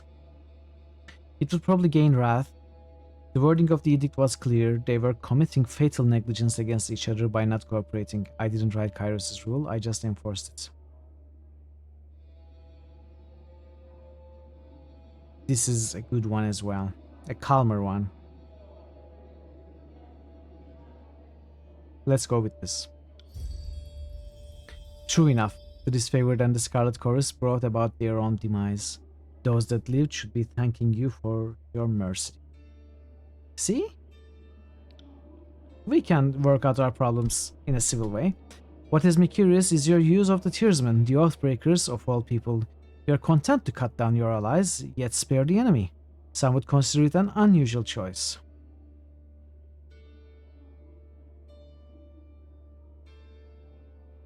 You are mistaken to call them enemies. The Oathbreakers follow me now. View them more as extensions of the court. That's the cute thing about you Fatebinders. Tunon teaches you enough about the law for you to bugger it in the backside, all while thinking you are so clever. Before you go and conspire with the locals too much, you and I need to have a chat. I'm listening. Everyone's keeping an eye on you because you did something nobody has done before. Got a guess as to what that might be? I'm the first Fatebinder to, no. I'm the first to resolve an edict before its consequences came to pass. I think it's this one. Close but not quiet. It's rare, but it's not the first time that Kairos has issued an edict primarily as a threat. Oh wait, I'm not the first one. We talked to Lantry about this. Providing the target sufficient time and motivation to comply in order to avoid the edict's punishing effects. I chose the wrong one. That's fine. Proclaiming an edict isn't new. Neither is surviving or resolving the commandments of an edict. But you're the first to proclaim and resolve the very same edicts, and it didn't kill you. I guess it is the closest one that we could have chosen, right? I don't think that exact kind of statement was in the selections. Or maybe I missed it. In one fell swoop, you survived your second edict, resolved the very one you had proclaimed, and woke an arcane structure that had slept for several centuries.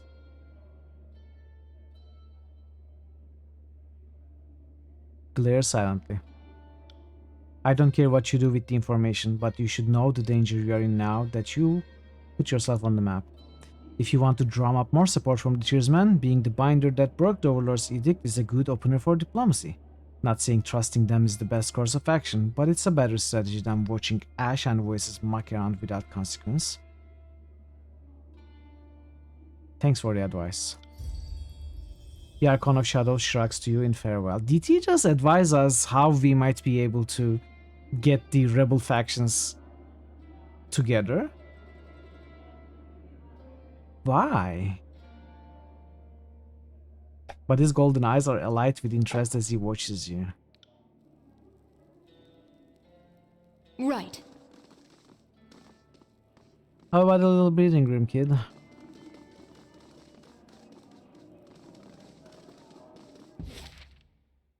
Okay. Before we go anywhere new, I will go back to the mountain spire to talk to Tarkis Ari. I forgot her name. Taris or Tarkis Ari.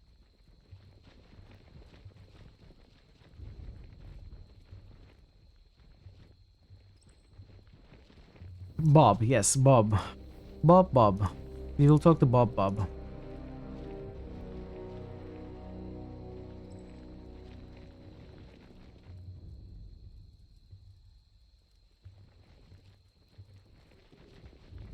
Stepping lightly.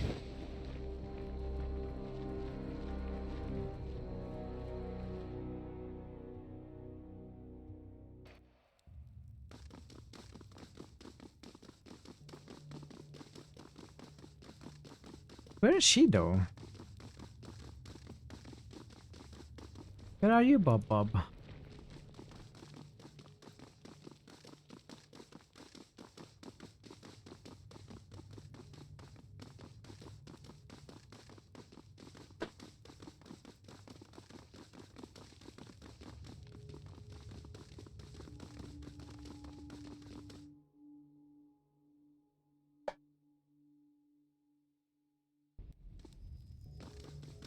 Okay, she's here.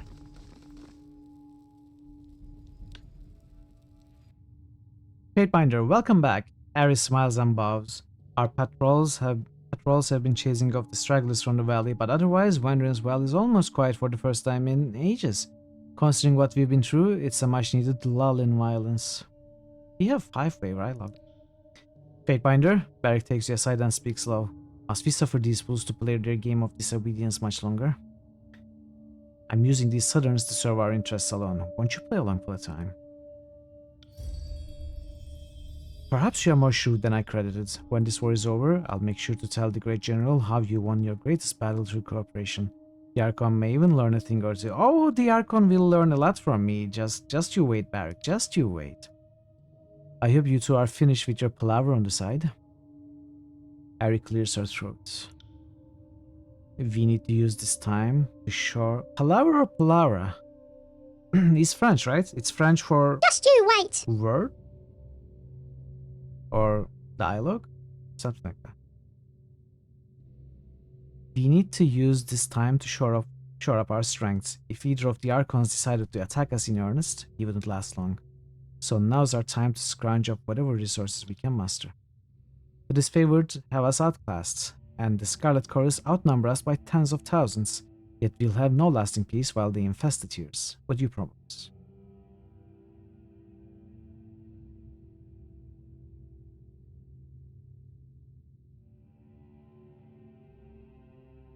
Okay.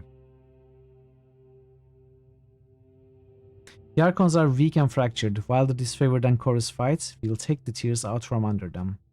Either this, or we divide and conquer Kairos' forces, and the Archons did the division step of the plan for us.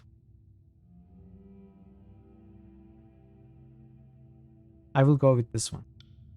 I like your ambition, but what you're proposing sounds more than a little beyond our scope. I'd be happy if we achieved a position of strength on our home soil. She frowns in thought. Though if we did manage to take back the tiers, it would send a message to anyone listening in the north.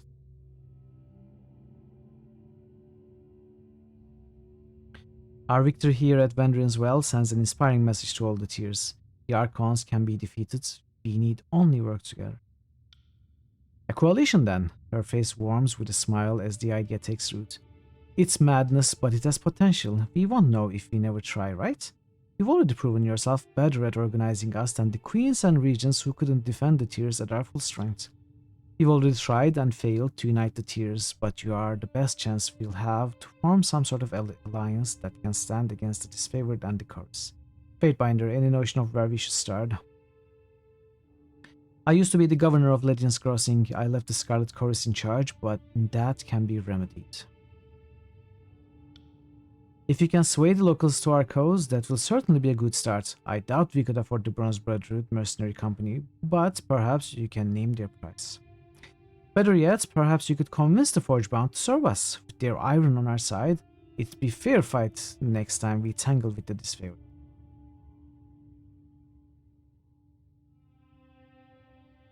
What can you tell me about the Bronze Brotherhood? I don't mind admitting that the Bronze Brotherhood would give the Guard a fair fight, and we need warriors of that pedigree on our side. Okay, let's read about this. This is the mercenary group. The Bronze Brotherhood is a mercenary company from the Free Stees dotting the Tyrus' southern coast. Many of these mercenary companies were employed by Kairos' agents and slaughtered during the war.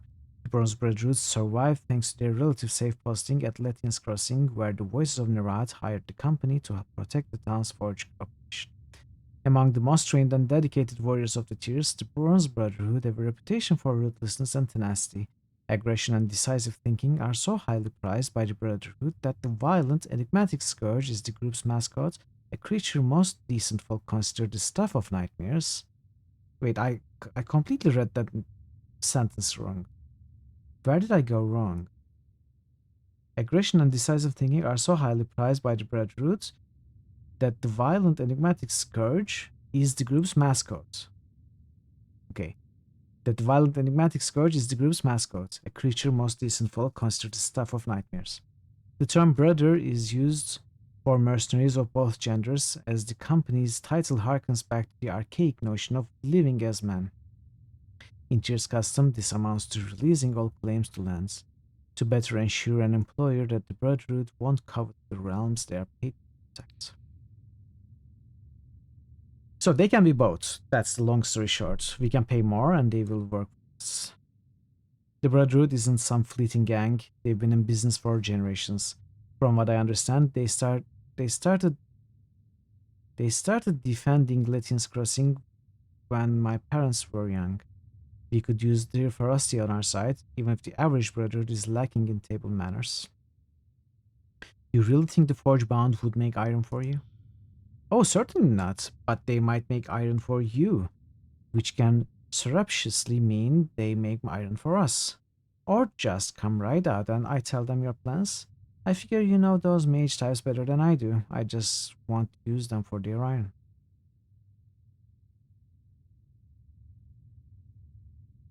I will return, defend Ascension Hall while I'm gone. Then I will take my leave. You are in charge of the defense of Vendrinswell. Do not fail me. Let's not say these. I'll head for Lethian's Crossing. I'll be back soon with additional support. Our intelligence might be out of date, but the town should be run by a man named Aldian. I recall Retoman being the leader of the Bronze Brotherhood, assuming he didn't get himself killed in battle. I believe First Brother is the honorific. I'm told there's a new Forge Master at Crossing, someone called Zdania. Maybe you can convince her to be more loyal to you than to Tuno? Good travels and happy hunting, Lady Fatebinder. Salute, take your leave. Farewell. Okay. What is this house seal? The seal was made with care and attention to detail. You recognize its sigil from the merchant house. Hand over quill. Why do I have this?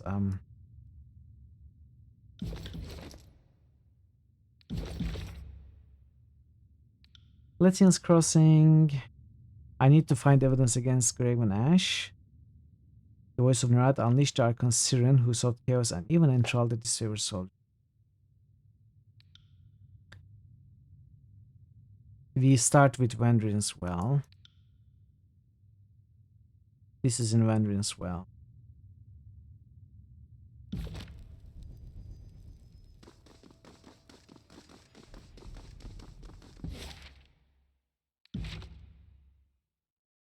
So where can we go? Can we only go to... Wait, Vendrinswell? No, we have to go to... Lithian's Crossing, not Vendrian's Well. And that is the only place we can go right now. So that is the first thing to do. Okay. Let's read. Lethian's Crossing, built in the shadow of an old vault junction in the realm of Haven, Lethian's Crossing is a growing trading settlement. The nearby rivers are rich in iron ore, though the locals lack the technology to smelt and forge the elements. In the years following Kairos' conquest of the Tears, the population of Lethian's Crossing swelled with refugees fleeing the destruction of their homelands. The presence of the forge-bound mining the iron, along with their guards, makes the makeshift settlement a vital resource for Kairos' armies. In the year 429, as governor of Lethian's Crossing in Kairos' name, you granted control of the settlement to the Scarlet Corps. It will take you 1 day, 15 hours, 45 minutes to complete your journey from Ascension Hall to Lethian's Crossing. We are going to do that.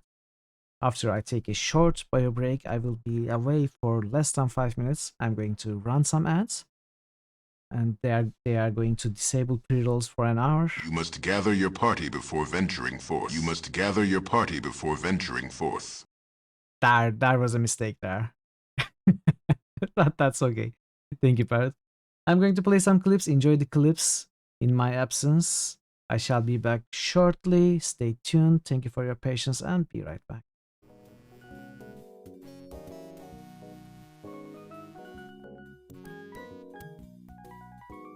No, that knife is not going to cut it. Get it? Cut it? I told you I had a plan. I'm very funny.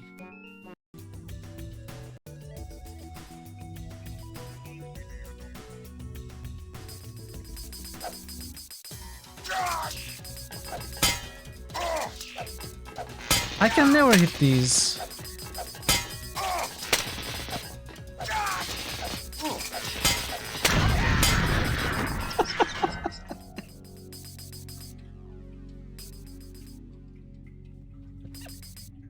Well, I killed it.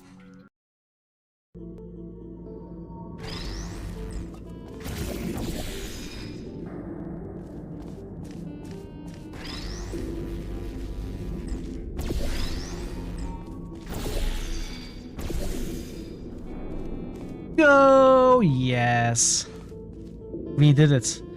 You've got one reflector on both balconies. Oh, I think we are getting close. Oh no, dog meat. You are now just meat. Always at the jump. Can I fall on the first aid kits and get healed? Yes!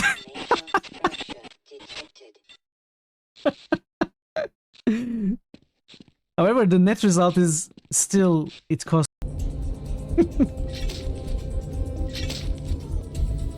What? Ooh, I'm going to reload from that. That was terrible, and it was so terrible the game crashed.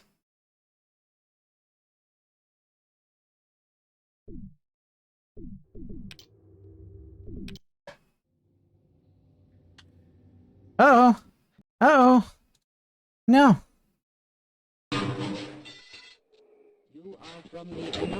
I'll save you.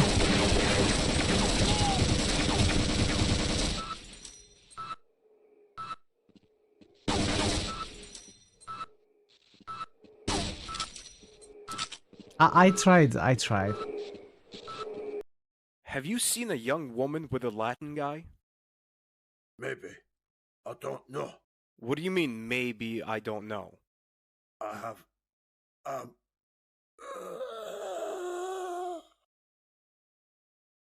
Hey, are you alright? Oh no, he's dead! He behaved so strangely when I asked about Nico. I know, he died. That's so strange. He must have been guilty of something. Yeah, good to continue. See, we are fine. I told you we were fine.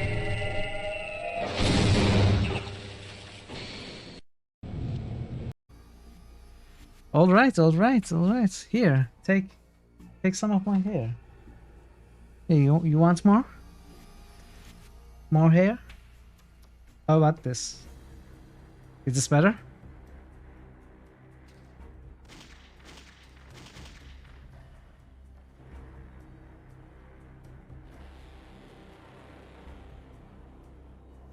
It's actually annoying.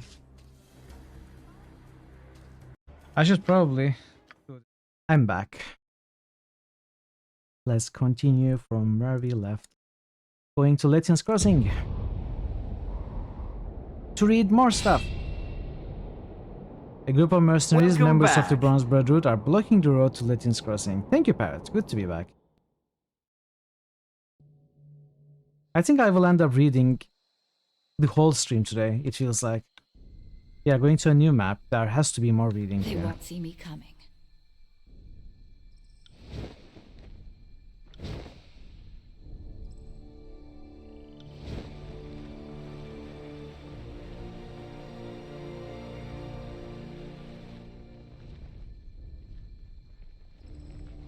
Can't do that. Sorry, I can't. What do you mean you can't? Do it. Time to lighten my step. Welby.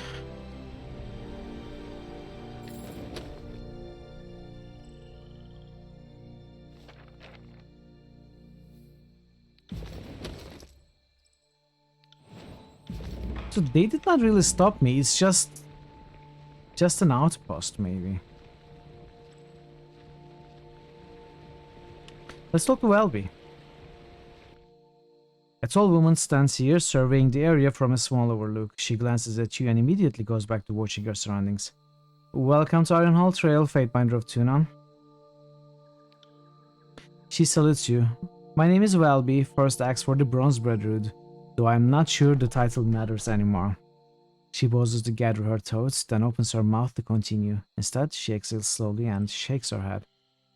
Never mind, you needn't be burdened with my problems. While I appreciate you coming to me before speaking to Ratomon, you will need to be careful.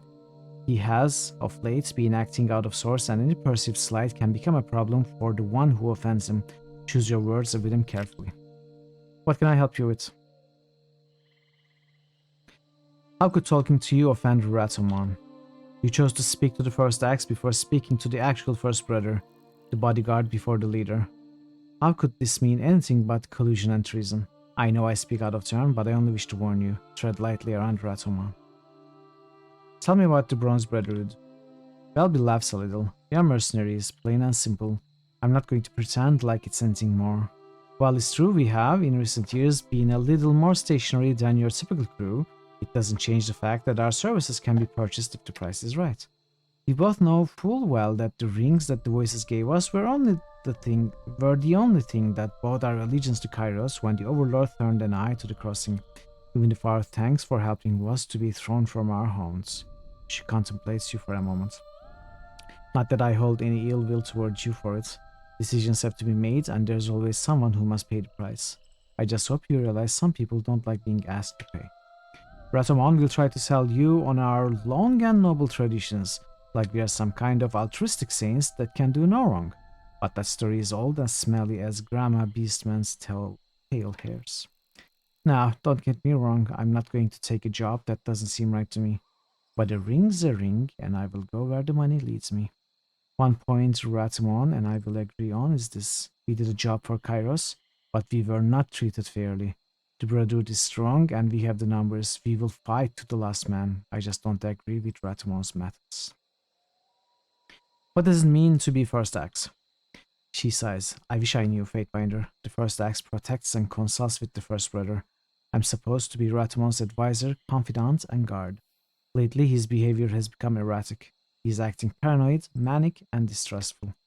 My duty as First Axe is to protect the First Brother, but I am also sworn to protect the Brotherhood. If that means the removal of Ratomon, so be it.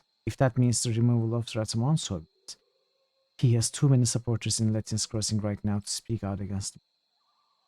What do you think has happened to Ratomon? Honestly, I couldn't speak to the cause.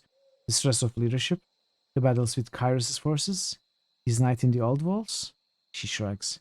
When you decided to remove the Brotherhood from the crossing, it certainly set him off. Does it matter? His behavior is endangering the Brotherhood and he must be stopped before we are destroyed.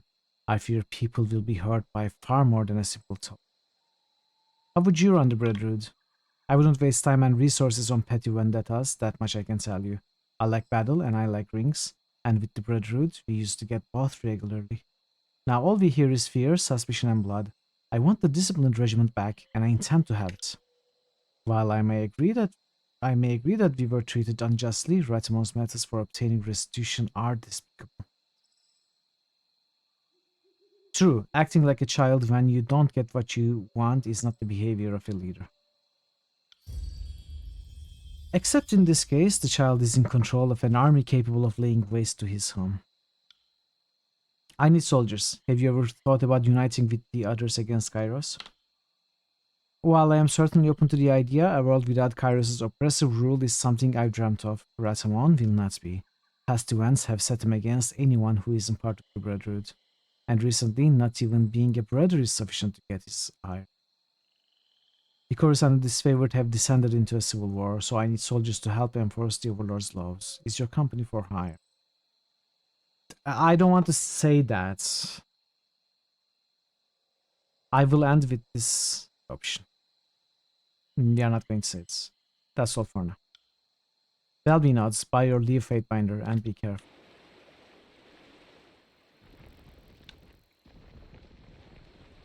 Will Aster and Ratamon is here. Let's talk to everyone else.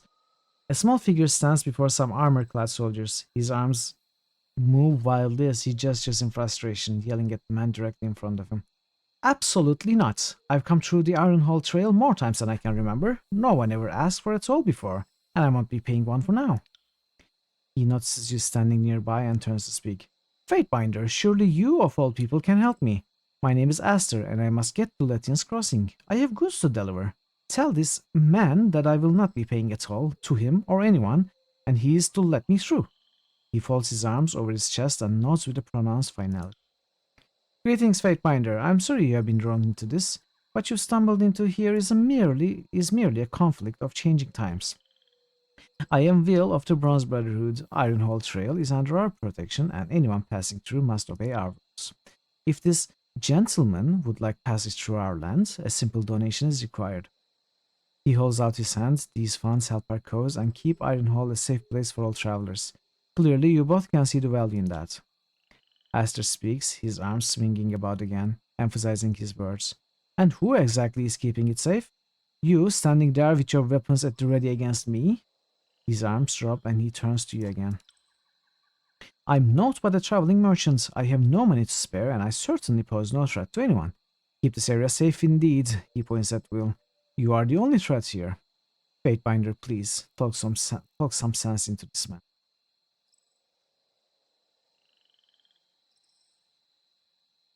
Address Will. This man will not be paying a toll today. Call your guards off and allow us passage immediately.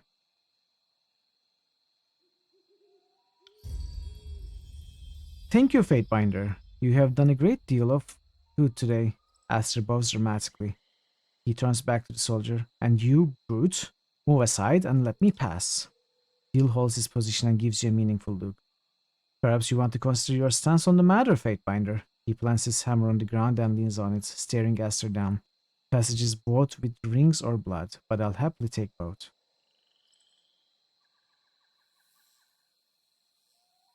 I stand by my decision. Aster raises his hands in protest. I thank you for your efforts, Fatebinder, but it's not worth bloodshed. I will leave in peace.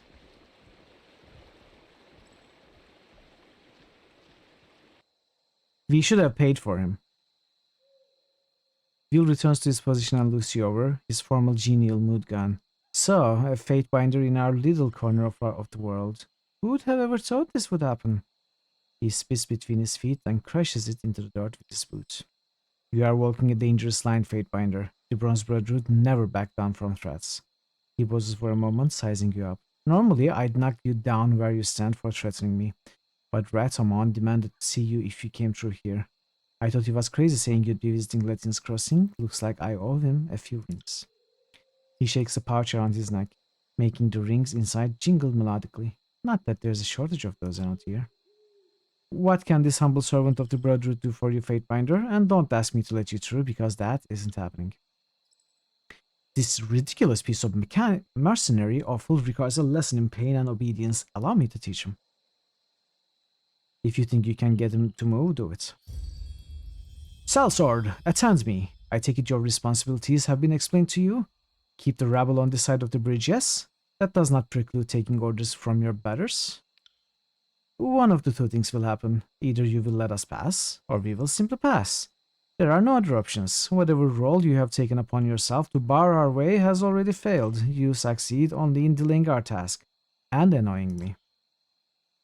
Is your name Ratamon? Are you the leader of the Bronze Brotherhood? He cups his ear to listen. No, I don't think so, because he decides who crosses and who doesn't. If you have a problem with that, take it up with him. Ash, forgive me, but I can only endure so much of this fool's inane jabbering. A blur of rusted metal proceeds in a deafening crunch as Barrick backhands the mercenary, leaving a significant mark behind. Veal rubs his cheek.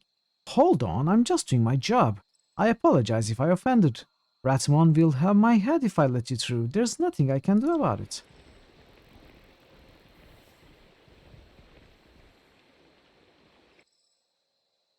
While you are talking to Will, a striking man with a shock of bright blonde hair approaches, moving away from some man searching bodies of slain soldiers to the south.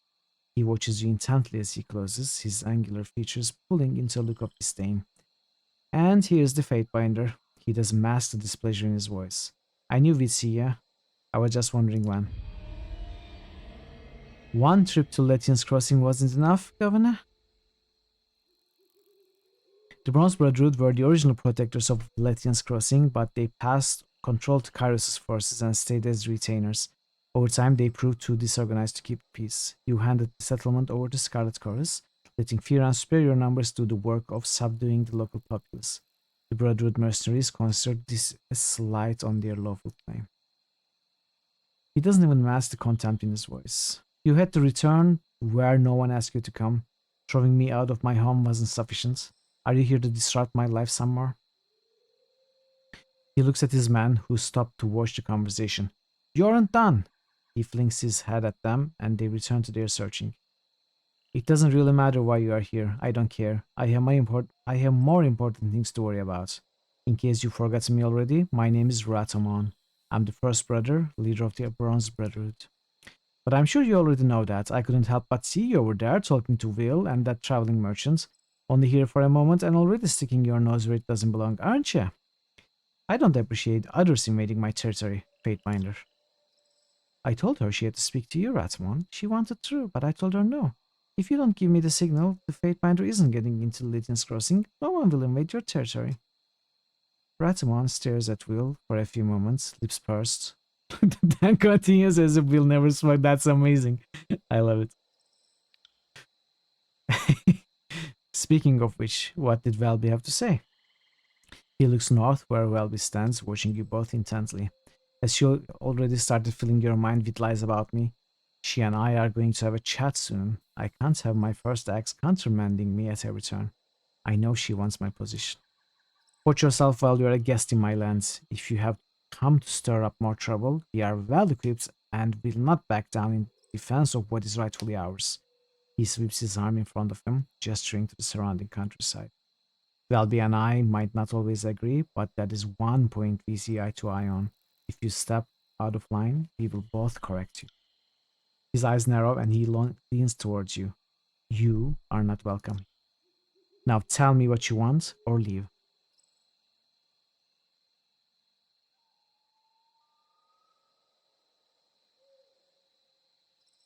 I am gathering an army. Would you consider standing with others against Kairos? Absolutely not. I placed my trust in others before and only received the back of their hand in return. Payment or no, I do not appreciate providing a service and being tossed aside. If they are not my brothers, they are not my friends. Why is Lethian Crossing so important to the Bronze Brotherhood? We were asked to do a job and we did it. Then what happens? You throw us out of our home. He makes an emphatic gesture to the north toward Lethian's Crossing. By all rights, the city is ours and suddenly Kairos wants it.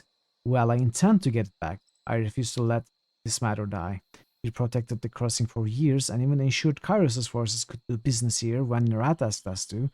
No, we did the job we were asked, and this land belongs to us. Tell me about Welby. He shoots a look to the north. I had such high hopes for her as my first axe. The continued success of the Brotherhood should be the single most important goal for anyone who is a member. She seems to have forgotten her place. She is not the head of this band. I am. If she doesn't stop overreaching, I will have to replace her with someone who knows how to obey. I need to get the Lettian's crossing. Raytomon considers your request for a moment. If I let you through, you must promise me to behave. I have enough problems dealing with everyone else. I don't need the hassle of keeping an eye on you two. So watch yourself. I might not currently have control of my city, but I have eyes everywhere. If you stir up trouble, I will know. He turns to Will. Let the Fatebinder through. Do nothing to delay or accost this party, or you'll answer to me. Will gives him a quick salute. Tell me about the Bronze Brotherhood. We are a humble group with noble, long-held traditions on the side of the right and honor. Ratmon's voice fills with pride. If there's an injustice that needs to be rectified, we are called. So you are hired mercenaries. Ratamon's face takes on a sour expression. If you want to be crass, then yes. People pay us for our services, but it's hardly the reason we do what we do. I mean, like, I'm kind of annoyed that I gain wrath with the Bronze Brotherhoods rather than with Ratamon. Like, I'm trying to rile this guy up. I'm trying to annoy him. Not annoy the whole Brotherhood. The game doesn't differentiate between that, which is understandable. Relax, there's no shame in doing what you do well for a decent wage, but claiming you are doing the work of the righteous when you are just selling your brawn makes you sound like a brigand or a conqueror. Those are quite arrogant words from a man who belongs to a group that takes knowledge and hides it from the world. Your opinion in this matter means nothing to me.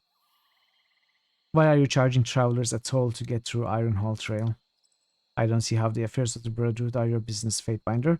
Suffice it to say, the funds we receive from our tolls help us keep the lands around Lithian's Crossing safe. We are owed our dues, and we shall have them.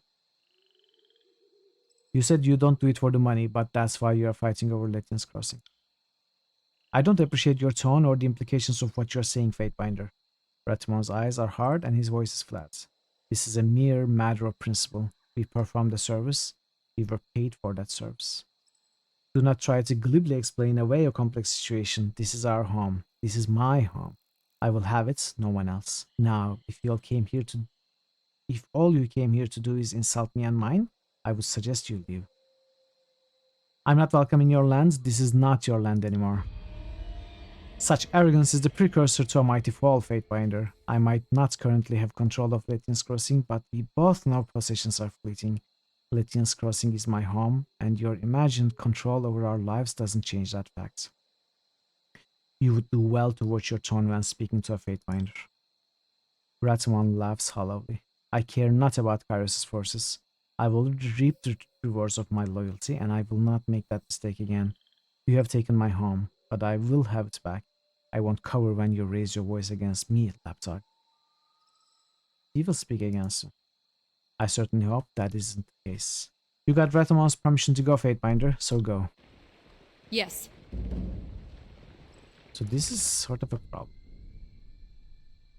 I have to kill Ratamon. Ratamon rebuffed any ideas of an alliance with the Bronze Brotherhood. I have to make Val be the leader. Fatebinder, you have returned. Why are you forcing travelers to pay at all? Ratamon will say it's because it's what we are due, but part of me is inclined to agree with him. But if I were pressed, I would say his pride is hurt and he's lashing out. He can be such a child sometimes. She looks quickly at her guards. Just watch yourself around him. He hasn't seemed completely in control of his faculties lately. It's frightening to see what he's becoming. Did you not swear an oath to your leader, Sellsword? I knew that your loyalty was available to the highest bidder, but I never guessed it extended into treachery. Ratamon's plans can doom our entire troop, and I intend to prevent that from happening. I am loyal, not blindly devoted to someone intent on marching me off a cliff's edge. So I would normally kill Ratimon if it meant that Valby would take over and I would get Can't them do to that. join me. I'm not sure if that is going to work like that right now. Like the game seems to indicate that, but it's not really clear either. So I am kind of worried about starting a fight with them and then taking on the whole Brotherhood. And rather than getting them to join us, just losing the faction altogether.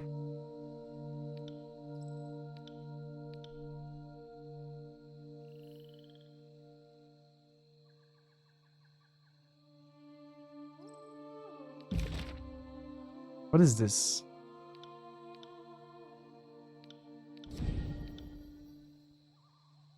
Reduces the cooldown.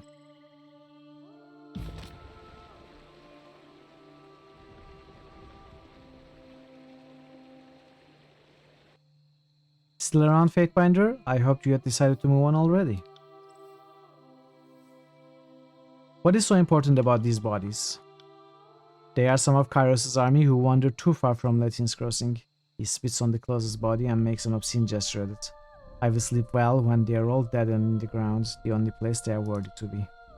But if they choose to break themselves up like this, it will only make it easier for us when the Brotherhood makes our claim to what's rightfully ours. How do you plan to take Latin's crossing? Ratimon pulls his head back and looks at you askance. Why would you ask this? His voice drops to a whisper. Is Valby planning to undermine my strategy?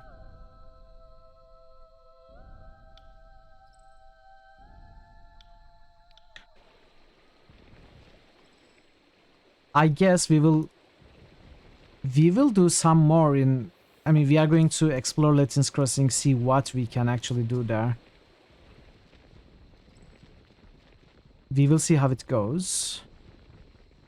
And eventually, we will probably have to fight Ratimon and his loyal followers. But not now. Not now. But I will get a save here.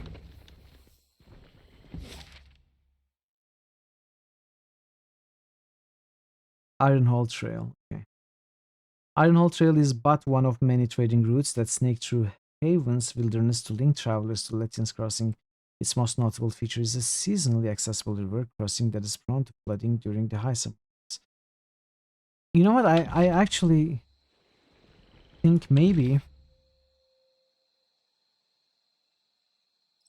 the settlement of Latin's Crossing is home to both Bronze Brotherhood and the Forgebound. Both could become valuable allies in upcoming conflicts. Travel to the base of Sunset Spire to reach this trading hub. Rebuffed any ideas? Honestly, maybe if we somehow give the Latin's Crossing to the Bronze Brotherhood, they will agree to help. I mean, I'm just worried that I kill them and I don't get what I want. I guess we gotta save, so we can just try. As you command. Even if we can even win this fight, it doesn't look easy. Let's test. I might reload. I knew you couldn't be trusted, Cad. The force of Kairos will always show their true face if pushed. Ratimon retreats, calling to his men as he runs. Guards, we have a snake in our midst. To arms! No, come on. I don't like this, see? I thought something like that might happen. This is not going to give me what I want. I'm going to check something very quickly, then reload. No dice. See, they are all also enemies with me now. I thought something like this might happen. I will reload. So this is not the way to go. This is not the way to go to change the leadership of the Bronze Brotherhood. Probably it's something else will become available, like another opportunity will present itself after we do things in Latin's Crossing. The progress is arrested by the appearance of a gang in crimson and leather who round the corner ahead of you. Oh shit, Burst mutters. The ass gang. She shrugs at you, questioning place. At your questioning glance, I run with them for a bit. They note you and approach. Weapons at ease, the foremost gang member raises a hand in greeting. Hail the gang. You raise your own hand in response, greeting the approaching gang. The leader's head is half-shaven, and the pale sickle of a scar curves down her cheek to the corner of her thin lips. Fatebinder, she says, bowing her head slightly. Worse, her tone is cold, her eyes narrowed at your Scarlet Fury compatriot. You don't much care about the slippery loyalty of law dogs, whom mutts can't help but nip at their betters. Chuckles from the other members of her gang. But worse, she betrayed the chorus, and that demands a scalp. Sorry, Verse answers. I'm flat out of spare scalps, clever ass. The one you are using will do nicely, another member of the gang says. Verse looks to you. They want a fight and I'm happy to oblige. You're called Binder.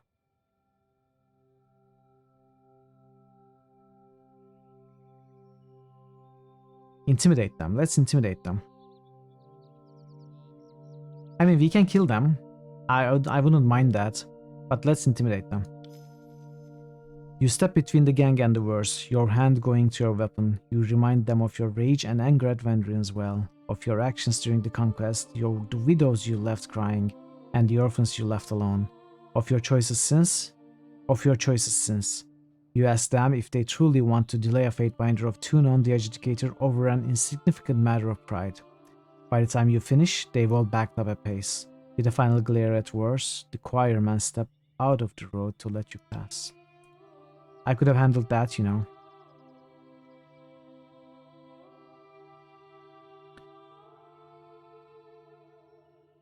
We are not going to chastise her. We will glare silently. She meets your glare with a grin and gestures down the road towards your destination. Shall we? We gained wrath with Verse. I mean fear with Verse. And we gained wrath with Scarlet Curse.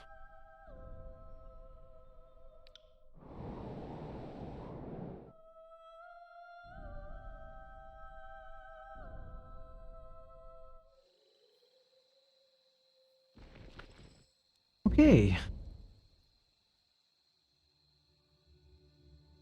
Markets, river, moonrise. Markets, Tear Smasher, moonrise districts. What are these? Moonrise Falls, Sunset Spire, Sunrise Falls, Sunrise districts. Maybe let's check the lower tier first. Let's look at it tier by tier. The ground level first, then first tier. A second tier. Or, I don't know. We'll see. Whoa, what's happening? What did they say? To battle, the Fatebinder is here, raise ramps!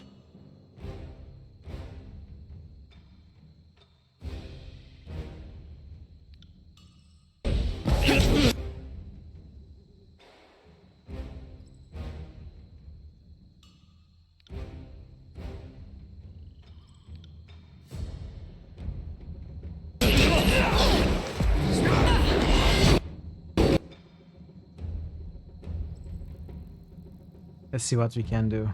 His arm is good. Need to kill this Blood Chanter early for sure. Let's see if we can get over there.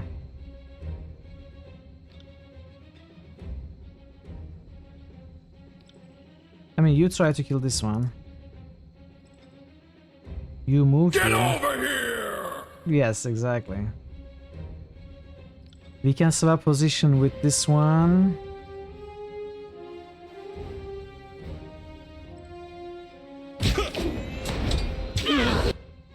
That was unnecessary, but that's fine. Mitral is here. Oh, there's a Beastman here. Okay, interesting.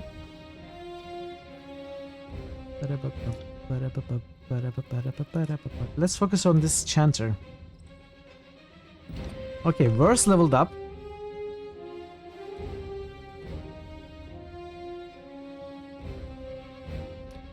I will give you quickness, maybe? Accuracy? Let's give you accuracy. Or maybe might? No, accuracy.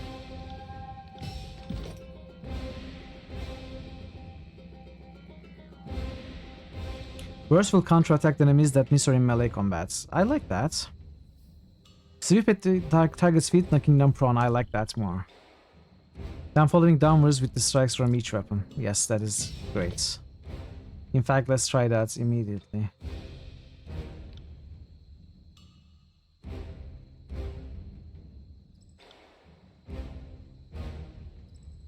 As you command.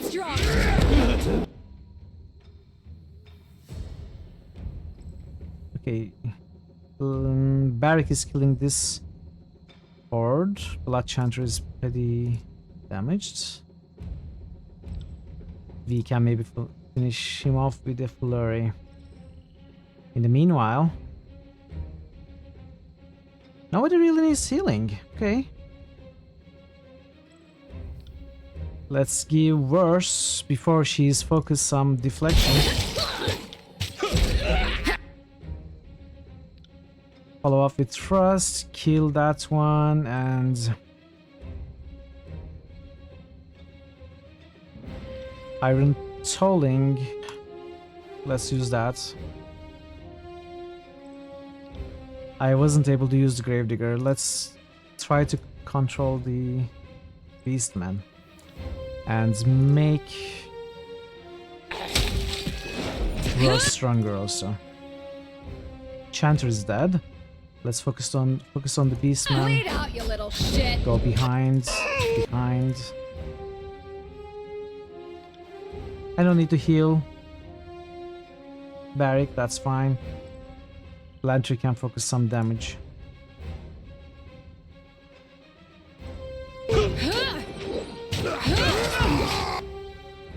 What? What happened to you?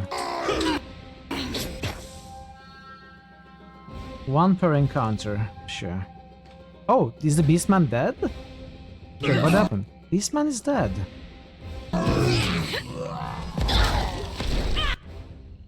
Fall before me. Okay.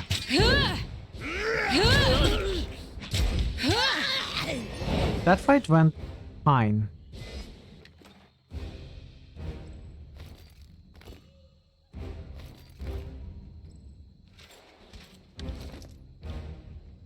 Let's see. Nah. 3 disengagement defense. It's okay, but cleansing victory? You are doing very well. Thank you.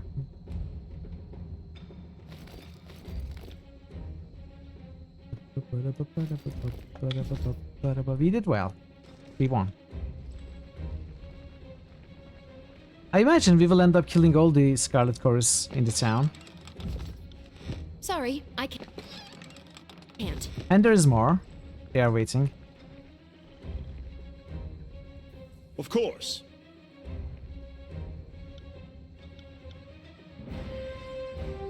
Scarlet Fury, Bloodhound, Hound, Bloodhound. Are you coming or not?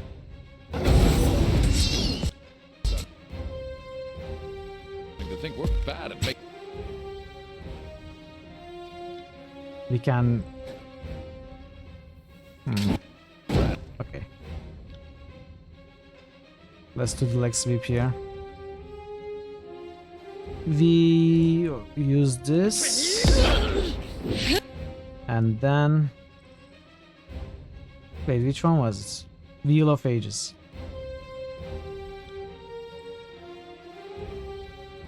Use it around Barrack. We can do some Gravedigger shenanigans. Just give me the signal. I'm not really focusing on anything. Everyone is attacking a different target. Can I focus? Let's try to focus this Bloodhound.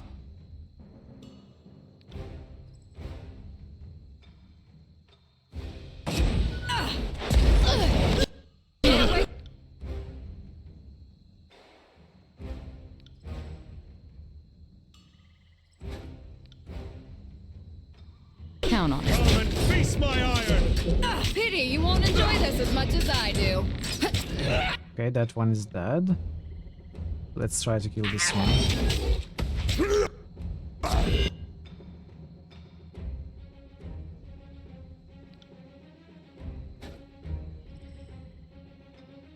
I should put the 1 per rest ability somewhere else. Oh yes, I should use my spells with Mithril to raise some of my skills for sure.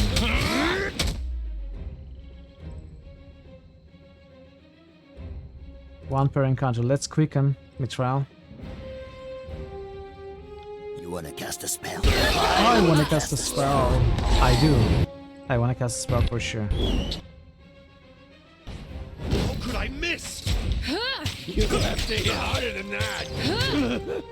We can disarm enemies. Let's disarm this one. Oh, Sun Spear. Yes, I need to use that. I was curious. Okay, let's try. This Sun Spear is the rebel ability. But she moves. That's fine.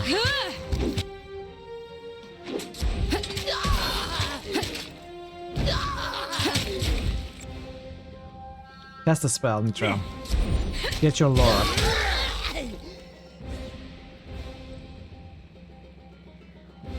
On it.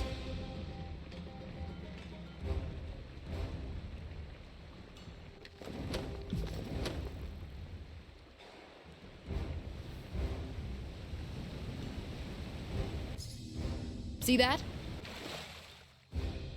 Frozen Shackle. What is this? Accessory. When critical hits, damage, frost versus dodge. Oh, okay. Okay. Can I give it to Barrick?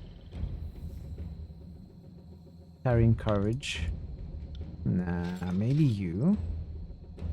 Or maybe you. Right. This is the junction point for 2 waterfalls that pour over the top of the old walls. Okay, so we cannot actually climb this tier up, can we? No, the stairs are up. We cannot talk to this guy. So we have to go across.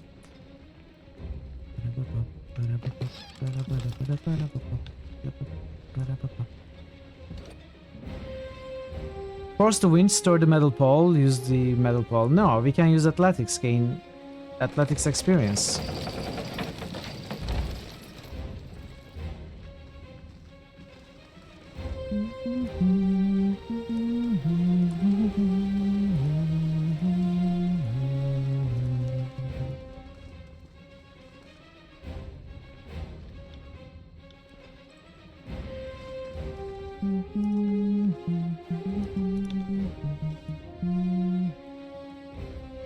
There's a blood chanter. What is a tear smasher?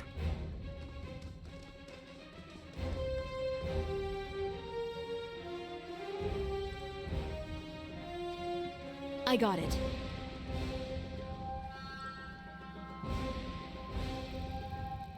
I'd have it no other way. Go. Be patient. Let's have it. Be patient. What are you doing? That didn't work. Didn't work at all.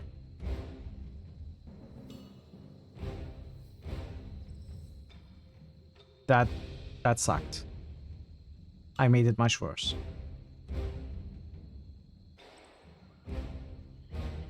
But let's see if we can do something.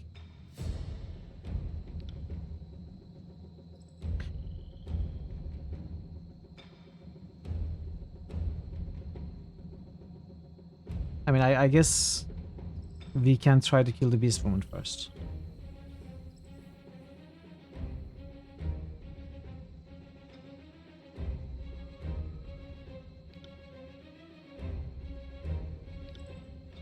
Ready?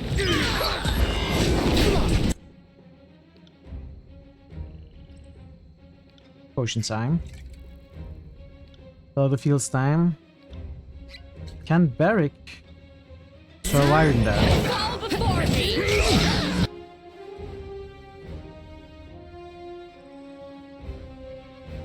Tear Smasher is coming this way, not a great thing. No, not this one. Let's go with Quicken. And you do this against the Scarlet Fury.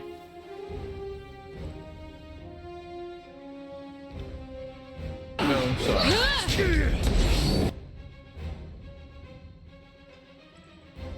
They're all disengaging. You know what? I may try and focus on the Blood Chanter with Barrick. Let's see. Leg Swoop.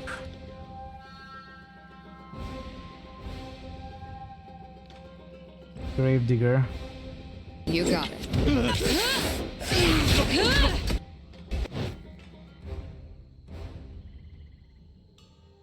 Where is my...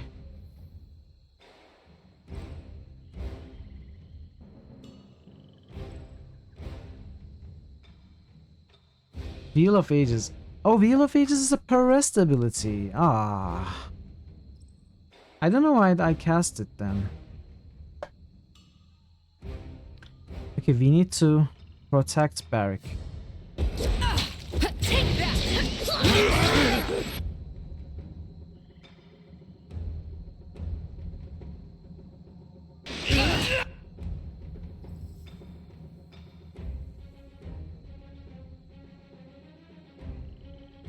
Leg Sweep, did it not work? Per rest? Never seeing that used again. No, I actually use that quite a bit. Come on. Let's see. Okay. This one withstood it. Another potion. You gotta heal. On this, you gotta drink a potion. Someone staunch my bleeding.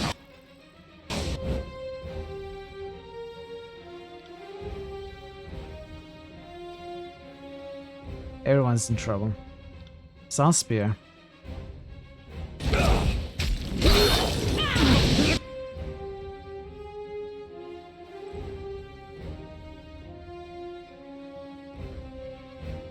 I have the Iron Storm again. I might use it. But maybe not. Maybe save it.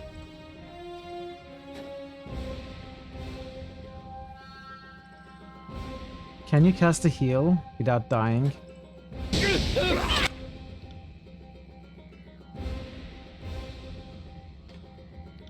Let's disarm this Tear Smasher.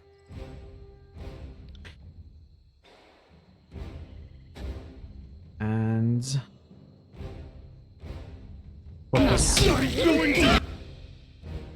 Too late. Barrick is down. If he cannot get him up,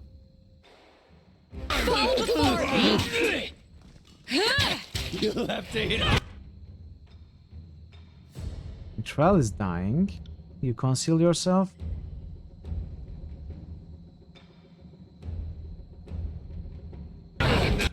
Run back. A few of them are quite damaged.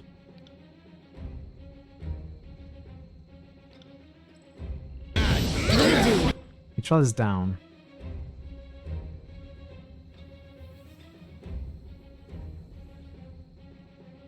I started this fight terribly.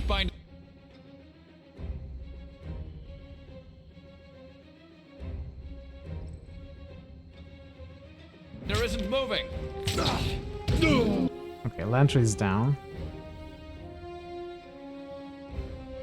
Okay. Raven, take me if you can. Can I kite these a little bit, maybe? Nah, we've lost. We are dead. They are dead. Dark.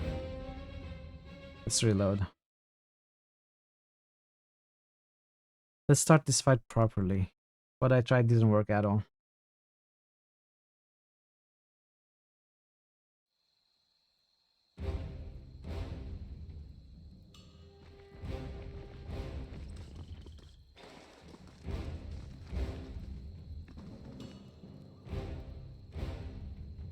Let's be off.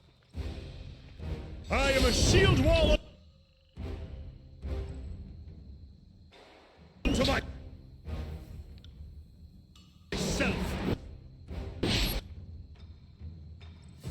Okay.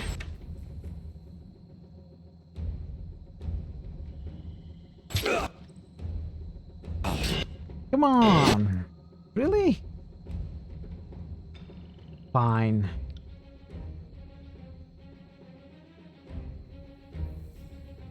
Quicken. No, not quicken yet. Not quicken yet.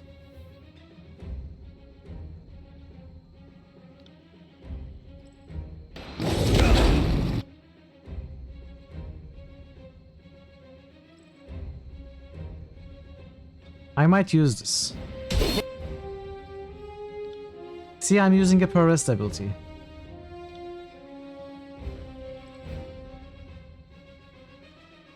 Okay, now quicken.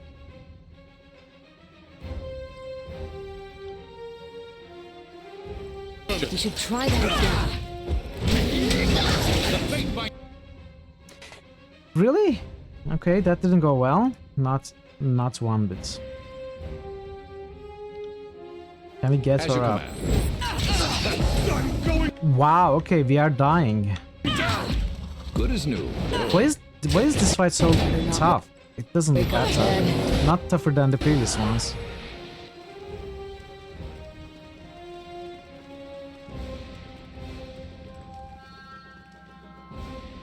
Right.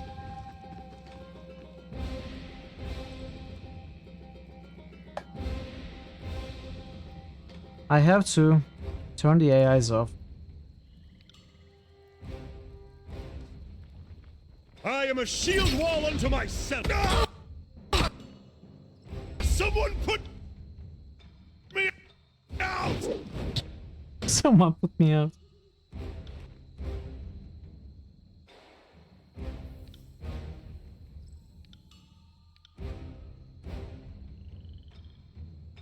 Now quicken. Flash of iron. And let's no, quicken. Are you afraid of death? Okay. Now we focus on them one by one. What is Lantry doing? No, this is not Lantry.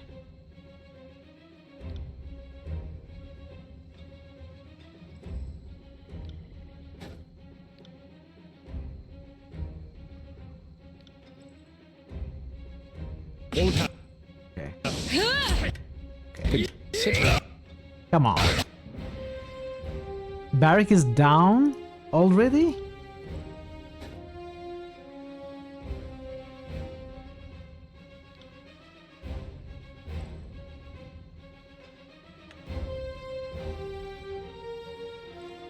So heavy.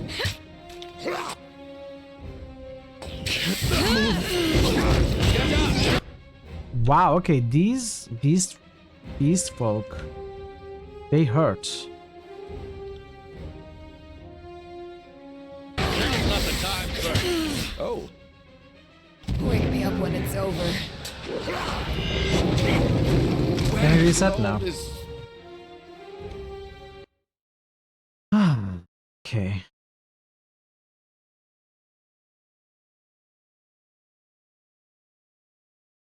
Why is it so difficult? It shouldn't be this difficult. I got it.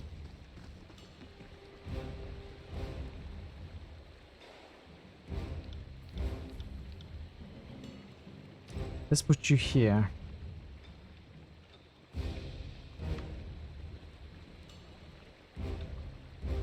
I will try this one more time.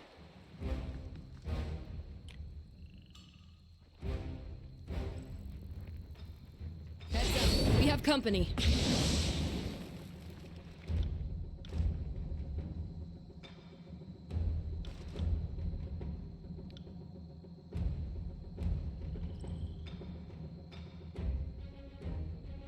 Broken fight, terrible game. Do not buy. Yeah, it's broken.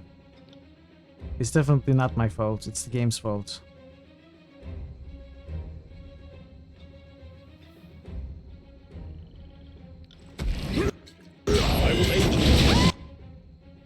this was an okay start. Let's try to kill them now one by one.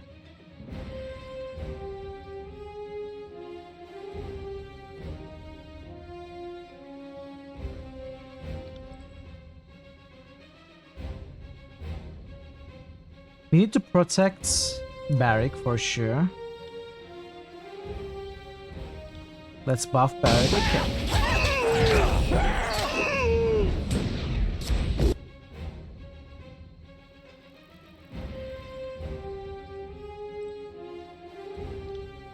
Heal Barrick. I got it. Okay.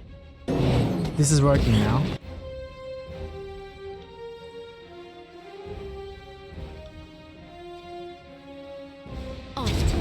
You won't enjoy this as much as I do. Half of them abandoned the fight. See, why did this not happen last time? I did something very similar. Maybe I screwed it up. Grovel before me! On it. Tear Smasher, what is that icon? I don't know. Oh, wait. Oh, Tear Smasher is the unique name, like the given nickname. This is a boss tier mob, like a named mob. I thought Tear Smasher was rank, like Blood Chanter or Scarlet Fury or something.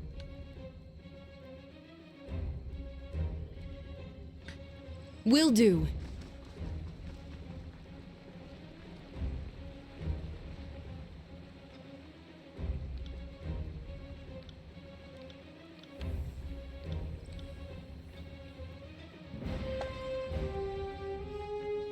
Let's see if I can lure some more of them.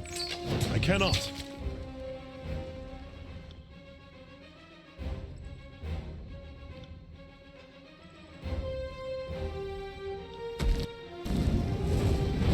Really?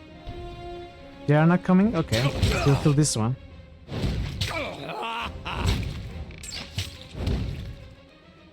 Pity you won't enjoy this as much as I do. Harsh words would cause more harm than this useless weapon.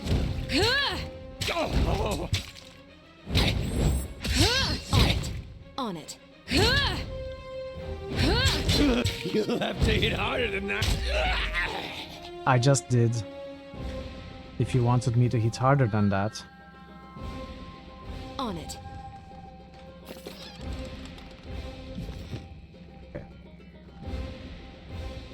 Come at.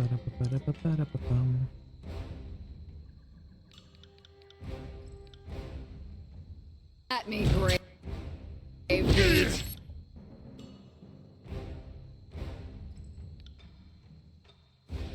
Just point me in the right direction.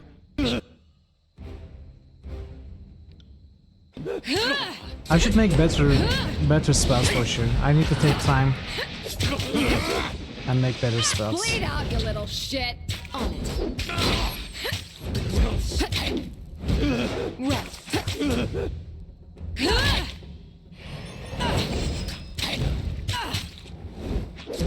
I'll do it for the North. This is useless. I should try something else. Try this.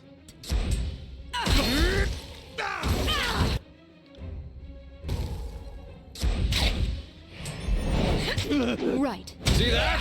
I'm not entirely used. As the last of the enemy soldiers dies, life returns to normal in Letian's Crossing. Yeah, this was the final fight. No wonder it was tougher.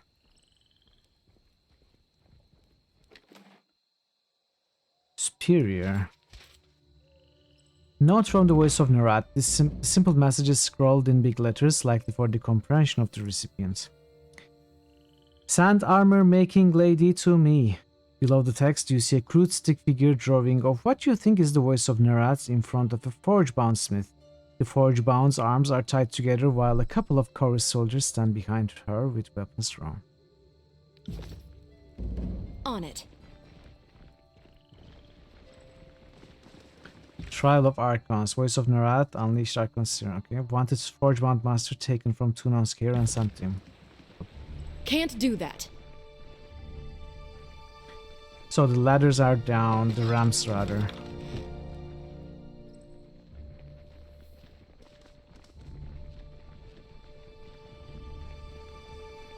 Good thing I keep a torsion wrench handy.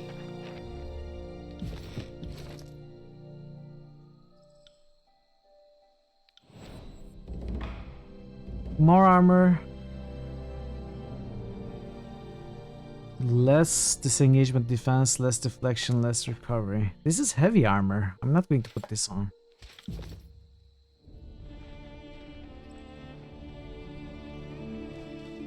Can't do that.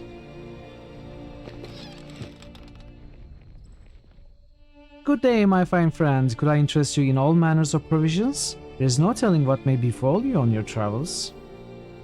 Could you tell me anything about this seal? I found it in Vendrin's Well. I don't recognize it, but one of the other merchants here might. Between us all, there has to be someone who has seen it in their travels.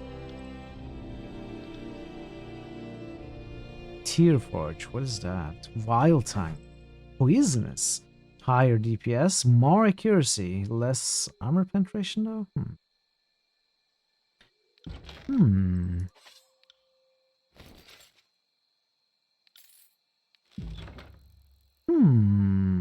I like it. I like it.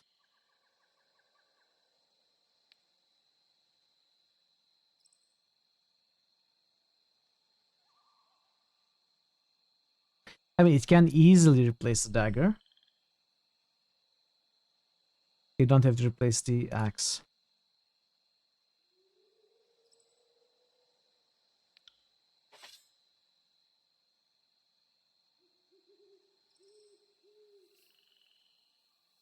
I think I can spare the money for that. It should be fine.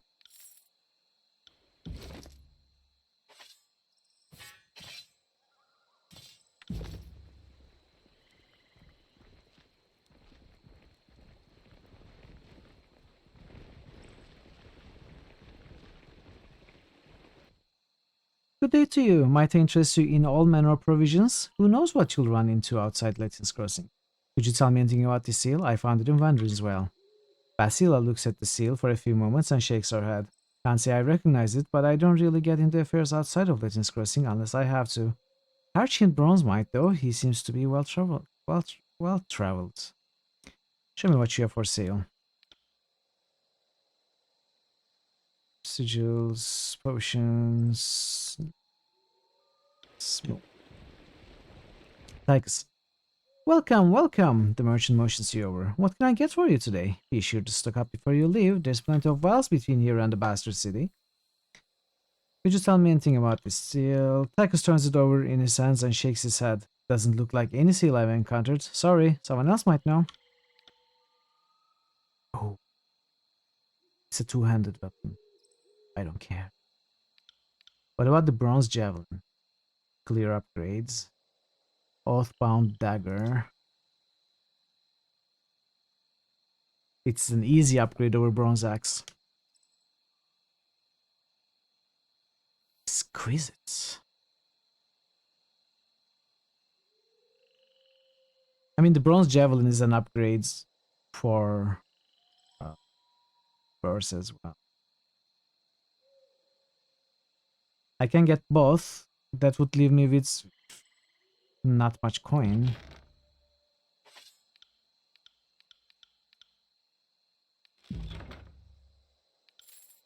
Coin seems to be in short supply in this game. We never wanted for coin in Pillars of Eternity. Like, we were always very rich.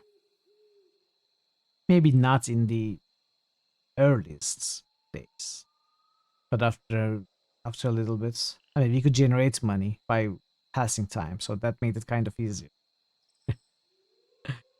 There were so many ways to earn money in Pillars of Eternity. I like this. I really want this. We definitely have much more to spend it on in Tyranny. Yeah, true. I mean, I will get this, maybe not the javelin.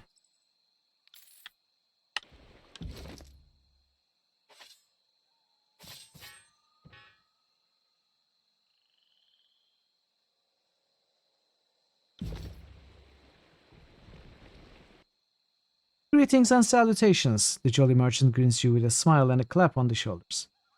And welcome to Lettian's Crossing, home to the best merchant in the entirety of the tiers. He poses and winks. That would be me. Archant Bronze at your service. He bows. What can I do for you? What can you tell me about other merchant companies in the tiers? Oh, there have been several over the years, and they've just thrived or struggled in this new age of law. He counts off his fingers. What can I do for you? There were the Jade Marmots, the Lace Fringe, the Linked Rings, and of course, Handover Quill. He grimaces at the last one. But don't let me forget the Visitors of Prosperity, the Yellow Moguls, the Tenfold Pallor. He trills on for some time. Can you tell me anything about this seal? This seal? I found it in Wendrin as well. Let me take a look, shall we? Archian takes on the seal and turns it over. When he spots the insignia, he quickly deposits it back into your hand and wipes his palms clean. Where did you get that? It came from a merchant caravan that was ransacked. Suspected as much. He mumbles and worries his brow. So far off the normal trading routes, but why there, why then, why now? Maybe you could start by telling me about the merchants. He refocuses on you and nods. Of course, the sigil belongs to the Handover Quill Merchant Company. His lips tighten to form a violent pucker. What is a violent pucker? How violent can a pucker be? Like how can a pucker let's hurt you, let alone, I mean, I don't know. I don't understand. Tell me more about Handover Quill. They were once a powerful trade organization that's, well, he cups his mouth and glances around. Let's just say that you didn't want to get between them and a contract. What with Tunan's new laws in the bastard city, the Quill slunk into the shadows of Kairos' authority, trying to keep a lower profile. If you're involved in any of their dealings, stay far away. A shipment of iron and weapons went missing. It was found with the seal in a house in Echocal Crossing. He strokes the shadow of a beard growth under his chin. Suspicious, I agree, but war always has its little problems. He waves a dismissal. It doesn't add up. Now if we can return to the subject of my wares, he smiles and readies to show you some fancy bauble.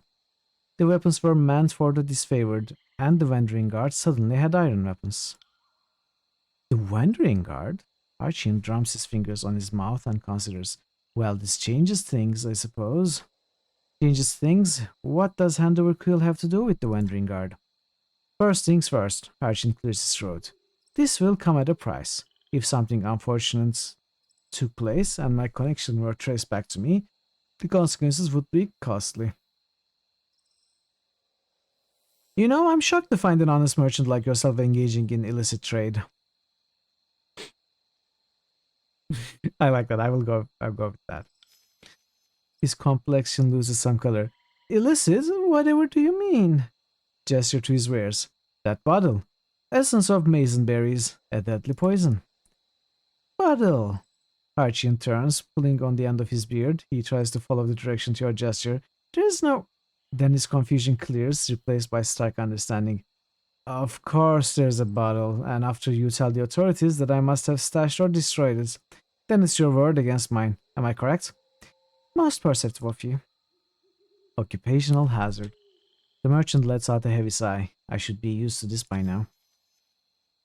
If you breathe a word of this to anyone, I will denounce you for the liar that you are. But... He looks around to make sure there are no settlers close enough to overhear what is being said. I received instructions from Fifth Eye to use Handover Quill to deliver iron weapons to Wandrin's Well Citadel. I don't question my orders, I just follow through. I don't know anything else. And that's the truth. I'd like to see your wares. Two-handed bronze axe. Now it is an upgrade over Wild Tongue. I just bought that thing. Come on, game.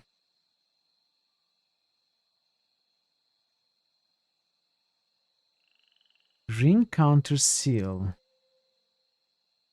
10% Build defense. No, I cannot buy anything else. I need to keep some money. This is very good though. Reflect 20% of incoming hostile spells back to their casters. No, we are not buying anything. Not now. Not now. When we get more money, we will buy some cool stuff for sure. Good day to you. So, sword or sheep?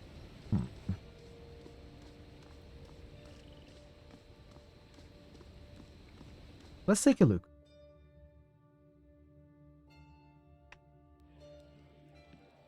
Come on in. Well, actually, let's get to know each other first. Bronze dagger. Alchemy supplies. Go.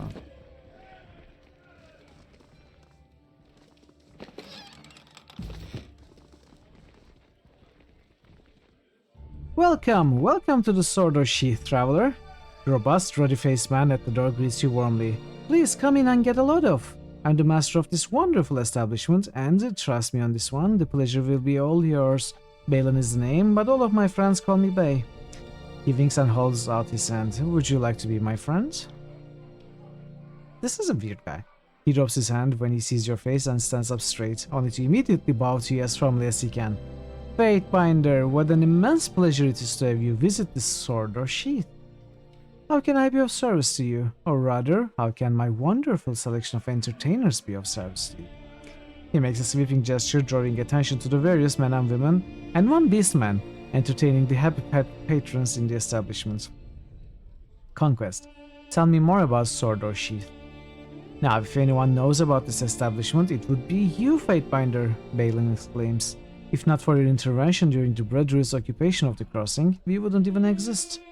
He smiles and winks. Granted, I like to think we have improved conditions a little past conscripted prostitution. Now all of my entertainers set their own prices and I take a cut. It's good for us both. Also, this is a brothel. Okay. Tell me about yourself. Me? Balin's eyes widen with mock surprise. This is hardly a story worth telling, Fatebinder. I was a simple, struggling merchant until you decided to establish this very brothel to control the Brotherhood's lustful desires. I may not be the best merchant, but I know an opportunity when I see it, so I volunteered to run the brothel. I can sell trinkets to save my life, but people? Well, they sell themselves, don't they? He laughs. So life is good for simple old Balin, I'll tell you that. Not to say I was always swimming in cream. He smiles and winks. It was a rough start, especially with entertainers who were, for the lack of a better word, forced to entertain our clients. But once people realized the money to be made, I was overwhelmed by requests to work here. You wouldn't believe the waiting list to get a slot. He elbows your right side jovially, and a lot of people want a job too. I let the entertainers set their fees, and I take a flat fee off the top of every transaction. If they up their fee past a certain point, I take a bigger cut plus a percentage. This ensures my entertainers don't charge so much that people never return, but don't charge so little that I don't make any rings.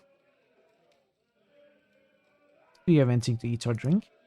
I'd say take your pick from my beauties, but I get the feeling you actually mean you want food and drink. Balin smiles slyly. I don't have much, because there's not really why people come here, but you're welcome to peruse the menu.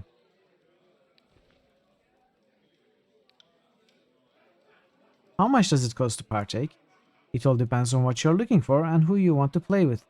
Balin smiles, sweeping his hand about once again to encompass the room and its entertainers.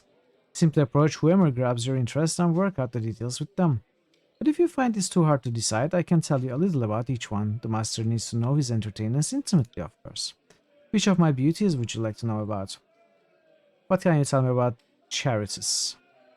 Now, if it's your first time, I might suggest you start with Charities. Balin points at the blonde man at the far side of the room. He may not be the most adventurous sort, to be sure, but what he does, he is very good at. Straightforward and to the point. You can't go wrong with Charities. I want to know more about Everista. Balin sighs and rolls his eyes lasciviously. Oh, Everista, if you're looking for someone with an absolutely insatiable appetite, then you want to speak to Everista. She won't want to stop even when you are done. And as an added bonus, if you are tired and don't want to do any work, she'll do it all for you. Just lie back and let her do her job. You will not be disappointed. What's up with the half-mast? Confidentially, I would watch out with half-mast. Balin gestures at the beastman by the fireplace. Don't let him charge you too much. He's been told specifically to give people a discount. See, he may not necessarily satisfy you completely, but you will definitely get your money's worth. Look at all that fur. So much to grab onto. Only beastmen available in all the tiers right here in the sword or sheath. No judgment. Tell me more about Philo. Used to be a contortionist, that one did. Balin indicates the light, dark-skinned man at the back of the room. If you're looking for someone to hit all the right spots, he's the one for you. Balin leans in and says conspiratorially, if you're looking for a particularly good time, ask him to do the thing with his thumbs. He holds out his fists, thumbs up, wiggles them around for you. You won't be able to stand for 3 hours. I'm interested in Roxana. You want to try something a little more, shall we say, outside the norm? Then sweet-little Roxy is exactly who you're looking for. He points at the blonde entertainer dancing with Shayla. Beastman style, pulling the shades, splitting the river, lifting the banner. What the heck are these? Are we left to our own imaginations? Lifting the banner? She will do it all and more. I've had more than one patron come out of her room crying with joy, having done things that they never imagined. She blows Roxana a kiss and she mimes catching it, then places it somewhere up her dress, out of sight. Shayla looks interesting. Shayla. With that name, she was just destined to be a whore. What?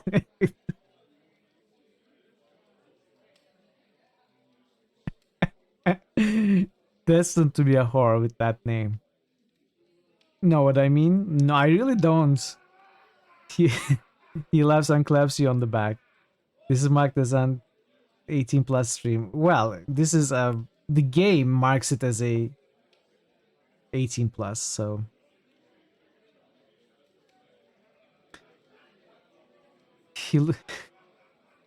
curves, sister, curves. I'm a breastman myself, and you can't go wrong with Shayla. He looks around and lowers his voice before continuing. I know the entertainers like to tell your patrons their signature moves, but if you hire her, make sure you try the Tidecaster's flow. You'll thank me afterward. Tell me about Thales. Yes, Thales. Thales with the Thales.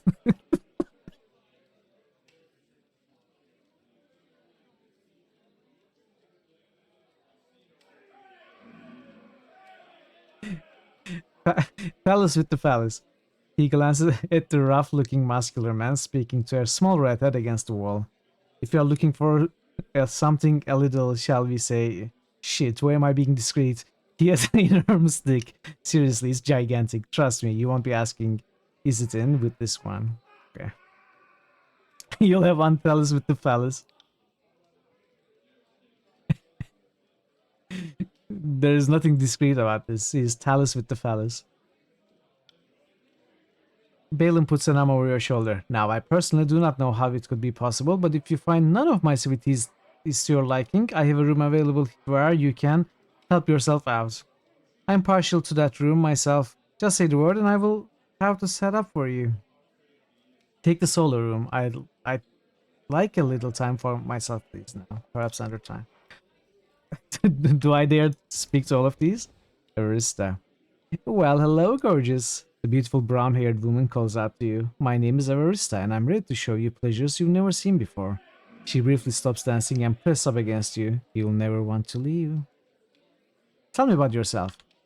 You don't need to know anything more than this. I will take care of your every need. Just lie back and let me do all the work. You'll wonder how you lived before me. What can you offer? What can you offer this company that the others can't? Oh, sweetie, you have no clue. She laughs lightly. But if you are looking for something particularly saucy, let me give you Dirty Lithian. Her voice drops to a whisper. She was a filthy, filthy woman. Oh, how we miss her. How much for the company? The price is 50 for the night. Leave. Obviously, I'm not going to pay for anyone, but I'm going to talk to all of them. Sorry, I can't. Shayla. A beautiful dark-skinned woman dances slowly by herself, her hands moving over the curves on her body. Her shirt is barely held closed over her breast by a single button, which she is playing with while she dances. What can I do for you this beautiful day? She watches you closely as her hand leaves the button and slowly traces the line of her cleavage. If you want a good time, then you come to the right place. Sheila is here to take care of you. Tell me about yourself. Now, what would you want to spoil the mood and talk about regular life? She pouts and stops dancing. Her shoulders droop and she wrinkles her nose. I'm a wonderful mother, and I'm only doing this to care for my wonderful children. Without me, they'd be lost. She lets out a hearty laugh. Can you just imagine? Me, a mother? She laughs again. Who I am doesn't matter, you sweet thing. What I can do is what matters, and what I do can make you forget about everything that troubles you. What can you offer that the others can't? Well, I'm no expert in the area of magical arts, but I do know a trick or two. Mix that with my true skills and you have something that will curl your toes and have you singing my praises to the whole town.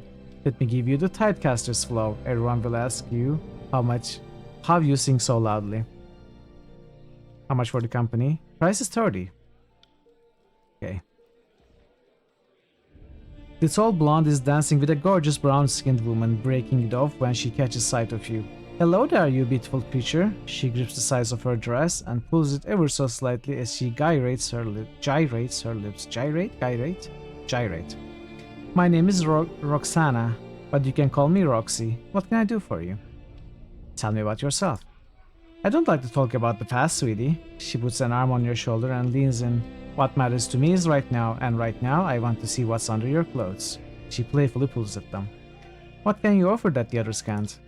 I think you should ask what won't I offer? Roxana bites her bottom lip. Whatever you want, I'm always up for it.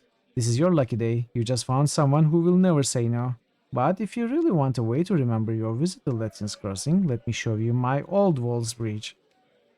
How did they come up with these names? It just might make you weep. How much do you charge? 30. Charities. Greetings and welcome to the Sword or Sheath. The hearty blonde man raised a hand in greeting as you approach. My name is Charities, but don't let the name fool you. I'm not giving anything away. Tell me about yourself. Nothing too exciting ever happened to me, Charities shrugs. I was an adventurer seeking my fortune far and wide, and what I found was Bay, who offered me a job. I've been here ever since.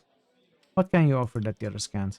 While my moves might not be as exotic as Arista or Philo, I do know one trick that no one else does. I learned it out at sea crossing the churning straits. Spend the night with me and I'll give you the leaky port. And your life will never be the same. Probably took about 2 hours at the pub. How much do you charge? 30. Philo. The lanky man stops dancing when he catches your eyes and clasps his hands in front of him. He leans down and steps over his arms and pulls them up behind him. His shoulders make a small pop and his hands are once again in front of him without him ever having pulled them apart.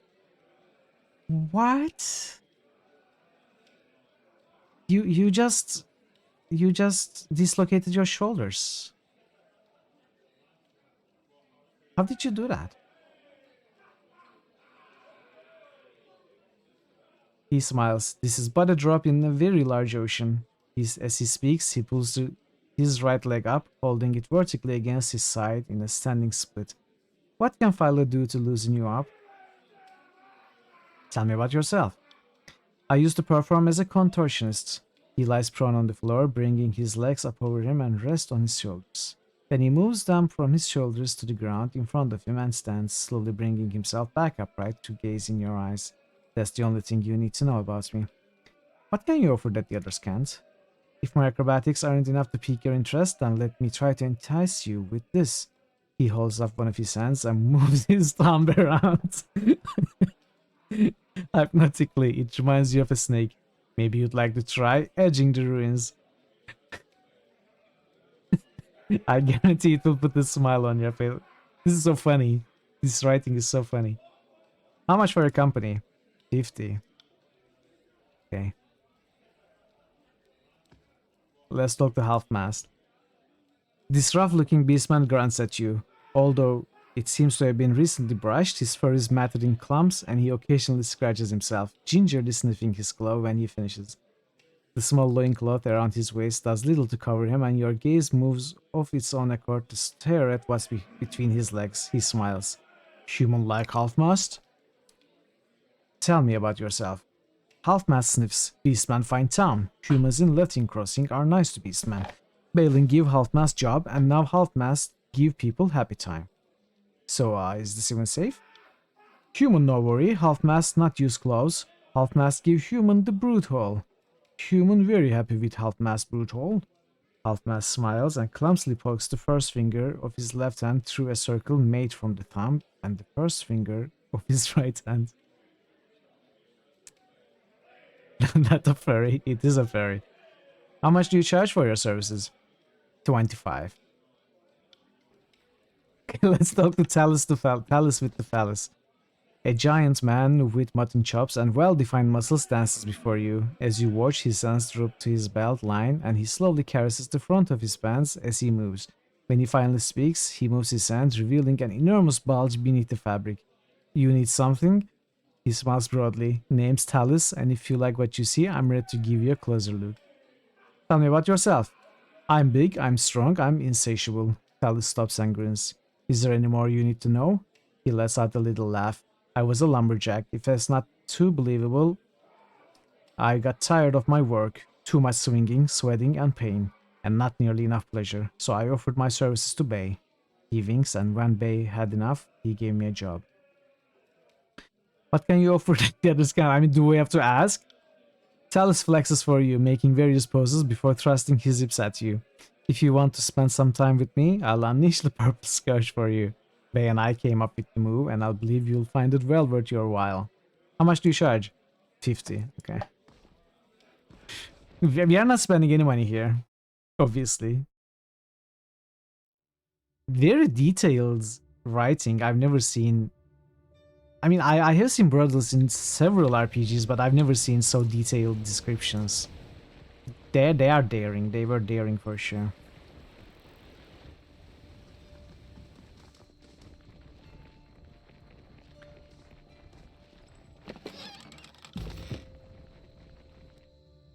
Fine day, my friend. Might I interest you in my wares? I have all manner of goods I know you need. Armors. Okay. I don't even have to look. I'm not going to be buying. I don't have money. We will look later. You totally missed all that in your playthrough. That was fantastic. Really? You missed the area? Oh, maybe it didn't happen with your conquest decisions. What a ripoff? What is a ripoff?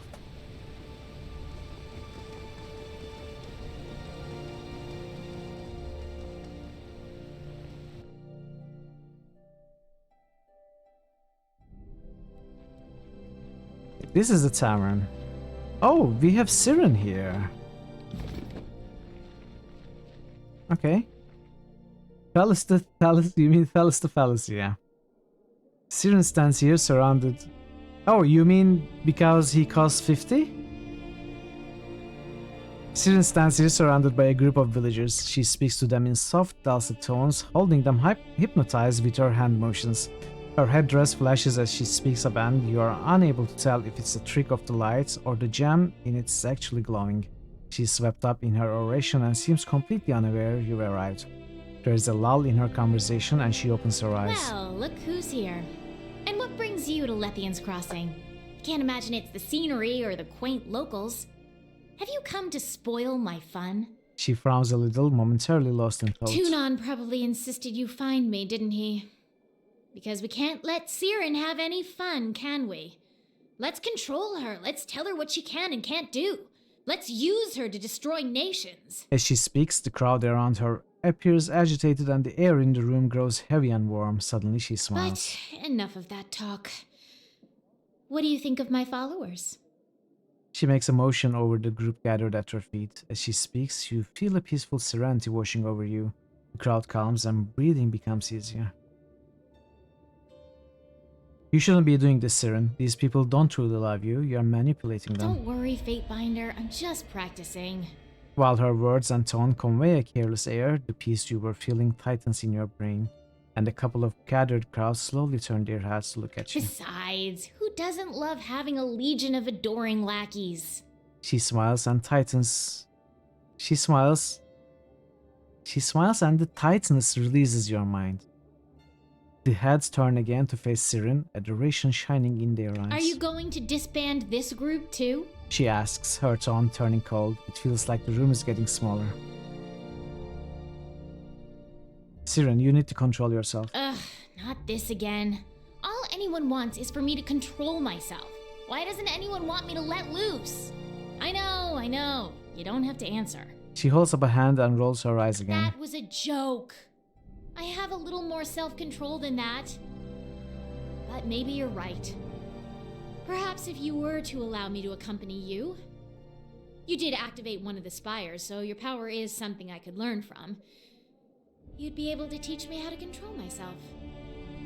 Okay, we will add Siren to the party, but we are not going to take her with him. I guess she will go to the spire and we can talk to her later. Don't catch this beautiful burb. I don't know. Siren is very dangerous. With her powers, she should definitely be kept under strict control. I mean, if she wasn't a spoiled brat, maybe we could trust her more, but no, she's terrible. Add Siren to your party. Okay, Siren, you may join me. You need someone watching you. Well then, let's go. If you're gonna teach me the wonders of the world, She's it's the not best gonna girl. happen here. I don't know. I don't like her annoying 15-year-old tone.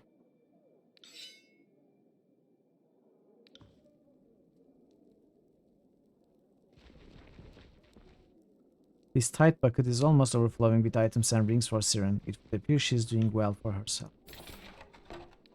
Money! She's doing well? That was just 15 rings. What is that well? Perpetrators shall be packed until they are gravely annoyed. Okay. That doesn't look very, very threatening. I think perpetrators can take that. You need to find better ways.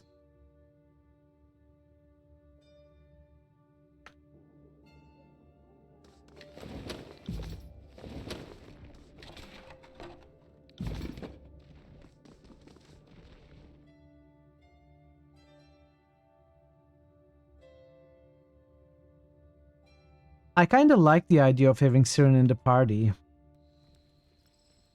I think as a crowd controller, she would be very useful. Maybe I can switch Lantry with Siren, I don't know. Or maybe I can switch Verse with Siren. I need to look at her abilities. I'll decide later. Broken Hilt. Bring this item to a blacksmith at a Spire Forge upgrades. We don't have a Spire Forge upgrade. Ah, got it.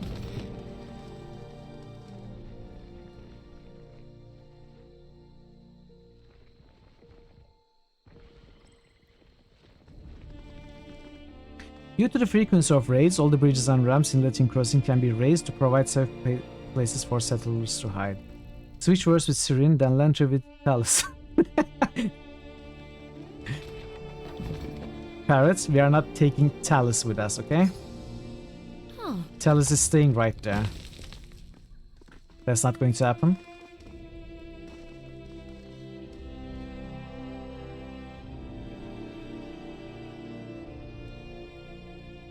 Phanedra Dea. Ah, got it. Ooh.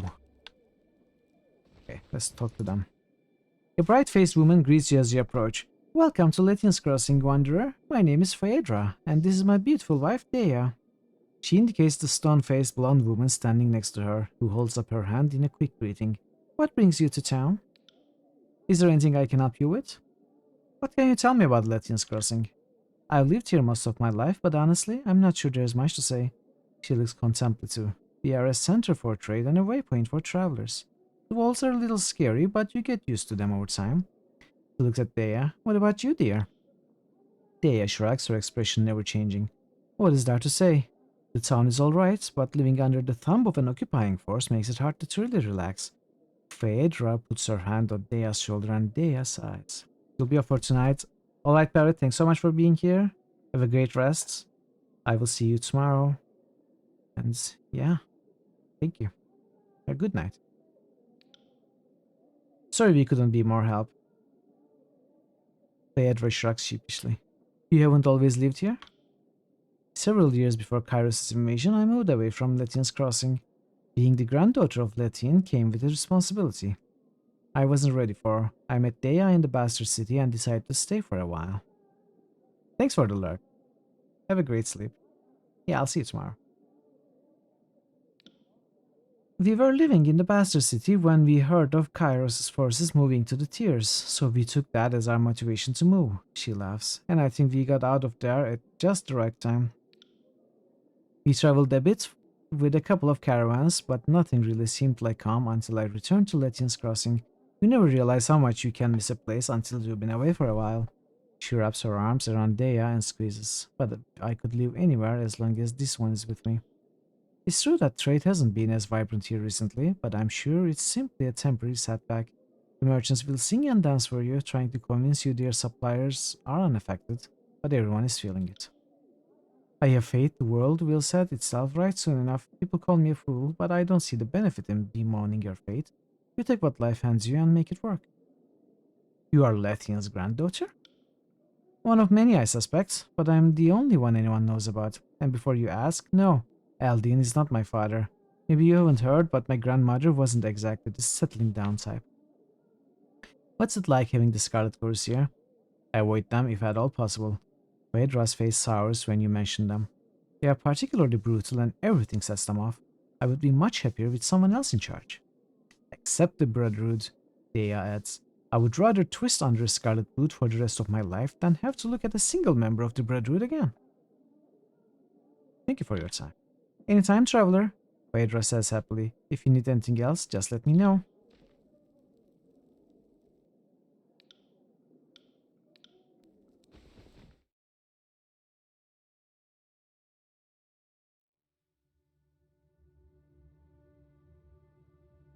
I really did a ton of reading today. This is, at least today's stream, today's content is starting to rival Planescape Torment, honestly. Welcome, friends, the merchant cries out to you, his belt jingling with rings. He waves his arms about in a dramatic presentation of his wares. What brings you to my humble trading post? Have a certain something in mind or just browsing? Show me what you have for sale. Iron Javelin. Or J.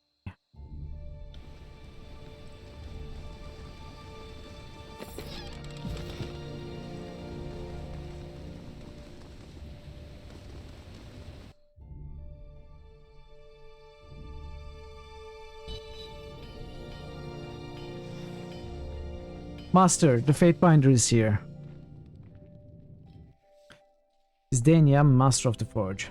Zdania turns and approaches you, her lithe body moving fluidly as she walks. She stops before you, her stance solid and sure, but you see she's standing lightly on her feet, ready to move if necessary. She never takes her eyes off of you, but you know she is acutely aware of her surroundings. Fatebinder, may the fires of your forge never cool. She salutes you. I had hoped our paths would cross. Allow me this opportunity to thank you for your aids to the crossing those years back. Dispatching the disfavored to call what they could of the scourges was a blisteringly good idea. What can the servant of the flame do for you? Why have you come to Letian's Crossing? What an odd question, Fatebinder. When you showed up in the forge, I thought you had been sent to check up on me, as my mission came directly from Tunon. Shouldn't you already know? I was tasked with creating an artifact to protect the Forge Bond from the Bane. We have been delayed too often and lost too many of our own, so it was decreed that something must be done. I created the Mage Bane Helm to keep the Bane at bay. Once the helm is in place, its magic will keep the Bane locked away inside the old walls. Why did you create a helm? The Forge Bound are crafters of weapons and armor, Fatebinder, not statues and baubles. I make what I know.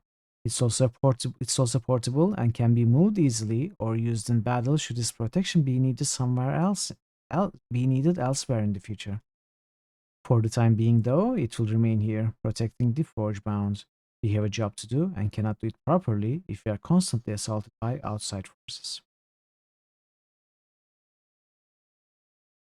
This is impressive. I could use the talents of the Forgebound to supply an army to overthrow Kairos. Would you consider joining us? Talk of mutiny? From a Fatebinder? I would have thought one so deeply entrenched in Kairos' employ would know better. And as we both currently work for Kairos, it would not be to either of our benefits to speak of such things. I have seen the fruits of such endeavors lining the paths of the Archon's camps. I am also afraid what you propose isn't as easy as you imagine. An artifact of such power can't simply be manufactured. It takes time and effort to make those items. Simple weapons and armor can be produced easily, but we are already providing those for the war. Regardless, protecting the Forgebound is my top priority, and right now that means getting Magebane set. I must place the helmet before I do anything else. The settlers here have created a spot on the 3rd tier for it, and that is where I am headed. Please join me and we will talk further once I know Magebane is secure and working properly. While I'm loath to upset Kairos unnecessarily, and I'm not convinced outright defiance is the correct solution, you are right in thinking something must be done. I didn't want to do this right now.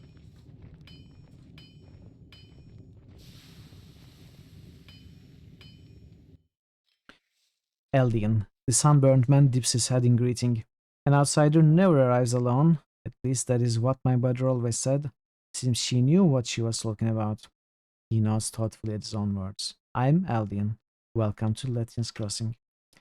Well, if it isn't Tunon's Fatebinder, welcome back to the crossing. I haven't seen you around here since you put the Scarlet Chorus in charge of everything. Eldian looks you over. Must say my memory seems to be failing, something I never thought I'd say. He winks. The way people talk about how you came through and drove the Brotherhood out of town, you should be 10 feet tall and shoot lightning from your eyes. I seem to remember you being a little more human. For instance, who would give the town to the Scarlet Chorus and then walk in and kill them all? Not that I miss the violence and chaos, but one has to wonder why you would switch sides so readily. But enough of my prattling. You didn't come here for a history lesson or get my opinion of your grandeur. He waves his hand dismissively at his previous comments. Hey, Mason, welcome back. Good to see you. How are you? How are you, Mason? The adjudicator sent you for the Archon of Song, I assume. What can this old fool do for you? Can I ask you some questions about Lethian's Crossing? I'll be back. If you have questions about our settlement, I'm the one to ask. I have dubious distinction of being the oldest living resident of Lethian's Crossing, so I've been here for a lot of its history. Eldian smiles. Eyes, hips, hair, and hearing might be failing, but my mind still remembers everything that happened here. What would you like to know about? I'll do my best not to go on too long about it. I know I had a problem keeping my conversations short. I'd like to ask you about the crossing's history. If you have questions about the goings-on in the crossing, I'm the one to ask. I've been here for more of his history than anyone else, he smiles. What would you like to know? Who was Lethian? The biggest pain in the ass I ever knew. The biggest pain in the ass I ever knew? He turns bright red, blushing at his words, then lets out a huge guffaw. I suppose I shouldn't talk about my mother like that. She was a mediocre merchant, but a great leader. The war in the northern kingdoms cost her very lucrative trade routes up north, but she managed to earn trade stewardships from Kairos, and for a short time she had a monopoly on grain, salt, and tin here in the tiers. What did my grandmother say? Give a blind man time and a pile of rocks, and eventually he'll hit a target. He shrugs. Not to say she didn't deserve it, but I think luck played a bigger part in her success than actual talent. But Kairos gives, and Kairos takes. The next year, Lethian was stripped of her trade rights. Suddenly she had a large staff, but no goods to trade and no means to pay anyone. But she was a stubborn one and knew if she just kept at it, eventually things would turn around for her. She figured the trade goods would come to us. The location was good enough. It's crazy how that would happen. So she decided to concentrate on making an existing local settlement into the center of commerce for the tiers, and by the claws of a beast, she did just that. I thought she was crazy choosing a town nestled up the old walls, but apparently she knew what she was doing. It wasn't long after that it was renamed Lethian's Crossing. With the bridges over the old walls, this was the only place to go if you wanted to take weeks off of Eventually, she hired the Bronze Brotherhood to act as our local guards. We were big enough and had enough commerce to warrant the protection. Lethian was your mother? Of course. How did you think I became the Reeve of the Crossing? It's certainly not my storytelling or charm. I may be the oldest living resident here, but that's certainly not a good enough reason to make someone a leader. Though, come to think of it, neither is just being the offspring of the former leader. But, like it or not, that's how things are. My mother was a wonderful woman. She might not have been the nicest person, and she might have been overfond of a dalliance here and there, or there, or there, but who isn't? His face sobers. May her rest be ever free of disturbance. How did you build the old walls bridges? Letine was the mastermind of that. She could tie a knot with one hand, one string. I remember watching her draw systems of ropes and knots in the sand, telling me what they would do when built. I thought she was crazy. Says she got the idea for the bridges from seeing galleys pulled out of the water into dock. Apparently, the hardest way was getting the initial climbing team to brave the old walls and set the first ties. But apparently, you can pay a man enough rings for him to overcome his fear of the old walls' predators. Why did you settle here? Necessity. Drop bridges let us cross the old walls. With them, it didn't matter what trade rights we had. We'd be at the crossroads to the northern tiers, an unbeatable location. The siege of Ardent and the Bastard City ended up helping us. All those folks heading to points east crossed through our little settlement, and many of them decided to stake a claim with us. By then, Lethian discovered there was iron in our rivers. She thought it'd make us rich, but it also made us a target. The old walls don't make passage through an area easy, but our bridges cut days to weeks off of a trip. Lethian's Crossing is the best bet to get your shipment where it needs to go. Mix another lot of iron ore into it, and we suddenly had a target painted on us. What is Kairos' interest in the crossing? Iron, plain and simple. Now we have the iron forge. We have the forge bound here, toiling away with the ore and pull from the river. We are being squeezed for our resources. If you are after a drink, better the squeezed fruit than a stone. And it would seem many people find us to be very juicy indeed. I was a merchant who tried to peddle iron rocks as magical because they came from areas near the old walls. One of the people he sold to happened to be a disfavored courier. The courier then showed the rock to Forge-bound master, who immediately recognized its potential for making superior weapons. It was brought to Kairos' attention, and soon afterwards, soldiers and the Forge-bound came to Lethian Crossing. They came with such force, our options were to either comply with what they wanted or die. Why does the Brotherhood want Lethian's Crossing? Land, breeding stock. They've been here longer than I have, so maybe they consider it home too. But Kairos' purse masters are no longer paying them to fight. And if a mercenary is killing for free, something suspect. In the end, I suppose it doesn't matter. Roy Tomon will never let go. He feels he owns this town, and he aims to have it be his. What can you tell me about the spire in Lethian's Crossing? Aldine shakes his head. Sometimes I wonder why Lethian thought it was a good idea to settle here. We already had a Bane problem before the Forge-bound set up here. Now that they are using the crossing as one of their main forges, the Bane issue is even worse. Since the Bane are drawn to magical energy, we have to be on constant alert for them escaping. The disfavored did what they could against the Bane that escaped years ago, but even the disfavored might has its limits. So this is a conquest decision. Drawn to the magic of the forges, the Bane attacked Lethian's Crossing at all hours of the day and night. You trusted the disfavored with the responsibility of putting down the ethereal menace. Most of the city's iron output would benefit the Legion, so it was their duty to take the responsibility for the city's defense. How did you seal the door? Oh man, my throat is getting hurt.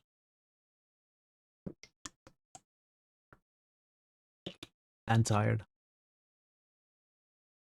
I obtained a keystone that can be used to open or seal the door. One of Kairos' soldiers found it while they were looking for a way to seal the doors to keep the Bane from escaping. The sealed door is only a temporary measure though. It holds the Bane back for now, but it won't last for much longer. That is why Tunon instructed Zdania to create an artifact to protect Lethian's Crossing from the Bane. Will you let me into the old walls? I'm afraid that's a risk I'm not willing to take, Fatebinder. Once the doors are unsealed, there's a good chance Bane will flood into Lethian's Crossing. As much as I would love to help you, I can't endanger the town like that. Tell me your thoughts on the Bronze Brotherhood. They were here since the crossing was founded. Letty herself hired them to protect the settlement when it was just getting started. A fledgling town in the shadow of the old walls. They did such a good job. She kept them on as our peacekeepers, and that's how things went. At least until you decided to oust them and put someone else in their place. Can't say I wouldn't have done the same, truth be told. Taking pay from two employers is always going to end badly, and if you can't make both of them happy, it's always going to end badly if you can't make both of them happy. On top of that, it seems lately that Raytomon is traveling a path no one can see, and I don't want to see what's at the end of it. So what did we do? The Bronze Brotherhood were the original protectors of Letty's Crossing, but they past controlled Kairos' forces and stayed as retainers. Okay, we read this. Tell me what you think about the Disfavored. I didn't get to spend much time with them, but I will say that they were not happy leaving the crossing in Chorus's hands. Rumors about how strict the Disfavored are when given an order must be true because they left even though it was obvious they didn't want to. How have your interactions with the Scarlet Chorus been? There are days when I think we'd fare better with the Bronze Brotherhood holding our throats. For a moment he stares at you, formulating his words. I know better than to speak out of turn on the matters of the voices and the curse.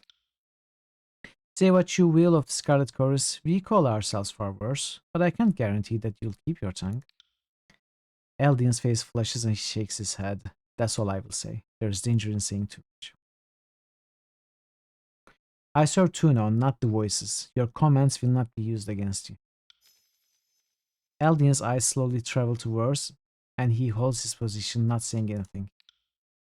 Just answer the question, old man. I promise to control my temper. I don't wish to endanger anyone, is all, but Eldian scans in both directions, his voice barely rising above a whisper. The Scarlet Chorus is a blight upon us. My niece, my nephew, and a score of our best farmhands were forcibly conscripted into that sickening mob. Soon we'll all be a part of the swarm, and there will be no one in the village to protect. Let me ask you something else. I'm pretty sure I'm going to need directions around here. Eldian laughs and put a hand on your shoulder. I completely understand. The crossing can be a bit intimidating the first time someone arrives, but it's not as complicated as it looks. The river is named Portiscore, and it flows down the middle of the settlement. The waterfalls pouring over the old walls are Sunrise and Moonrise. The west waterfall is Sunrise because of how the sun hits in the morning, and Moonrise got its name due to how it glows during a full moon. The crossing itself is broken up into districts named after the waterfalls. The west side of the river is the Sunrise District, and the east side of the river is the Moonrise District. The different levels of Latin crossing don't really have names, but most people refer to them as the tiers. My home is considered part of the ground tier. The forge is on the first tier, both in the Moonrise District. What was that about the Archon of Song? Siren? The songbird? Feels like it's half the town she's got mooning over her in that hovel near the river. It's on the first tier if you want to find her. His brownits. Feel free to take her with you when you go. He cants his head slightly, banishing his sour expression. But seeing as you are not here for her, what can I do for you? I'll be on my way. Of course, I must go to the spire and make sure everything is ready. I'll meet you there when Zdania is ready to place the artifact. I was hoping not to push the main quest today, instead try to explore whatever else is here in Latin's Crossing, but I guess we just pushed it. I got it. That wasn't so hard. That wasn't so hard. Forge-bound hammer, it's a one-handed. Let's take a look.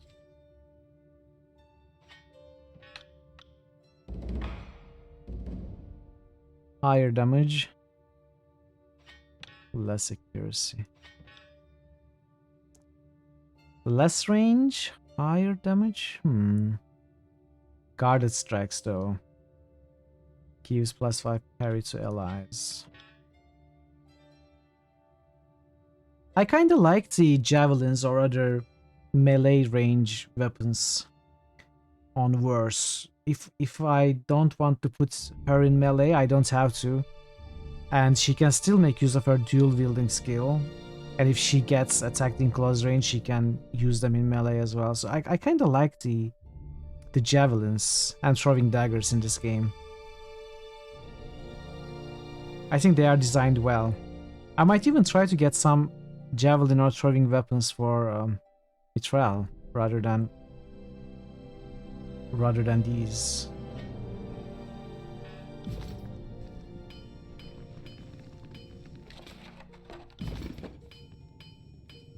These worn iron weapons look as if they have been recently repaired and are being ready to be shipped back out. This armor is newly made by the forge bound, it's still warm to the touch.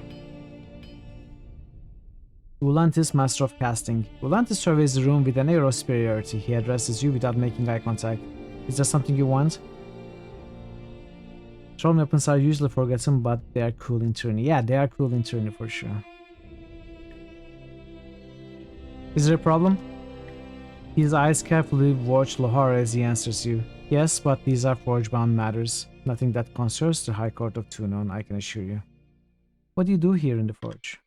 I keep things running smoothly, upkeep mostly. He smiles coyly. I am also second in command to Lohara, so in case anything ever happens to her, I'm here to take charge. A muscular woman stands upright from her forge and turns to look at you, the light of the fire playing across her face, making her eyes dance dangerously. A toothy smile breaks across her mouth, the only bright spot on her soot-stained face. Do you kill with your left hand or your right? She rubs blackened palms together, eyeing you expectantly. Normally I can tell at a glance, but you are a little harder to... I mean, I'm a dual wielder. Why would you like to know?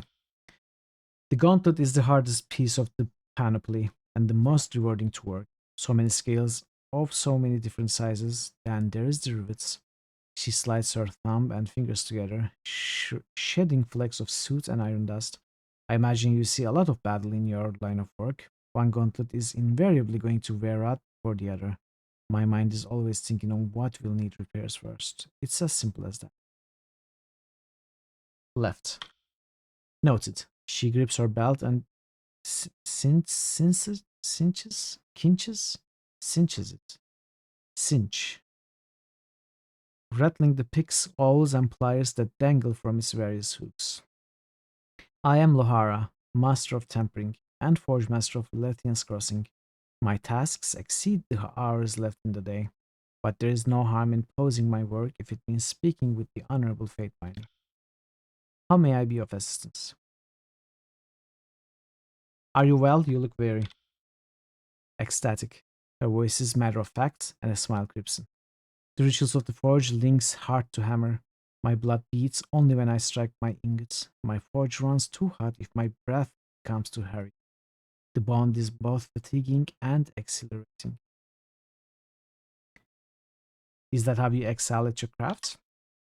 Well, that and practice, she scowls. But yes, the rituals link the senses to the materials, and the body to the tools. My hand becomes a joint, the hammer the true end of my arm. I feel the heat of the forge as if it were the weather of the room. Under such circumstances, true focus can emerge. Couldn't that kill you? I should hope so. She laughs, her face blushing the color of molten metal. Better than being defiled and killed by brigands, poisoned by grain rot, or slain by childbirth. Would not a soldier wish to die in battle? Fascinating. Let's speak of other matters. Can you make something for me? Can? She lifts an eyebrow. Most certainly. Will? Well, Kairos invented queues for a reason. She lets slip a sigh. I have every Iron Walker and every Scarlet Chorus ringleader sending me bribes and flattery in hopes that I'll work off schedule and make them some special this or one of a kind that. Her mouth moves as if to speak, but she falls silent, folding her arms. I did not realize the request was so thoughtless. My apologies. I get unreasonable demands every day, but it's not the volume, it's the purpose. She lowers her voice to a near whisper and steps closer to you. I do resent that Kairos' demands reduce our work to mere quotas. I should be allowed to customize my work for every soldier. Only apprentices have anything to learn from making the same size helmet again and again. Forget I asked. Let's go from the bottom. Tell me about the Scarlet Curse. My master had a saying that the Scarlet Curse always brings to mind, good iron is for swords, not nails. Good minds are for thinkers, not warriors. Lohara shakes her head, scowling. Kairos is wise and must see something in the voice of Nerat that I do not. We are sworn to Kairos and thus allies of the curse. I should not speak out of turn. Tell me about the Forgebound. For centuries, my guild has sought the union of magical and manual perfection. While others concern themselves with the arcane for the sake of inordinate power, we study to overcome the traditional limits of our arts and crafts. The forge is our dominant concentration of study, but not all forge-bound work metal. Some are weavers, carpenters, and one of our other members fancies himself a chef. The wise and mighty Kairos have been kind to our guild. He offered to put our weapons and armor in the hands of those who could change the world. A broad smile overcomes her face, and he has been true to his word. Forge-bound iron has trampled the tears, and all that oppose Kairos' forces rest their heads on forge-bound spears. What can you tell me about the Forge-bound master? Zdania is the best leader I have had the pleasure of working under. She guides the Forge-bound with a steady yet stern hand, guaranteeing all of our work is of the utmost quality and peerless in every regard. I am Zdania's second, which is why I am the Forge Master for Letian's Crossing. She points at Ulantis. He's my second. Should anything happen to me, I haven't worked with him long, so I don't know much about him or the true long-lasting quality of his work, but he was appointed by Zdania, so he must be good at what he does. Can you make me something magical? No. She smiles and shakes her head. But almost everyone asks. Relics of arcane power must grow into themselves. They are never made from nothing. She points her finger in the air and smiles. But what I can do is use my magic to swing my hammer with perfect precision, or work a cantrip to handle molten metal with my bare hands. We can build artifacts of exceeding quality and refinement, but they must be used in great deeds to grow into relics of power. Oh, is this like the soul-bound items in pillars? Oh, maybe. Okay, that's exciting. And that is why we seek to put the works of our forges into the hands of the greats. True legends require the alliance of swordmaker and swordmaster. Why make weapons if you could kill your foes with magic? Why walk if you could pay porters to carry? She shakes her head with a huff. We have ways to protect ourselves from those who would abuse us, but we study the arcane for purposes of building, not destroying. We leave that to others. They can take our implements and use them to solve chaos if they choose. I would rather take chaos and force or drones.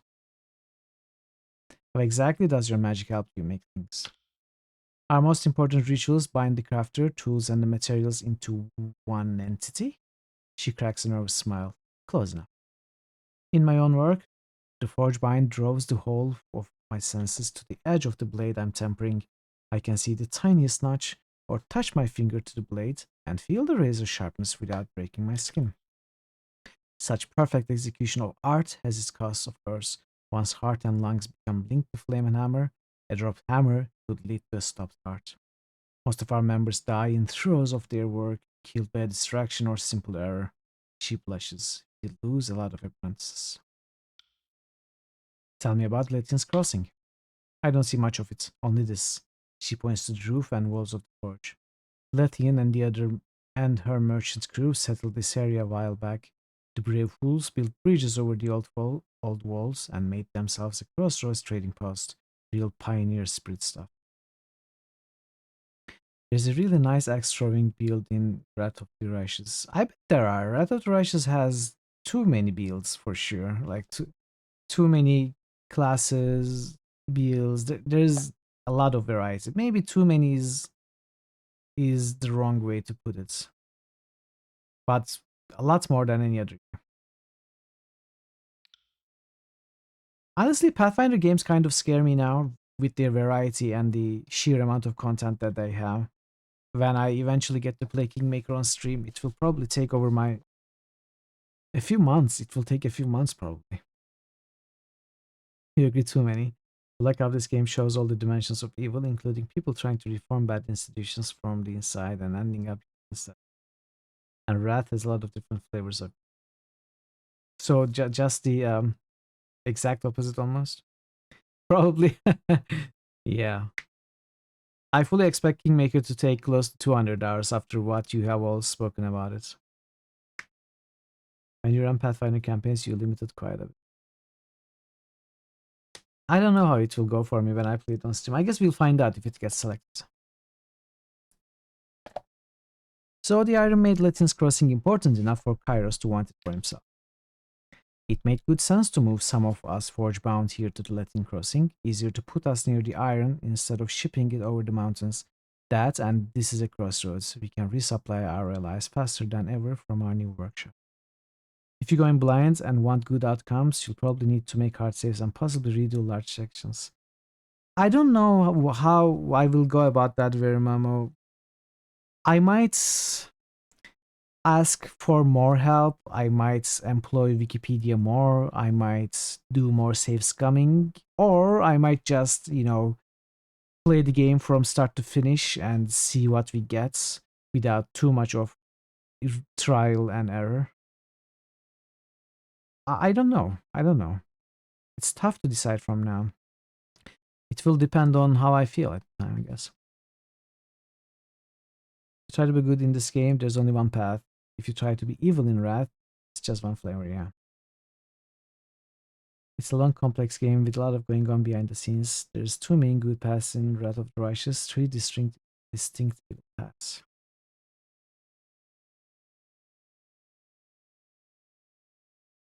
Generally, I'm trying to do less save and reloads, generally, in the games I play as part of Critical Hits. I used to do a lot more of it, trying to get the outcome I want, and I do that a lot off stream. But on stream, I'm trying to do as little as I can, except for a few special circumstances that I usually point out beforehand that I might reload from. So for Pathfinders, I expect I won't do much of it either, but I don't expect to get a very good outcome due to what you have been telling me about those games. One of the goods and one of the evils are really weak compared to the others. Okay. Yeah, we'll see. We'll see. We'll see what we get. I'd like to talk to you about Barrick. What about him? I'd like you to free my friend from his armored prison. I hoped you would examine Barrick. Did the adjudicator not issue an injunction against precisely that action? Indeed, he sent a decision by bird to each of the guild workshops. If you merely look him over, that's not exactly against the adjudicator's degree, is it? Allow me to state this is no uncertain terms, Fatebinder. The forge bounds for our alliance to tune on the adjudicator are con of justice. We do not easily forget that oath, nor do we rush to circumvent it. Our fastidiousness is not limited to our craft. Loyalty to an oath looks like this, Fatebinder, in case you had forgotten. I don't suppose that you know any skillsmiths who lack your ironclad sense of loyalty. Behind the obscurity of his helm, you can hear Barrick grinding his teeth. You ask me to be an accomplice to your crime? There may be an individual who can help you. Rumor has it that there's a mage smith of some manor in the Stone Sea. By all rights, she should have been killed, so I assume that she's worked out a deal with the glowing green bastard Narat. I cannot provide you with a name, but you might ask around Half's Gate if you have the misfortune of being in that area. I appreciate it, Lohara. Goodbye, Fatebinder. As far as I'm concerned, this conversation never occurred.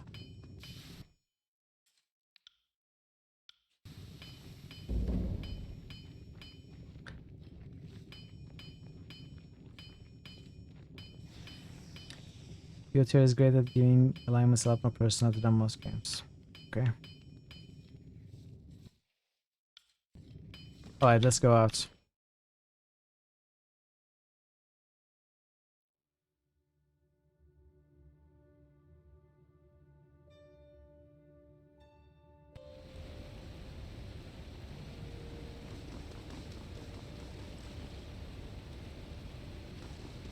Let's look around here.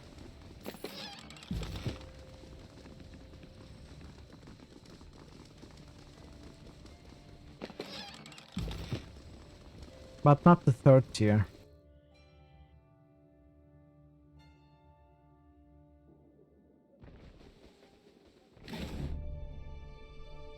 Great bow.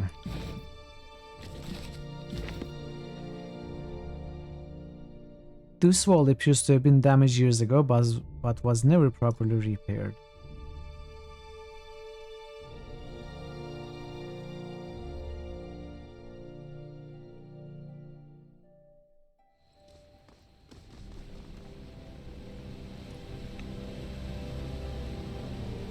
Oh, I think the helmet is placed here, right? So let's check the right side of the third tier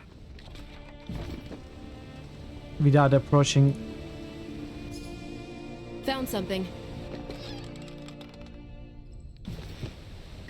This is the eastern waterfall. Though it cascades down below, and some settlers believe that the waterfall split from a single source somewhere above the old walls.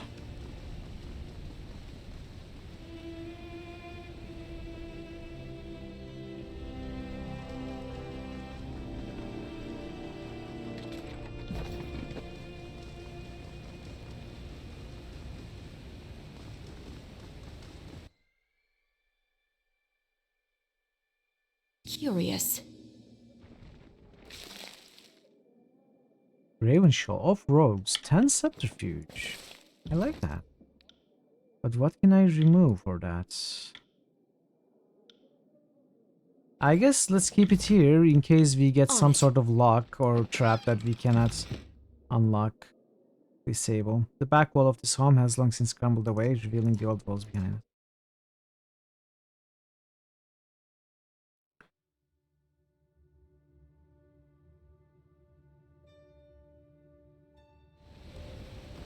Can't do that. Can't do that. Can't or won't? What is this? Ah, got it.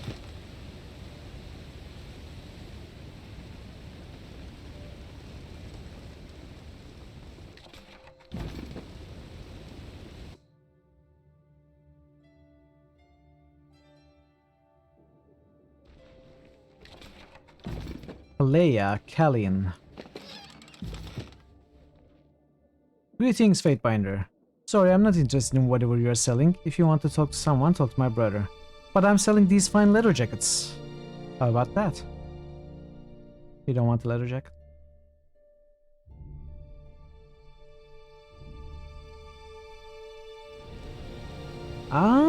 Let's see what this is. I'm not sure what this is. Okay, old walls door. Oh, okay, so at some point we are going to enter the old walls, I assume, since it was mentioned so much, and now we see this. But not yet.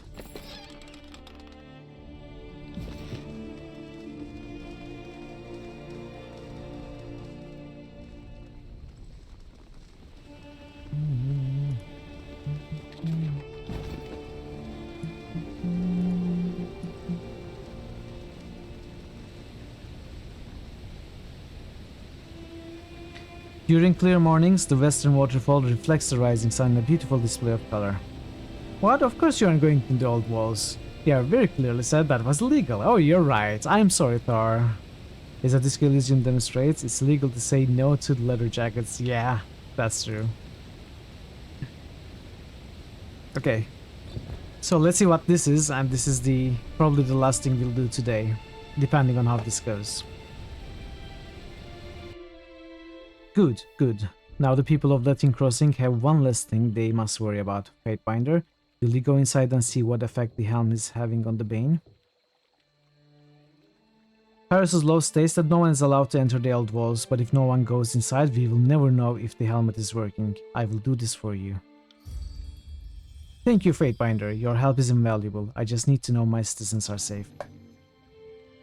Take this. It is the keystone to enter the old walls. The entrance is directly below us, and good luck. Good luck inside, Fatebinder. I hope you won't need it. Some of my finest work, the Forge Bond, will now be safe. Let's take a quick look inside. See if there's much to do there. Oh wait, I didn't talk to this person. Good day to you.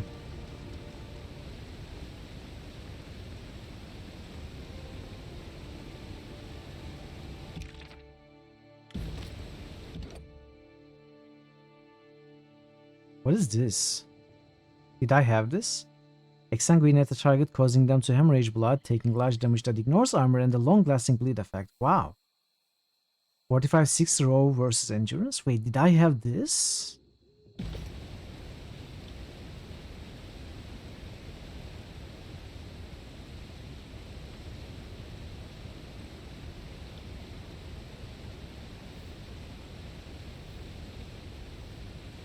Spells? No.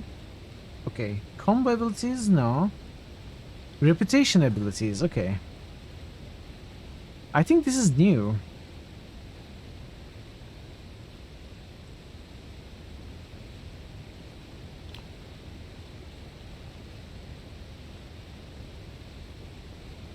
I wish I could have like 10 quick action slots here rather than, I mean 10 rows of quick action, not 10 slots.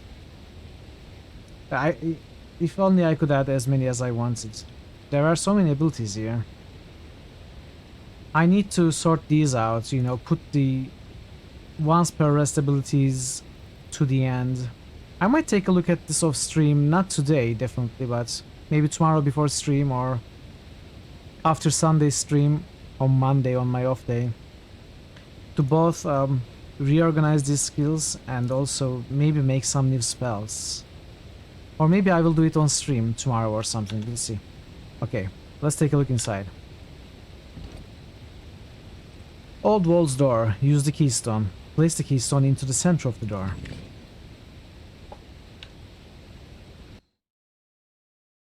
More quick action slots would be nice. Yes, yeah, they would definitely be nice. More intruders have Hey, Lisa Mystic! Oh no, I was about to end. Like, I was getting prepared to just end the stream right now.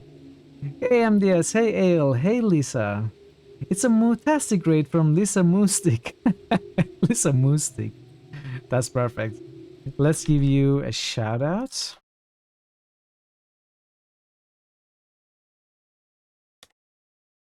I have to do another hour by Twitch law.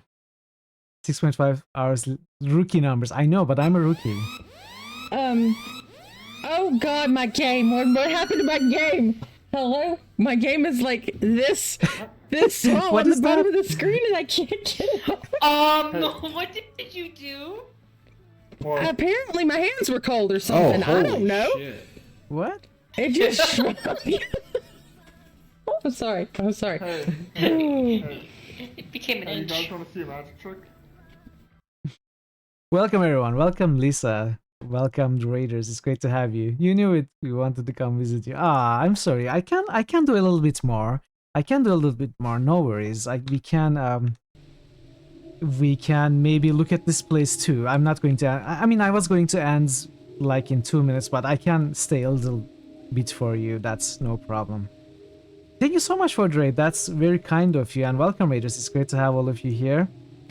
What were you playing? We were continuing The Room 2. That's very cool. How is The Room going, Lisa? How is it going? How are you enjoying it?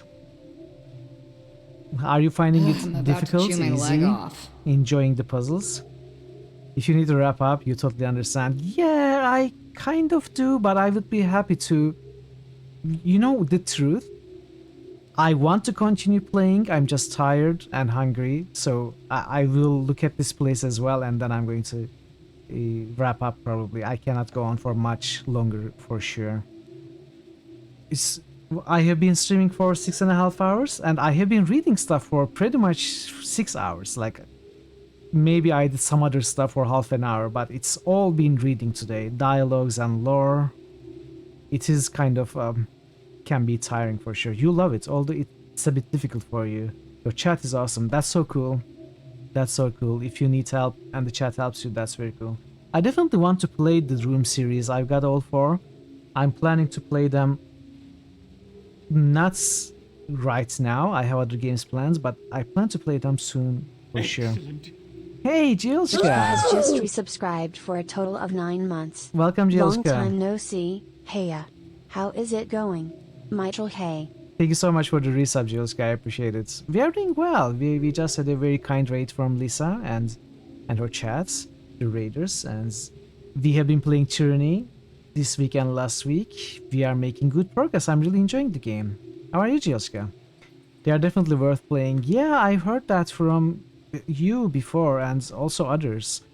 So I really want to play them for sure. But yeah, thank you so much for the raid, Lisa. If you should definitely pay a visit to Lisa's channel if you haven't been. She's very lovely, very friendly, and the community, the people in the chat are also like that, very friendly, and you definitely would enjoy the streams. I unfortunately haven't been able to catch too many of your streams so far, except for the few the ends of the room streams that you did, the one that I got to raid. But I hope to catch more of your streams if I can. It seems like our hours overlap quite a bit, and that is why that I just can't get to watch more of your streams, but I hope so for sure. No, you are the sweet one. You are the sweet. Thank you.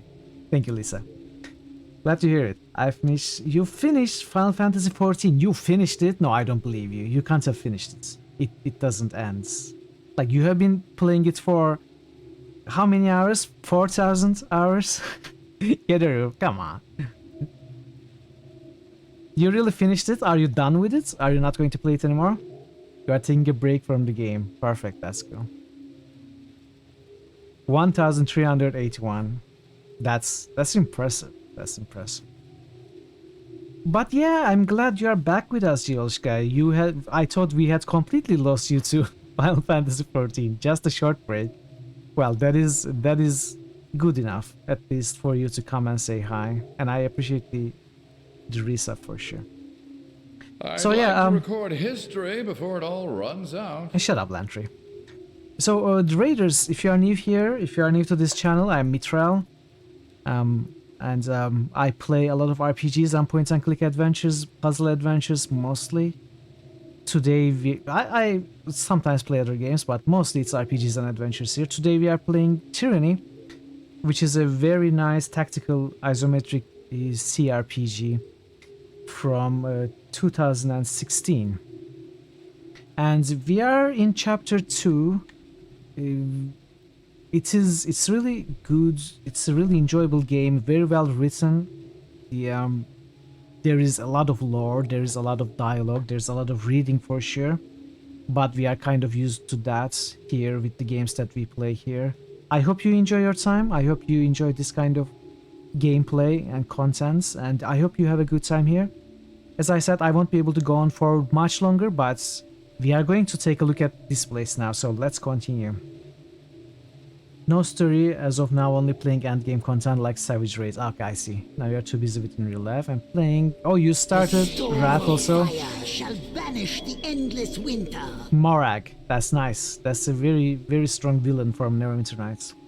Did I hear about BG3 release is coming? Yes, I heard August something, right? I will only play that game when it gets selected. Not prepared. Very cool, 11. I will only play Baldur's Gate 3 when it gets selected by the community here as part of Critical Hits. And I really want to play it, but I don't think it would get selected for a few months for sure. Delacan, some really nice antagonists are being discovered right now. Very New cool. Critical Hits boost. Giolska just boosted BG3. Let's go. Giolska boosts. We feel like we need to make you play Divinity Original Sin and Divinity Original Sin 2 first. I don't know.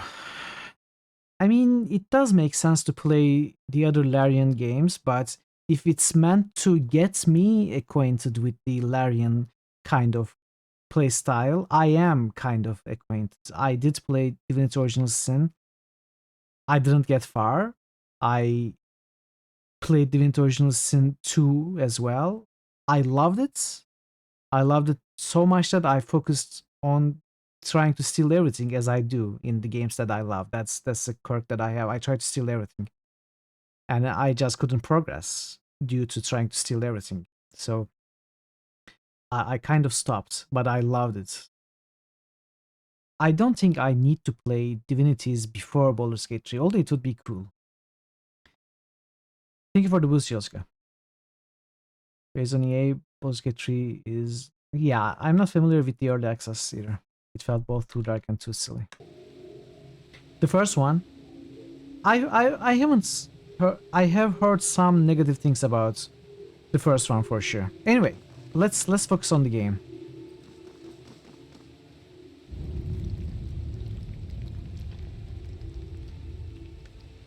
I had a feeling my life would end in the old walls, not saying I want to be proved right, at least not today. Why are we doing this? Why are we running? The Bane have escaped. Send me. This is nuts. What?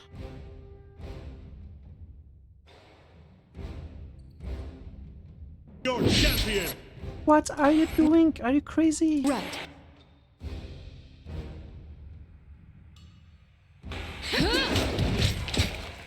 Okay. So we should not use spells, right? Because when you use spells against Banes, they are effective. However, it also lures other Banes from, like, around. We don't want that. Let's see if we can do anything without spells. For reminding Tyranny, you need to replay it. Yeah, you should replay it.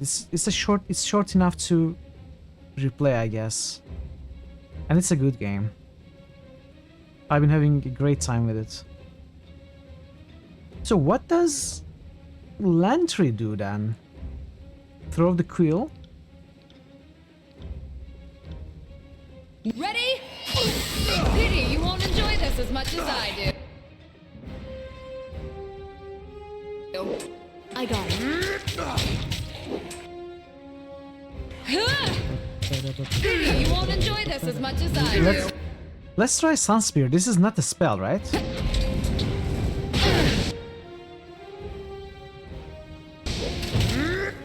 Right. Let's try Sparking Blood. Are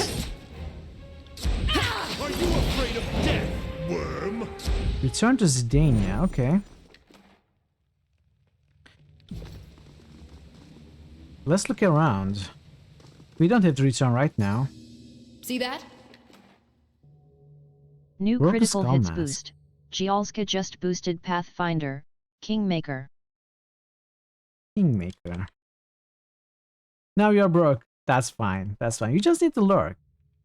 You just need to lurk a bit more. Like old times, Gialska.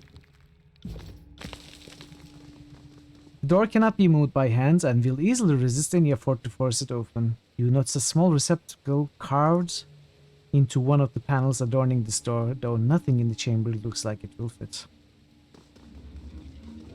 You don't think those use spells versus Bane or more show up is an actual mechanic? Oh, really? Is it not?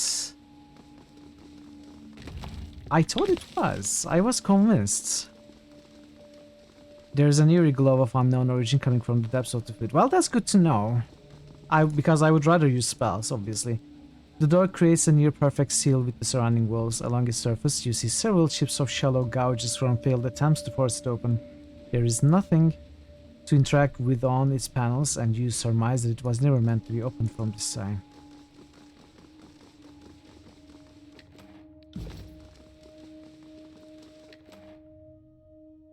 His favorite shields.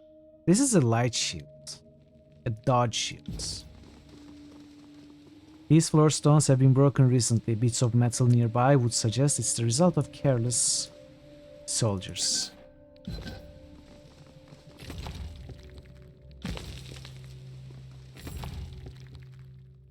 Okay. Is this better than what we have? No, it's exactly the same. What about this? Yeah.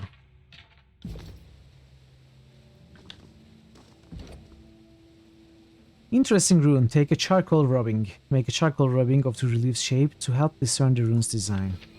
Pressing the charcoal to parchment, you capture a blurry but proportionate image of the ancient relief.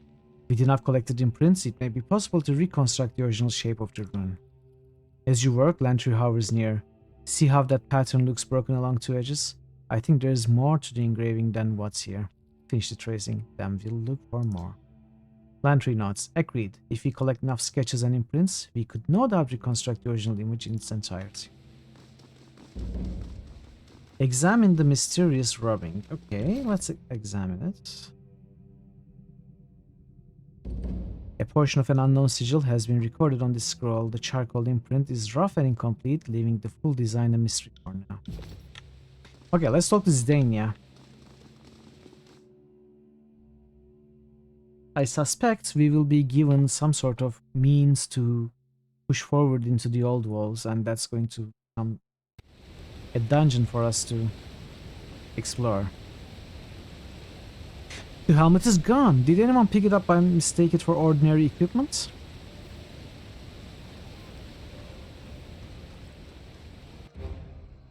A soldier sees you emerging from the old walls and approaches, calling out to you. Thank you, Fatebinder. By eliminating all of Kairos' forces, you made it all the easier for us to take what we want. Intimidate attack. If you want to leave this town alive, go now. I'm going to eliminate all of you.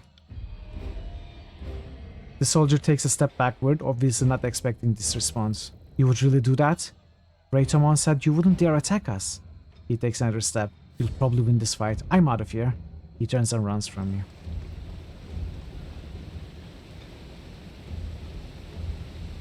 Okay. So we are going to end here, because this will be a fight against the Breadroods.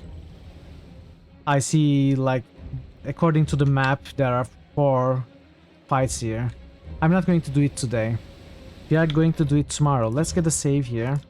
My apologies, Raiders, for not being able to raid for you any longer than I could, but today has been a lot of reading and tiring.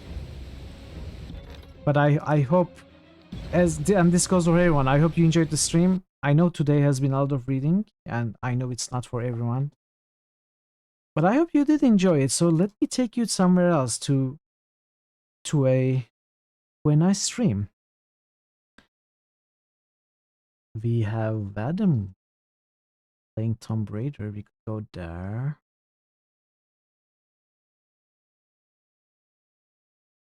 First of all, let me see if anyone is playing Tyranny. It was nice to see you as well, Joska. Thank you all for being here, everyone. Thank you. I should thank you, not you, me. Tyranny. Where is Tyranny? Wait, am I not following Tyranny as a category? What kind of a rookie mistake is that? Let's follow Tyranny. Okay, we might have someone to go.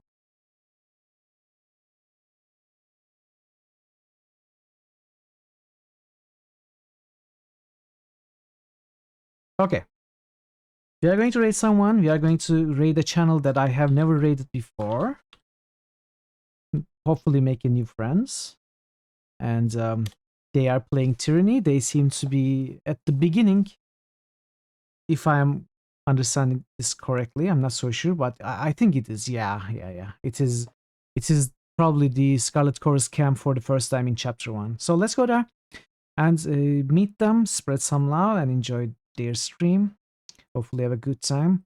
I will be back tomorrow with more Tyranny for sure. We are going to see what we do in Lendrin's Crossing. Already forgot the name. And we'll see how it goes. Thank you so much for being here. As you know, the poll is going on. It's going to go on until we finish Tyranny, which should happen probably not this week, but possibly next week, as the game is not very long. And if you have enjoyed the stream and would like to be in more touch with the community and would like to come to more streams, consider following and joining Discord to keep yourself updated on the schedules and other channel updates. And yeah, hopefully I will see you tomorrow or whenever you can make it, but as soon as possible. Until then, take care of yourselves and be well, and goodbye for now.